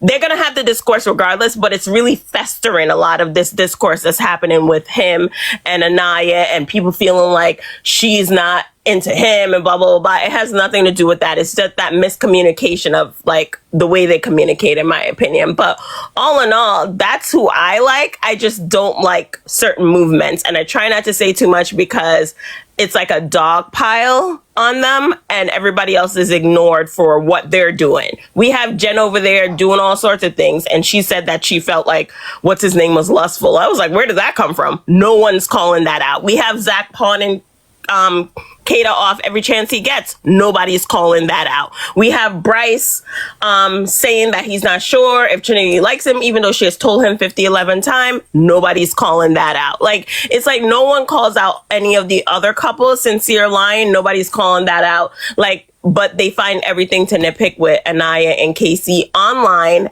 and in the villa. And I think that's the issue that's going on. It's less of like what the producers are doing and what the producers are seeing online. And that's what may like help them to like, you know, like push certain storylines. It's the negative stereotypes that we're putting onto our own people that's causing that. That's why I don't really want to say too much on them, because I feel like it's too much negativity on them, in my opinion. But that's my thoughts. Can I ask a question? Because maybe I truly do not recall. At what point did KC pull the boys and tell them that he was interested in Sol? I feel like every time I've seen that conversation happen, it's because they have explicitly asked him. Yeah, like they're asking him questions, or he makes little off the cuff comments about wanting to explore. And I feel like whenever they ask him something, it's like maybe because he's not thinking of it the way they're thinking of it. So when he's answering them, he's not realizing that sometimes the answer that you're giving them, you haven't even had the discussion with your coupling yet. So by the time you're telling them something, they're running it back. Like, look how fast they ran. Like, I knew they were going to run back that, oh, I think Sol should, stay, because if she stayed, I would like explore her when they asked him that. It's like he's not seeing it. So by the time he already tells them, have these discussions, or tell them, you hear them saying in the kitchen, are you going to talk to Anaya? You hear Carbon accent. Are you going to talk to Anaya about this situation? Yeah, but I don't want it to be an argument. That's telling us that you're already having discussions with the boys. So you haven't even talked to her about it, but there's a round table talk going around. So when she hears it back, she's like, am I going crazy?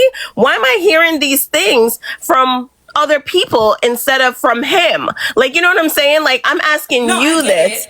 I get and it. I think that's where the frustration comes in for her, and people are not really, like, not you, but people are not really seeing it sometimes. You know what I mean? I get that part of it. I just think it's unfair to say that, like, he's telling the boys one thing and he's telling her another thing when he's being explicitly asked, and then thinking through and being like, oh yeah, I mean, like, I guess I would. Like, the letter conversation is the first time I remember him saying something about, like, potentially exploring, right? But this was them asking him directly. It was them asking him directly. It wasn't like he came to them like, yeah, I've been thinking about this. I think I maybe want to explore Soul. It was them. And I think because he said he was cool off of it too. I'm going to tell you another thing that he said. He had told Anaya, and he did say it to the boys at a different time, but he had said he's cool off of it. I'm not even really on the Soul thing anymore. Not that he can't change his mind, but when you've already had that discussion and say you're cool off of something, and then when you're not cool off of it anymore, I got to hear from somebody else instead of from you first. It makes me think, are you telling them something that you're not telling me? Sorry. So that's what I was thinking. No, yeah, I just, again, I feel like, okay, seventh letter gave y'all a goal. You have 10 minutes to get to 400K. Yeah, so that was my thought process. No, yeah. I think that's why when I was like, don't block me. I'm not saying he's not doing this. I'm just trying to tell you that that's how it comes across. And I think everybody interprets situations differently. You know what I mean? But that's how I would interpret it if I'm in the situation and I don't know what's going on. I'm on this dating show in my young age, you know? I understand exactly what Anaya is feeling. That's not my point. My point is the audience. Yes. The audience making this argument feels unfair because they act like he has come to a conclusion and then sought out the boys to share. That's typically not what we're seeing. But I think it's the audience arguing with one another on the sense to say that Anaya is insecure in her thought process and her like having doubts. So I think what happens is that, you know how you have, you know, the toxicity sometimes, and you know when people don't agree. So what happens is that there's a narrative being pushed onto Anaya specifically since the season started, like as if she's like, it's like an undesirable. She's insecure. She's this. It went up from undesirable to insecure to this to that. And then what happens is that when she was voicing her opinion, no one was like, they weren't taking a step back to look at what she was saying. So now that it comes out that he's like, oh, I want to explore, it's like it doesn't match up what you saying you was off of it, and now you want to explore and you're telling the boys and you're not telling her. So I think that's where people was kind of like, you know what I mean? Yeah, no, kind of coming from. I understand. I just think it's an unfair critique for people to make. I think they nitpick at everything for KC as they do Anaya as well. And Anaya, I think that it is like someone just said in the comments. For a lot of people, it's that somebody has to be wrong. Like people cannot hold the tension. And two things can be true at the same time. You can hold space for you know, I can understand your point of view in this, but look at this way of looking at this. But I just think that in nuances and stuff like that, as an audience watching Love Island, is like everybody is perfect in a relationship. Everybody knows how to communicate. There's no like miscommunication that ever happens in relationship. And I feel like no one wants to admit that. So they put these like negative things on them, and it's like they're held to a different standards than the other couple. Like they'll say they don't kiss in bed. When we've seen them kiss in bed, she just doesn't feel like she should go all the way and embarrass herself or her family on TV. And I feel like she's not the only one that has done that. There's other Black contestants that knows that they're already being judged at an unfair advantage, so they're not going to put themselves in that situation to now add like having those kind of relations on camera on TV, because they're not going to be judging the same way. You see how quick Jen switched up and said she felt like what's his name was lustful? Do you think that a Black woman having sex on TV would have been able to switch up that fast and everybody's gonna be like, oh my God, she felt this. They're gonna be like, no, you was doing this. You was, it's not the same grace. So I don't blame any Black contestants going on there to ever do that. I would never want anyone I know, or even if I was at that age and chose to do that, that would be the first thing I'm thinking. If nothing else I don't do on that show, it will not be that. Because I just feel like you're held to a different standard, No, we absolutely are held to a different standard. Yeah, we're definitely held to a different standard. I definitely feel like people come for Anaya unnecessarily. I also am gonna stand firm with y'all in this live around, like, I think that people are making unfair judgments on both sides about both of them. And I want people to be able to, I mean, y'all are going to do whatever the fuck you want to do. It's the internet and everybody has access to this bitch, even if you don't have anything past the 3rd grade reading level. So I got to remember who I'm sometimes engaging with on this platform. And that's just being perfectly honest. You know what I'm saying? So, like, I understand that not everybody's going to be able to have the space for nuance. And I'm always going to echo it in my space. You know what I'm saying? So I'm okay with people saying that they want KC to be direct. Jamila, I think it is. I said what I said. I think it is okay for people to say, well, we want him to be more direct, and I want people to actually tell the truth about what they're watching.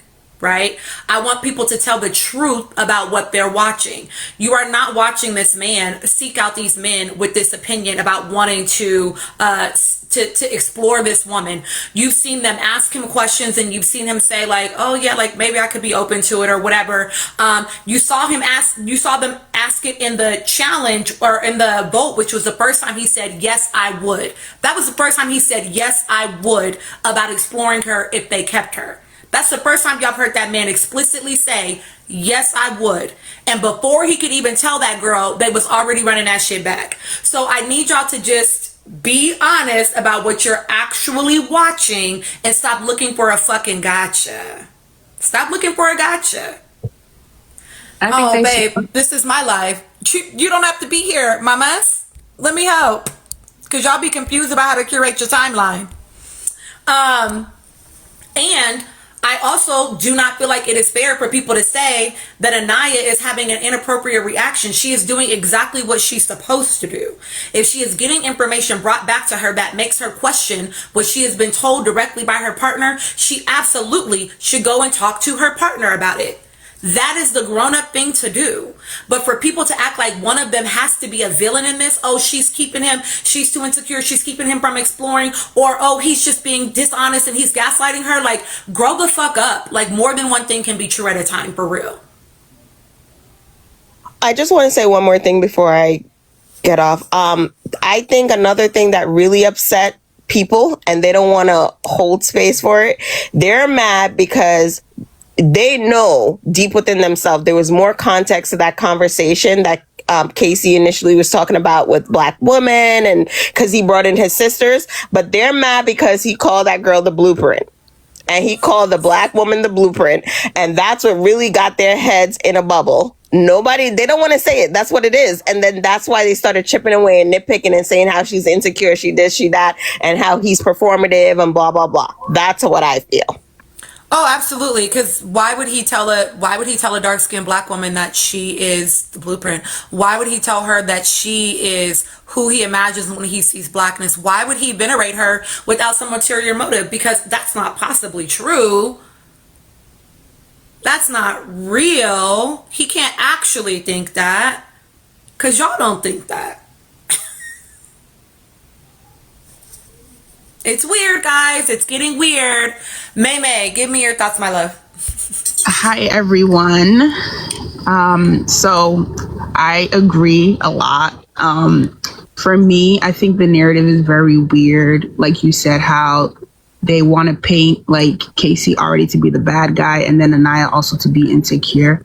I think my situation, like a bunch of people have already reiterated, is that I don't think Casey is the one who's starting those conversations. I think he's getting baited into those conversations because, for example, with Sol, she came in on episode 5. We're on episode 14. If Casey, I'm a firm believer that if a man is going to do what he wants to do, he's going to do it. Whether there's a strong connection or not, he knows it's Love Island, but I just don't think that he felt like there was something more to it, in my opinion. So he didn't really pursue it as much as he could have. And also, I think that conversation with Bryce and Casey towards the end kind of made him feel even more guilty that I didn't give her a fair chance when I could have. But I just feel like if you're a bombshell and you come, you need to do your job. And she didn't do her job. Now, with the whole situation with Bryce and telling Trinity and everything, he could have been like, it was two of us who were voting for her, because from how it seemed like to me, he was like, she didn't get a fair shot. But for you to come back and just base that only on Casey, I thought that was very weird. And then on top of that, he got upset because I feel like he saw that Casey was calling him on his bluff. Not that he was exploring, because I think the first night they both explored, which it was rightfully so. But the fact that after he explored, Kata curved him, and then he came back again to go explore her again, and he got curved. Casey was like, you're the ones who, you say you're in a strong connection, but you also explored again. To me, it's just like, yeah, we see what you're doing. You don't really like Trinity, but you're also playing it safe. Like you're claiming that he's playing it safe with Anaya. So I think with that, it was just easier for Bryce to hop on Zach's bandwagon to be like, we see that those two people have a strong connection. Let's just dogpile on them. And anytime we have a chance to talk about them, let's do it. Because in every conversation, like you said, Tina, they're always asking Casey questions. And I feel like if it was something that was a big deal, that he was already bringing up those conversations, production would have found some way to show it in some way or the other. So in my opinion, for them to be like, oh yeah, he just doesn't like Anaya or anything, I don't buy it. And I also believe that if Anaya gets information, she should run to Casey first, because that's the whole point. What's the whole point of being in a connection when you can't express your feelings or how you feel like to other people? So then what are you guys working on? So I just think for me, where the narrative became even more like annoying was that I wish he had the chance to pull her first. But then sometimes I'm just like, I just feel like they're always talking, but we never see it. So it's like, what's the truth? They probably did have this conversation. They just fixed the issue. But now Zach wants to be like Casey and Anaya. And then it brings up the whole situation back up again. And it's like, what is the essence of you guys trying to force this narrative? And I think, I don't remember who it was, but they were like, they don't understand why Trinity brought that conversation up to Anaya. And I was like, I didn't really think about it like that, but I do see the point, because if you're saying like, Soul's already left. What's the purpose of us reiterating and hashing that whole Soul Anaya situation again? It doesn't make no sense, because if he wanted to, he would. And if she really wanted to, and she said, if she really liked Casey that much, for 9 days, you would have done something. And I don't like how they keep doing this thing with like the black couples where they keep wanting to cause issues. When, to be honest, I don't really think their issue is a big deal. Do I think that they both should explore? Absolutely. And if they do end up coming back together, or they're not even separated, but if they go to Casa, they find people and they come back together, then it is what it is. If they don't, it is what it is. But you guys also have to listen sometimes. Casey himself has said that he is like scared to be a risk taker, right? He doesn't like taking risks. So clearly with the whole situation with Soul, clearly if he really liked her, he would have took the risk. He didn't. Because I remember in a conversation early days when they were actually really good, he was like, he sees Anaya helping him actually get out his comfort zone and doing things that he's not used to doing. So I don't know. It's just weird to me, but that's kind of what I just wanted to share. Yeah, he literally said like it would have to be something exceptional to get him to move. And right. He's not a risk taker. And so I do think that he needs to learn how to take risks. I think that's Absolutely. Part of what he needs to learn during Love Island. But I don't know why it's so shocking to people that he didn't. Like, I don't know why that's so shocking that he would act exactly how he says he acts. Like, exactly. Why is that throwing people? Exactly. And I think, I don't know, for me, for Love Island, like, I know it's a game and everything, but I think people are there to find love, right? So if he found a connection where he thinks is really strong and he doesn't see the point of taking a risk, I don't think it should be the end of the world, because if we recall tonight in the game, Zach said I didn't want to explore. Right? I forgot what the question was, but basically he was like, I didn't want to explore. So why is it okay for you not wanting to explore, but you're so pressed that Casey should explore when he doesn't want to? And he said that he's getting punished for not wanting to explore, but now it's okay for you. Or furthermore, again, I'm never going to get off of Zach about it. I'm never going to get up off him about it. Why is it okay for Zach to tell the bombshells, I'm just happy in my couple and that's why I don't want to explore, but continue to lust after Sol on the island and talk about how much of a baddie she is? Like, why are we not all saying, well, why don't you just explore that? You're the one asking about bombshells coming in. You think she's cute. Why don't you go talk to her? Nobody's asking that question about that. And if we're also being fair, right? All the strongest couples are kind of all in the same situation, right? They all haven't really explored that much, if we're being honest. Bryce, the only reason why you explored is because you really wanted Kata and she didn't want you, right? So you thought you would try again and it didn't work, right? Who else is even there? Trinity and Bryce. Trinity has not explored. Zach has not explored. Kata hasn't. Kata hasn't. Times, but but nothing else. Never gone beyond the initial conversation. Exactly. So you can't be upset when they're doing the same thing that you're doing, but you're upset because you can see that America actually really likes them. It's weird. And my thing is, it's even for me, it's less about the Islanders, if I'm honest, because I see them, right? It's more so about how the public allows themselves to be duped by stuff. Like, I just fear, like, I understand that we're in a literacy crisis in the United States, but, like, media literacy really does need to increase if people are going to be so confidently and boldly having opinions about things on the internet. I mean, whatever. I guess it doesn't fucking matter. People can do what they want. But it just, it's usually so underinformed. And it's not... It's not really showing that you quite understand what's happening on the show. And I think people also don't listen. Correct. Yeah, I agree with you. And I think they just don't listen, right? Like, obviously people can lie and things like that. And you never will know somebody's true intentions, no matter what the situation is. But, like, it takes a lot to lie. Like, I feel like after a while, you're going to get caught up, just like Sincere, right? It caught up to him. So it's like, why don't we just give these people the benefit of the doubt until you actually see it, that Casey himself was the one who pulled the boys and be like, all right, this is how I'm feeling, yada, yada, yada, yada, yada. Then we can go from, all right, yeah. Or is it true that... Go ahead. Or even better yet, let Anaya ask the man and he flat out say, no, I never said that. Then I will prove to y'all that he's a fucking liar. Right. That hasn't happened yet. Right. So do I think, like, I feel like, should he be pulling Anaya first so that, you know, it can cut all that, like, it's not honest or anything, and then makes Anaya looks like she's insecure? Absolutely. But also, that's my thing. Production also to me has just been very weird when it comes to them. So, like, I don't know what to believe. Sometimes it can be confusing. Things also look choppy because it's like sometimes, like, for example, with the whole saving, like him saying he would explore Sol, like, to me, it's just like when he was talking mid-sentence, all of a sudden it gets quiet and they're already on to the next situation.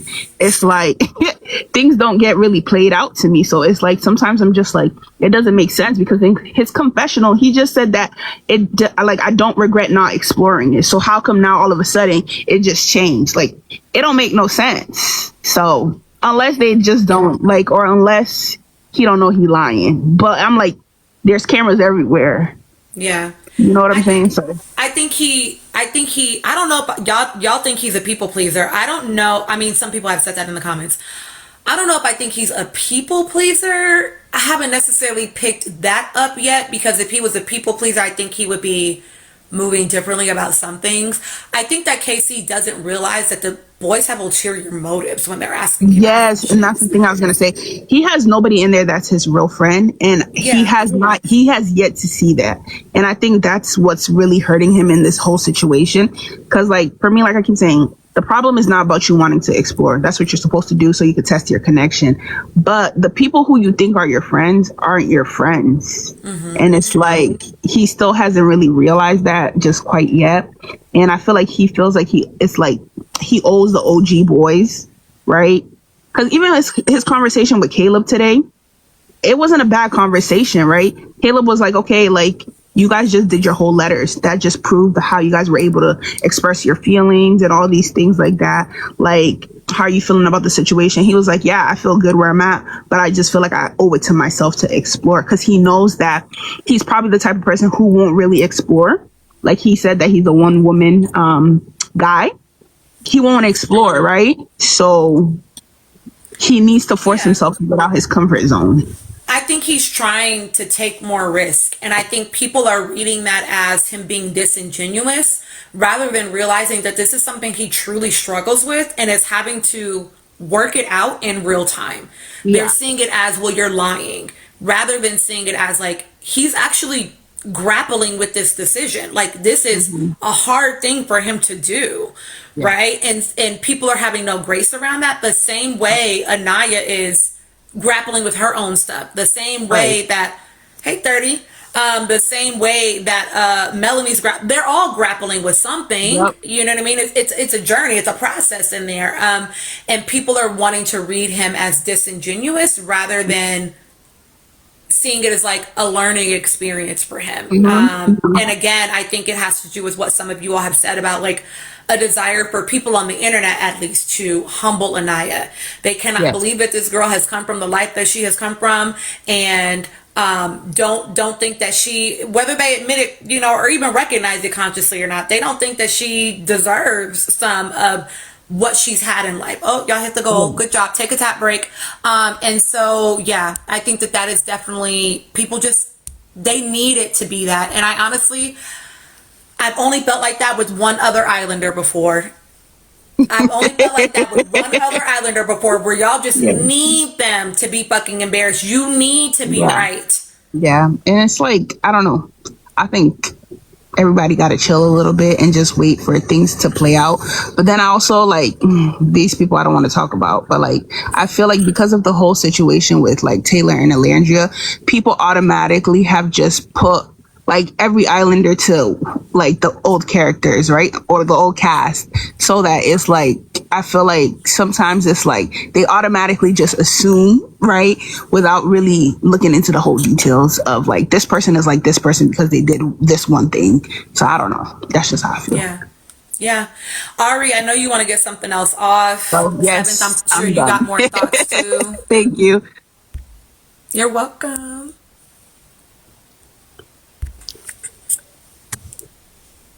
Okay, so I've whacked the birds. The comment section know not to trifle with me on this.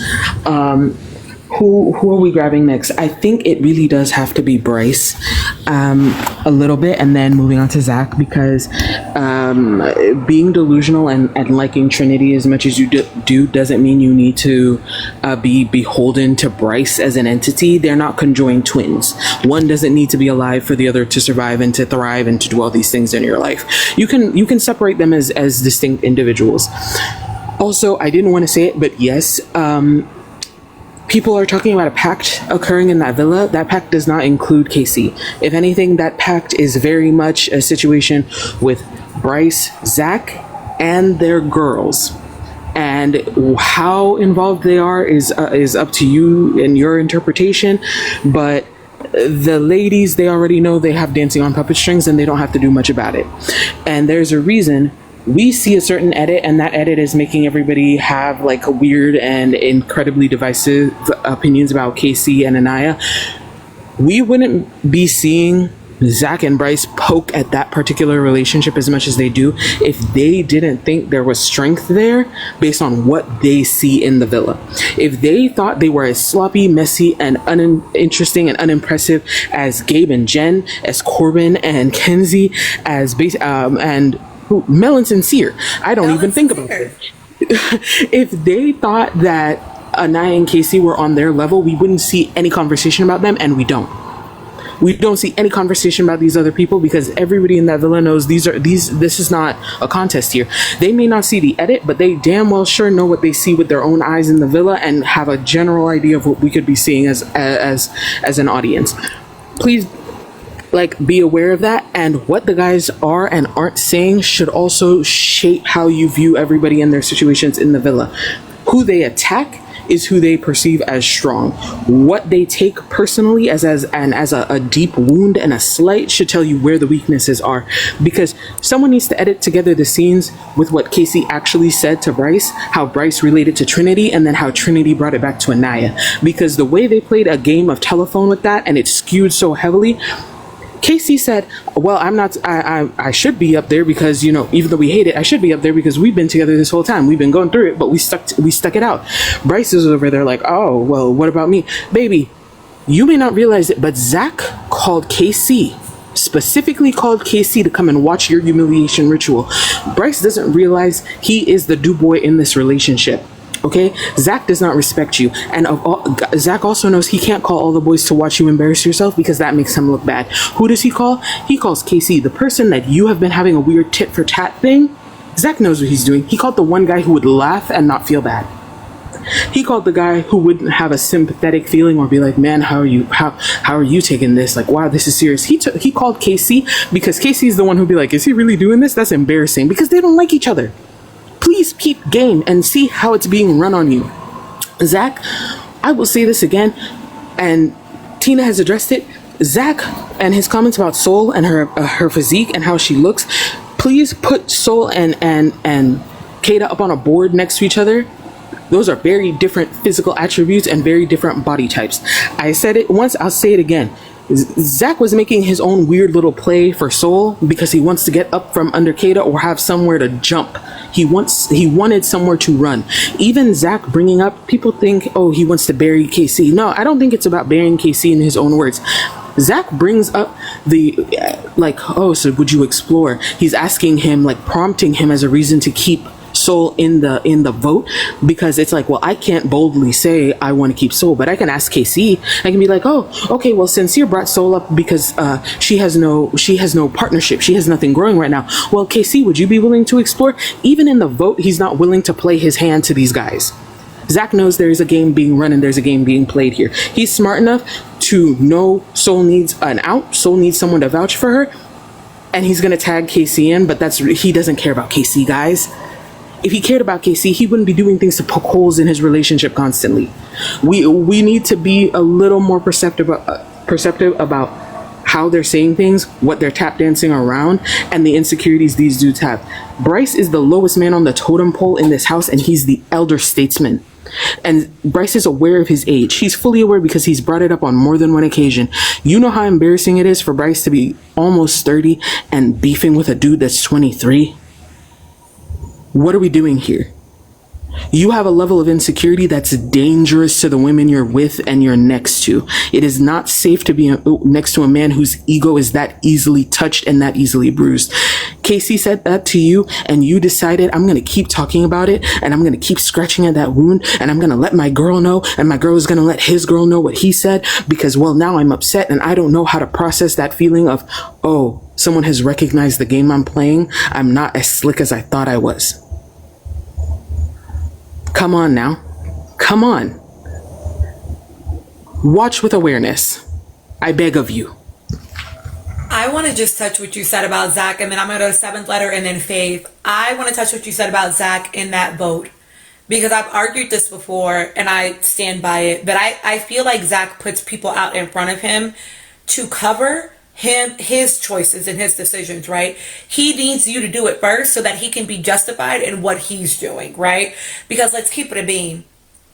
When those bombshells came in, they didn't explore, right? We had Caleb with Kenzie. We had Jen with Gabe. We had Sol attempt with Gabe, which she was never really interested in, to be perfectly honest. He wasn't one of her three. And then we had her very quickly with Sincere. And then all three of those bombshells pretty much only locked in on those people. And so even though Sol technically was being pursued by Sincere, it was still a lock-in situation.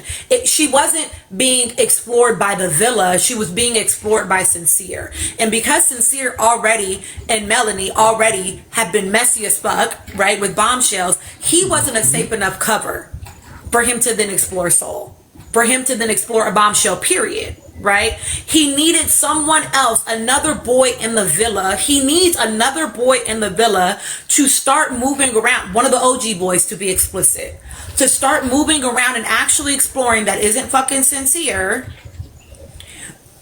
so that he can argue that this is just the way it works. That, like, this is the experience, right? And so he's looking for cover. And y'all need to be able to see that. Okay, go ahead. He's waiting for the first horse to spook. Yes. 100%. Seventh letter, give me some thoughts. Are you awake still? You probably are. I'm here.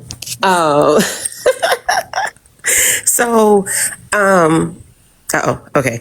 So I've just watched all of these random categories that they've tried to put Anaya in throughout her journey on the show. First, Anaya was a colorist because she stood behind the door that had Sincere and Sean. Then she became, she don't like Casey. Then it became KC is pouring into her, so she ought to be grateful. She ought to be thankful. And then it became, she's insecure because she vocalizes what she sees and brings it directly to him. And then every time she does or says something and people are steadily planting seeds of doubt in Casey's mind, catching him at a weak point or a point where he's just trying to, think things through and talk to the guys openly, and he's thinking it's a safe space to talk, but he has two vultures around him and he don't realize it. They're planting more seeds of doubt, and then now they're making it seem like everything she does is an argument or a back and forth with him. I want everybody to understand this and be okay with it. Black people especially. If Anaya and KC do not end up being a match, it is okay. That doesn't mean Anaya is a bad person. That does not mean KC is a bad person. It is not some big gotcha moment. This is a show about them all exploring connections. All of these people making this married island is not the way that this is supposed to work. But I also have to whack production a little bit for not throwing in viable options for everybody to explore. It's really been fun for Sincere. It's really been fun for Kenzie. Everybody else is kind of stuck in this same little loop, going back to square one, going back to day one. But I just don't want these two people, if they are not compatible, to be put in a box like one of them or both of them was doing something wrong. It is okay if they don't work out. It is perfectly okay. Like, it is. They're going to be fine. And I want everybody to stop thinking that Anaya has low self-esteem. It doesn't give that for me. It gives she's a Virgo. Like, a lot of Virgos have type A personality. They want to control things. They want it to look a certain way. They do strive for perfection. And also the way Anaya was raised. She was raised around her parents. Look, we don't know the ins and outs of her parents' marriage, but she didn't, from what we know and see, didn't grow up in no struggle love environment. She didn't come from struggle. She's very well, versed in communicating with other people. Obviously, these people are 23 years old. Think about yourself in relationships at 23 and then having to do it on TV with a new person. Like, be for real. These people have known each other less than 30 days. Like, less than 30 days. I don't like Zach and Bryce. I don't like what they're doing. Everything they're doing is about gameplay. They seem so awkward when Trinity and Kata are around and trying to be affectionate and uncovering who they are as people. In those conversations, they seem like taken aback, like they like move back. Body language gets weird. Their eyes get weird. And then they try to shift the conversation to everybody else's fucking business. Why are y'all always talking about everybody else's relationship? None of the people talk about y'all. Like when the girls are in the makeup room, they be like, "Oh, y'all are cute," blah blah blah. That's it. They don't talk. Y'all zone in on Anaya and Casey, and it's getting on my fucking nerves. Looking forward to Casa. I hope they bring in some fine shit with personalities that are not scared to do what they need to do and be bold about exploring. Because if this is going to be it, every couple is going to go back to square one. Just cut the season short. Because y'all found y'all love, y'all found y'all connections. We're done. We are done. It's just, it's weird. I have a question because I can't remember from last season's. Parts of it are a blur. No more bombshells come in after Casa. Yeah, they do for the heart rate challenge and stuff. Remember after Casa, they have the heart rate. Season six they did, but not season 7. Okay. Season 7, we didn't have a bombshell after Casa? No. I don't think so. Or was it because there was too much people in the villa? I don't remember. But they brought so many people back from Casa last season. Yeah, so they had to do a big ass dumping. So they weren't about to bring nobody. Yeah, but typically they did. Season 6 they brought like two people, and then they were recycled people. They brought Harrison and what's that girl Cassie back? Yes, for from 6 previous seasons. For 6, they from previous seasons. Then I just know Casa needs to be worthwhile, and if they do bring a bombshell after Casa, that means y'all didn't do what y'all supposed to do in Casa too. Like, it's but I also don't you think 7 that with Casa coming, right? You see how everybody, and I hate to make this about race, but like for a while there in the villa, outside of us with our initial couplings that we had, which was the only like racial, like when you look at the person and say that they're black, right? Casey and I are Trinity, right? After that, all we got was a whole bunch of racially ambiguous people, whether they were male or female, everybody was looking the same. And then we got Caleb to come in for Kenzie, who was a waste, and then Jen. But like, even within that, you still had Soul that fits the bill of everybody else. Like, you get what I'm saying? Like, there was no, like, when you say viable options, they really wasn't given anything, because all those people that came in had a type that they were into, and it wasn't those dark-skinned people, whether male or female. The 3 that was there. So I'm hoping that for Casa, they do their big ones, especially for the girls, because the girls always get the short end of the stick where the guys just don't look up to par. So who's going to leave their main squeeze for those people? So they better do their big one of giving viable options. I need it to be great, but yeah, you know, it needs to be looks, everything else, you know? But Daytime, that's a good point. Like what you said, because I don't consider Casey dark skin. I consider Casey brown skin. Like brown skin, yeah. But a lot of people have been calling him dark skin. When I say dark skin, I mean Tyrese, I mean Lance Gross, I mean Miles Davis, I mean black, dark skin. Like, everybody don't have to be. But you know, when you compare them to who's there. But I'm talking about bringing them in. No, yeah. Like, we want to see some dark skinned people on the show. Like Cinco was on the show, Koi was on the show last season. Dark skin like that, like that is into black people that like, are into black women and are in community with black people. I always have to add that, because if you're not in community with black people, then you're gonna be trying to do some other shit that I don't have time for.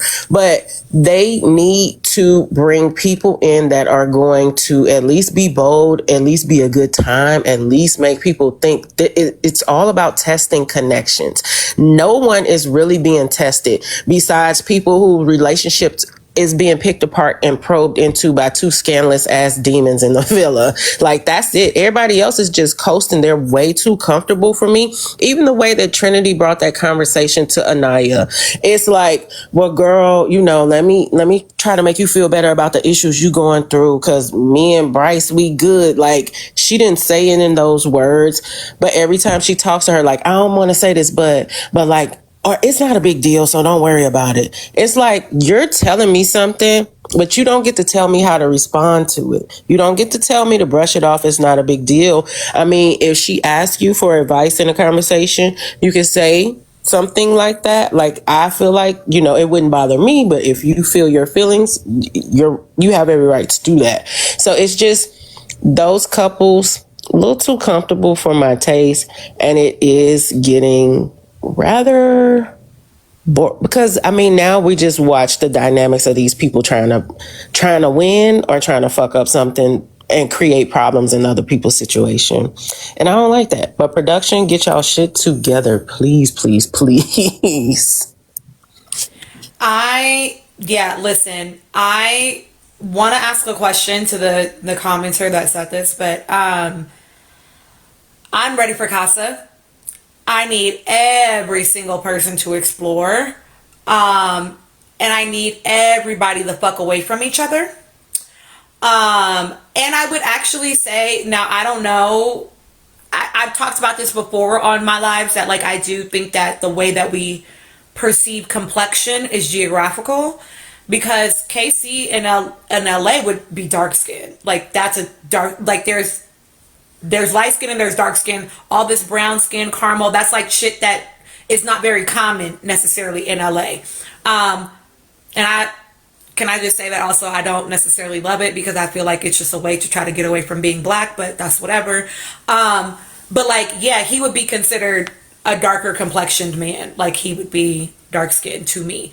Yeah, KP, I'm from LA, and like he would be dark skinned. I agree, Amina. So like I do think it is geographical though, how we perceive that, but I do want viable options for everyone, and by everyone obviously I mean the girls, because an explicitly Casey, I mean not Casey, yes, correct, Anaya and Trinity, I need them to have viable options, right? I need them to have people that are actually into and desire and are attracted to, and not in a fetishy way, black women, right? So it's not about whether or not she wants to be saved. Okay, the question that I have for the comments was, someone said that Casey said that they should be safe because he stayed in his couple the entire time. Did he say safe, or did he say he knew he'd be in the top? Remind me. Okay, I thought he said in the top. But I thought he said in the top too. I thought he said in the top. But he might have said safe.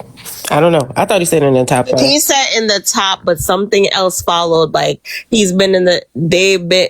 He expected them to be in the top because they didn't. Yes, they've been in the same couple. Like, and Bryce took something to that because he felt like, what about me? I'm here. I've been together from the beginning as well, like you two. But he felt some type of way because he didn't include him. Like, but someone and in I the told comments said that y'all. he thought.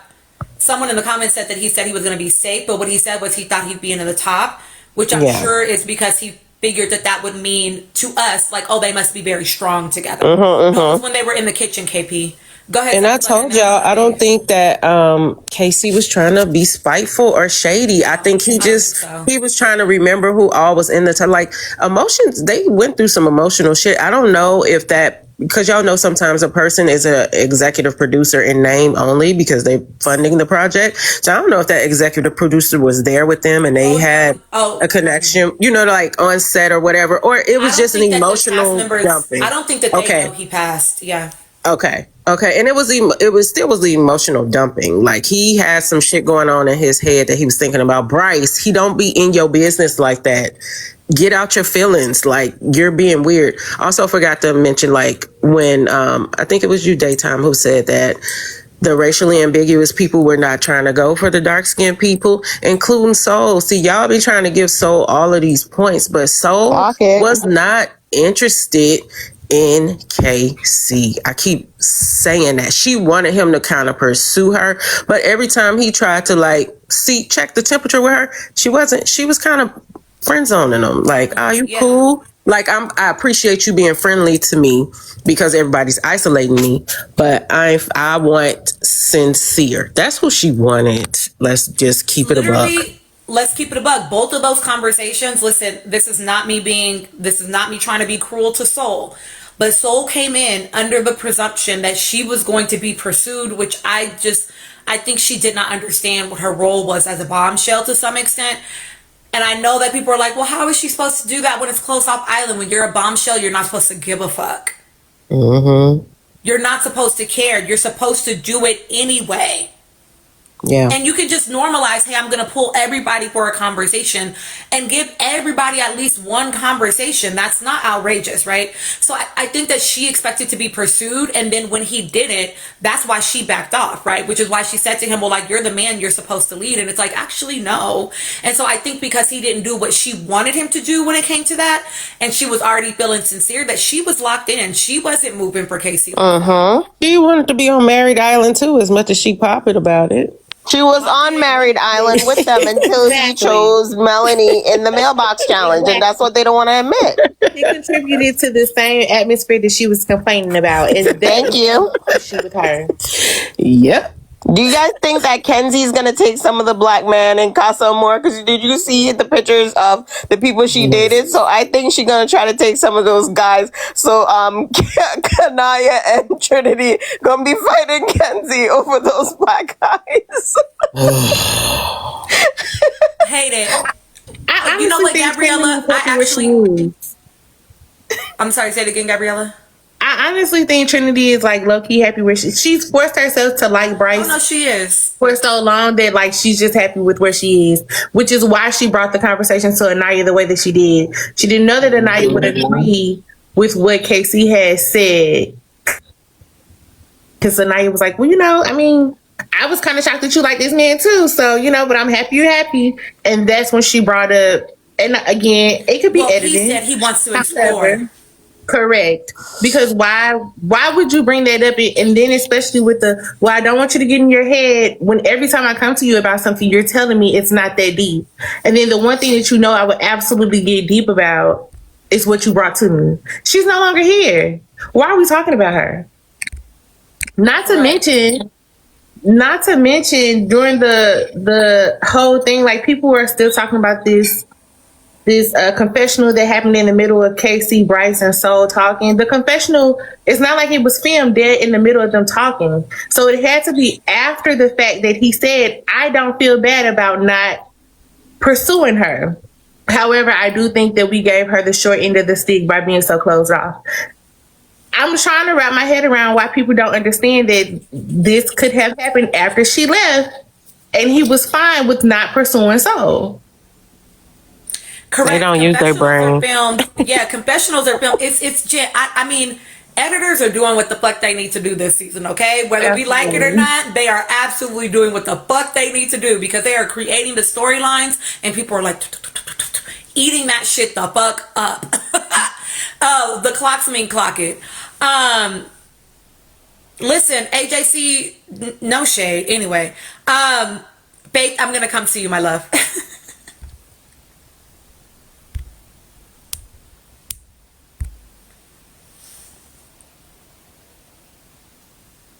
Oh, it's my turn. I didn't realize. I just wanted to whack Bryce real quick because I just realized I didn't do that the first time. Bryce is a slimy, grimy MF. Like, he grinds my gears so bad. And it's super annoying because he's a white man in America. Now, I don't know too much about America because I've only been here for 3 years and I came here on a student visa alone at 18 and I'm 21 now. But like, I would never move the way Bryce is moving. And it's really making me sad. I'm like, how do you feel in a country that was built for you? First off. Secondly, why are you beefing with a 23-year-old who is black? Third of all, why are you 29 and insecure? What is going on in the House of Commons? First, why you tell me you're fixing garbage trucks to pay rent? Is it really that bad? Because I mean, LA is expensive, but like, you don't gotta care.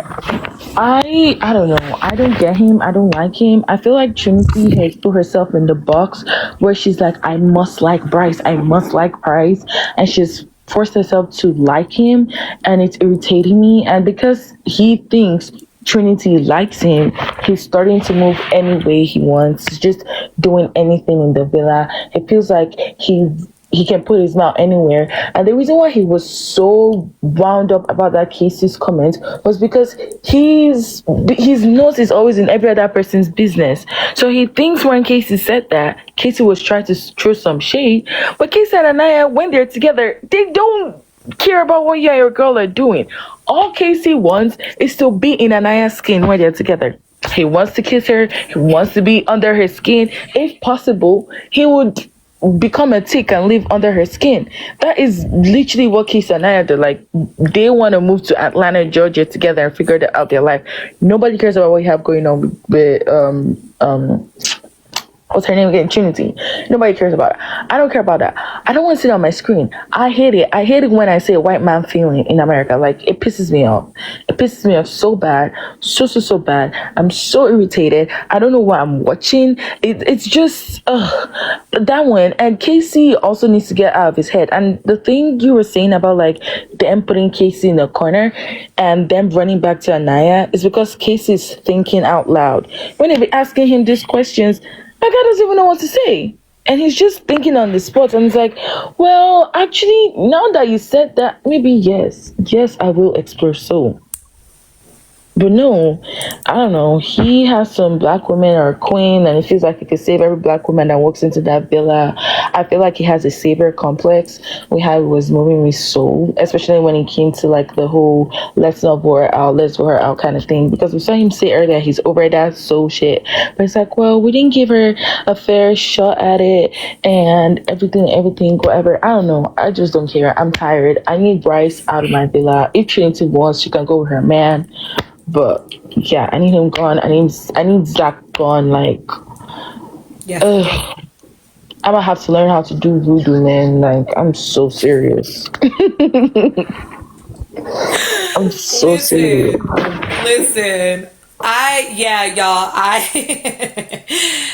I'm ready for Casa. I think it's gonna be really. I hope it's gonna be really fun to watch, y'all. I hope that we are going to see everyone actually step up to the plate for real. You know, I hope that we get to see everyone, just enjoy themselves and actually sort of maybe relax a little bit, because I feel like everybody's just a little bit tight in that motherfucker. And so I hope that it helps people to relax a little bit more. I will say too, guys, that I don't mind. This is to the commenters. I don't mind when y'all come in here and disagree. I am blocking people though. I don't mind if you come in here and disagree, but you better have data to back up your point. If you're just coming in here saying some shit about Anaya, saying some shit about Casey, I'm blocking you. I'm blocking you. You need to be able to actually discourse. You need to have some data. You need to have some reason why. That's not just based on your gut instinct, okay? Because that's your trauma. That ain't got shit to do with Casey and Anaya, all right? So you're welcome to disagree and to say the things. Fuck no, Ash. At this point, literally, KP, literally it's a dog whistle at this point, because y'all are just in here throwing that shit around for what? For what? Y'all are just dogging on them. Dogging on them. And for what? Have a good reason. Have a good reason. Make an argument. I can disagree with your argument, but make one. Make an argument, and that's okay. I can disagree. I'm not going to shit on you for your argument, but you actually got to be able to make one. That's it. Otherwise, you sound like a hater to me, and I'm going to block your ass. I protect my peace on the internet. And I absolutely am blocking quick as fuck tonight. I'm not playing that shit. Oh, Lord.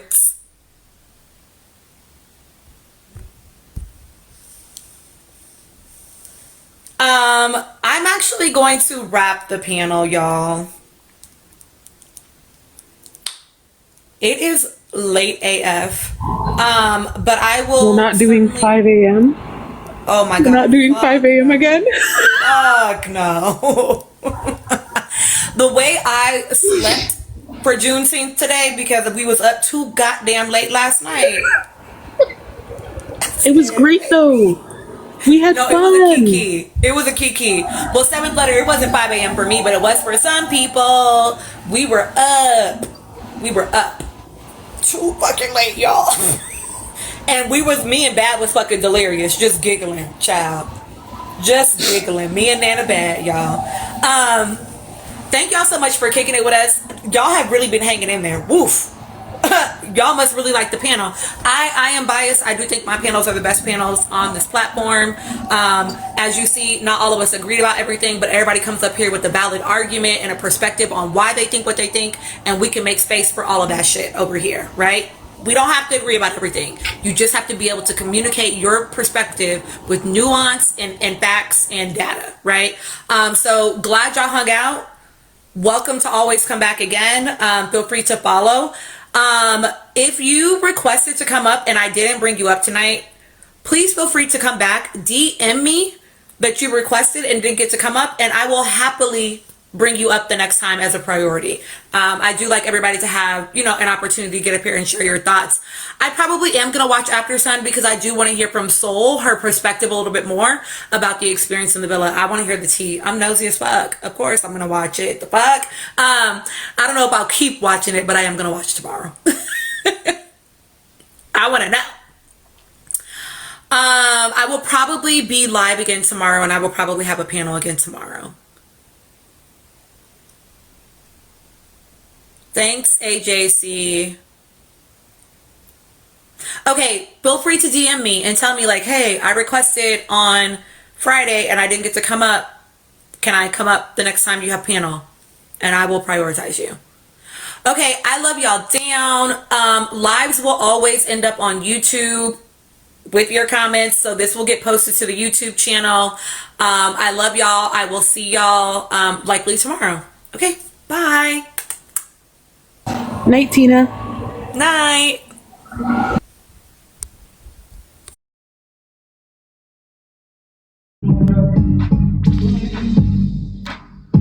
All right, we got a minute and 17 seconds on that thing. Kaba about to take out somebody real quick.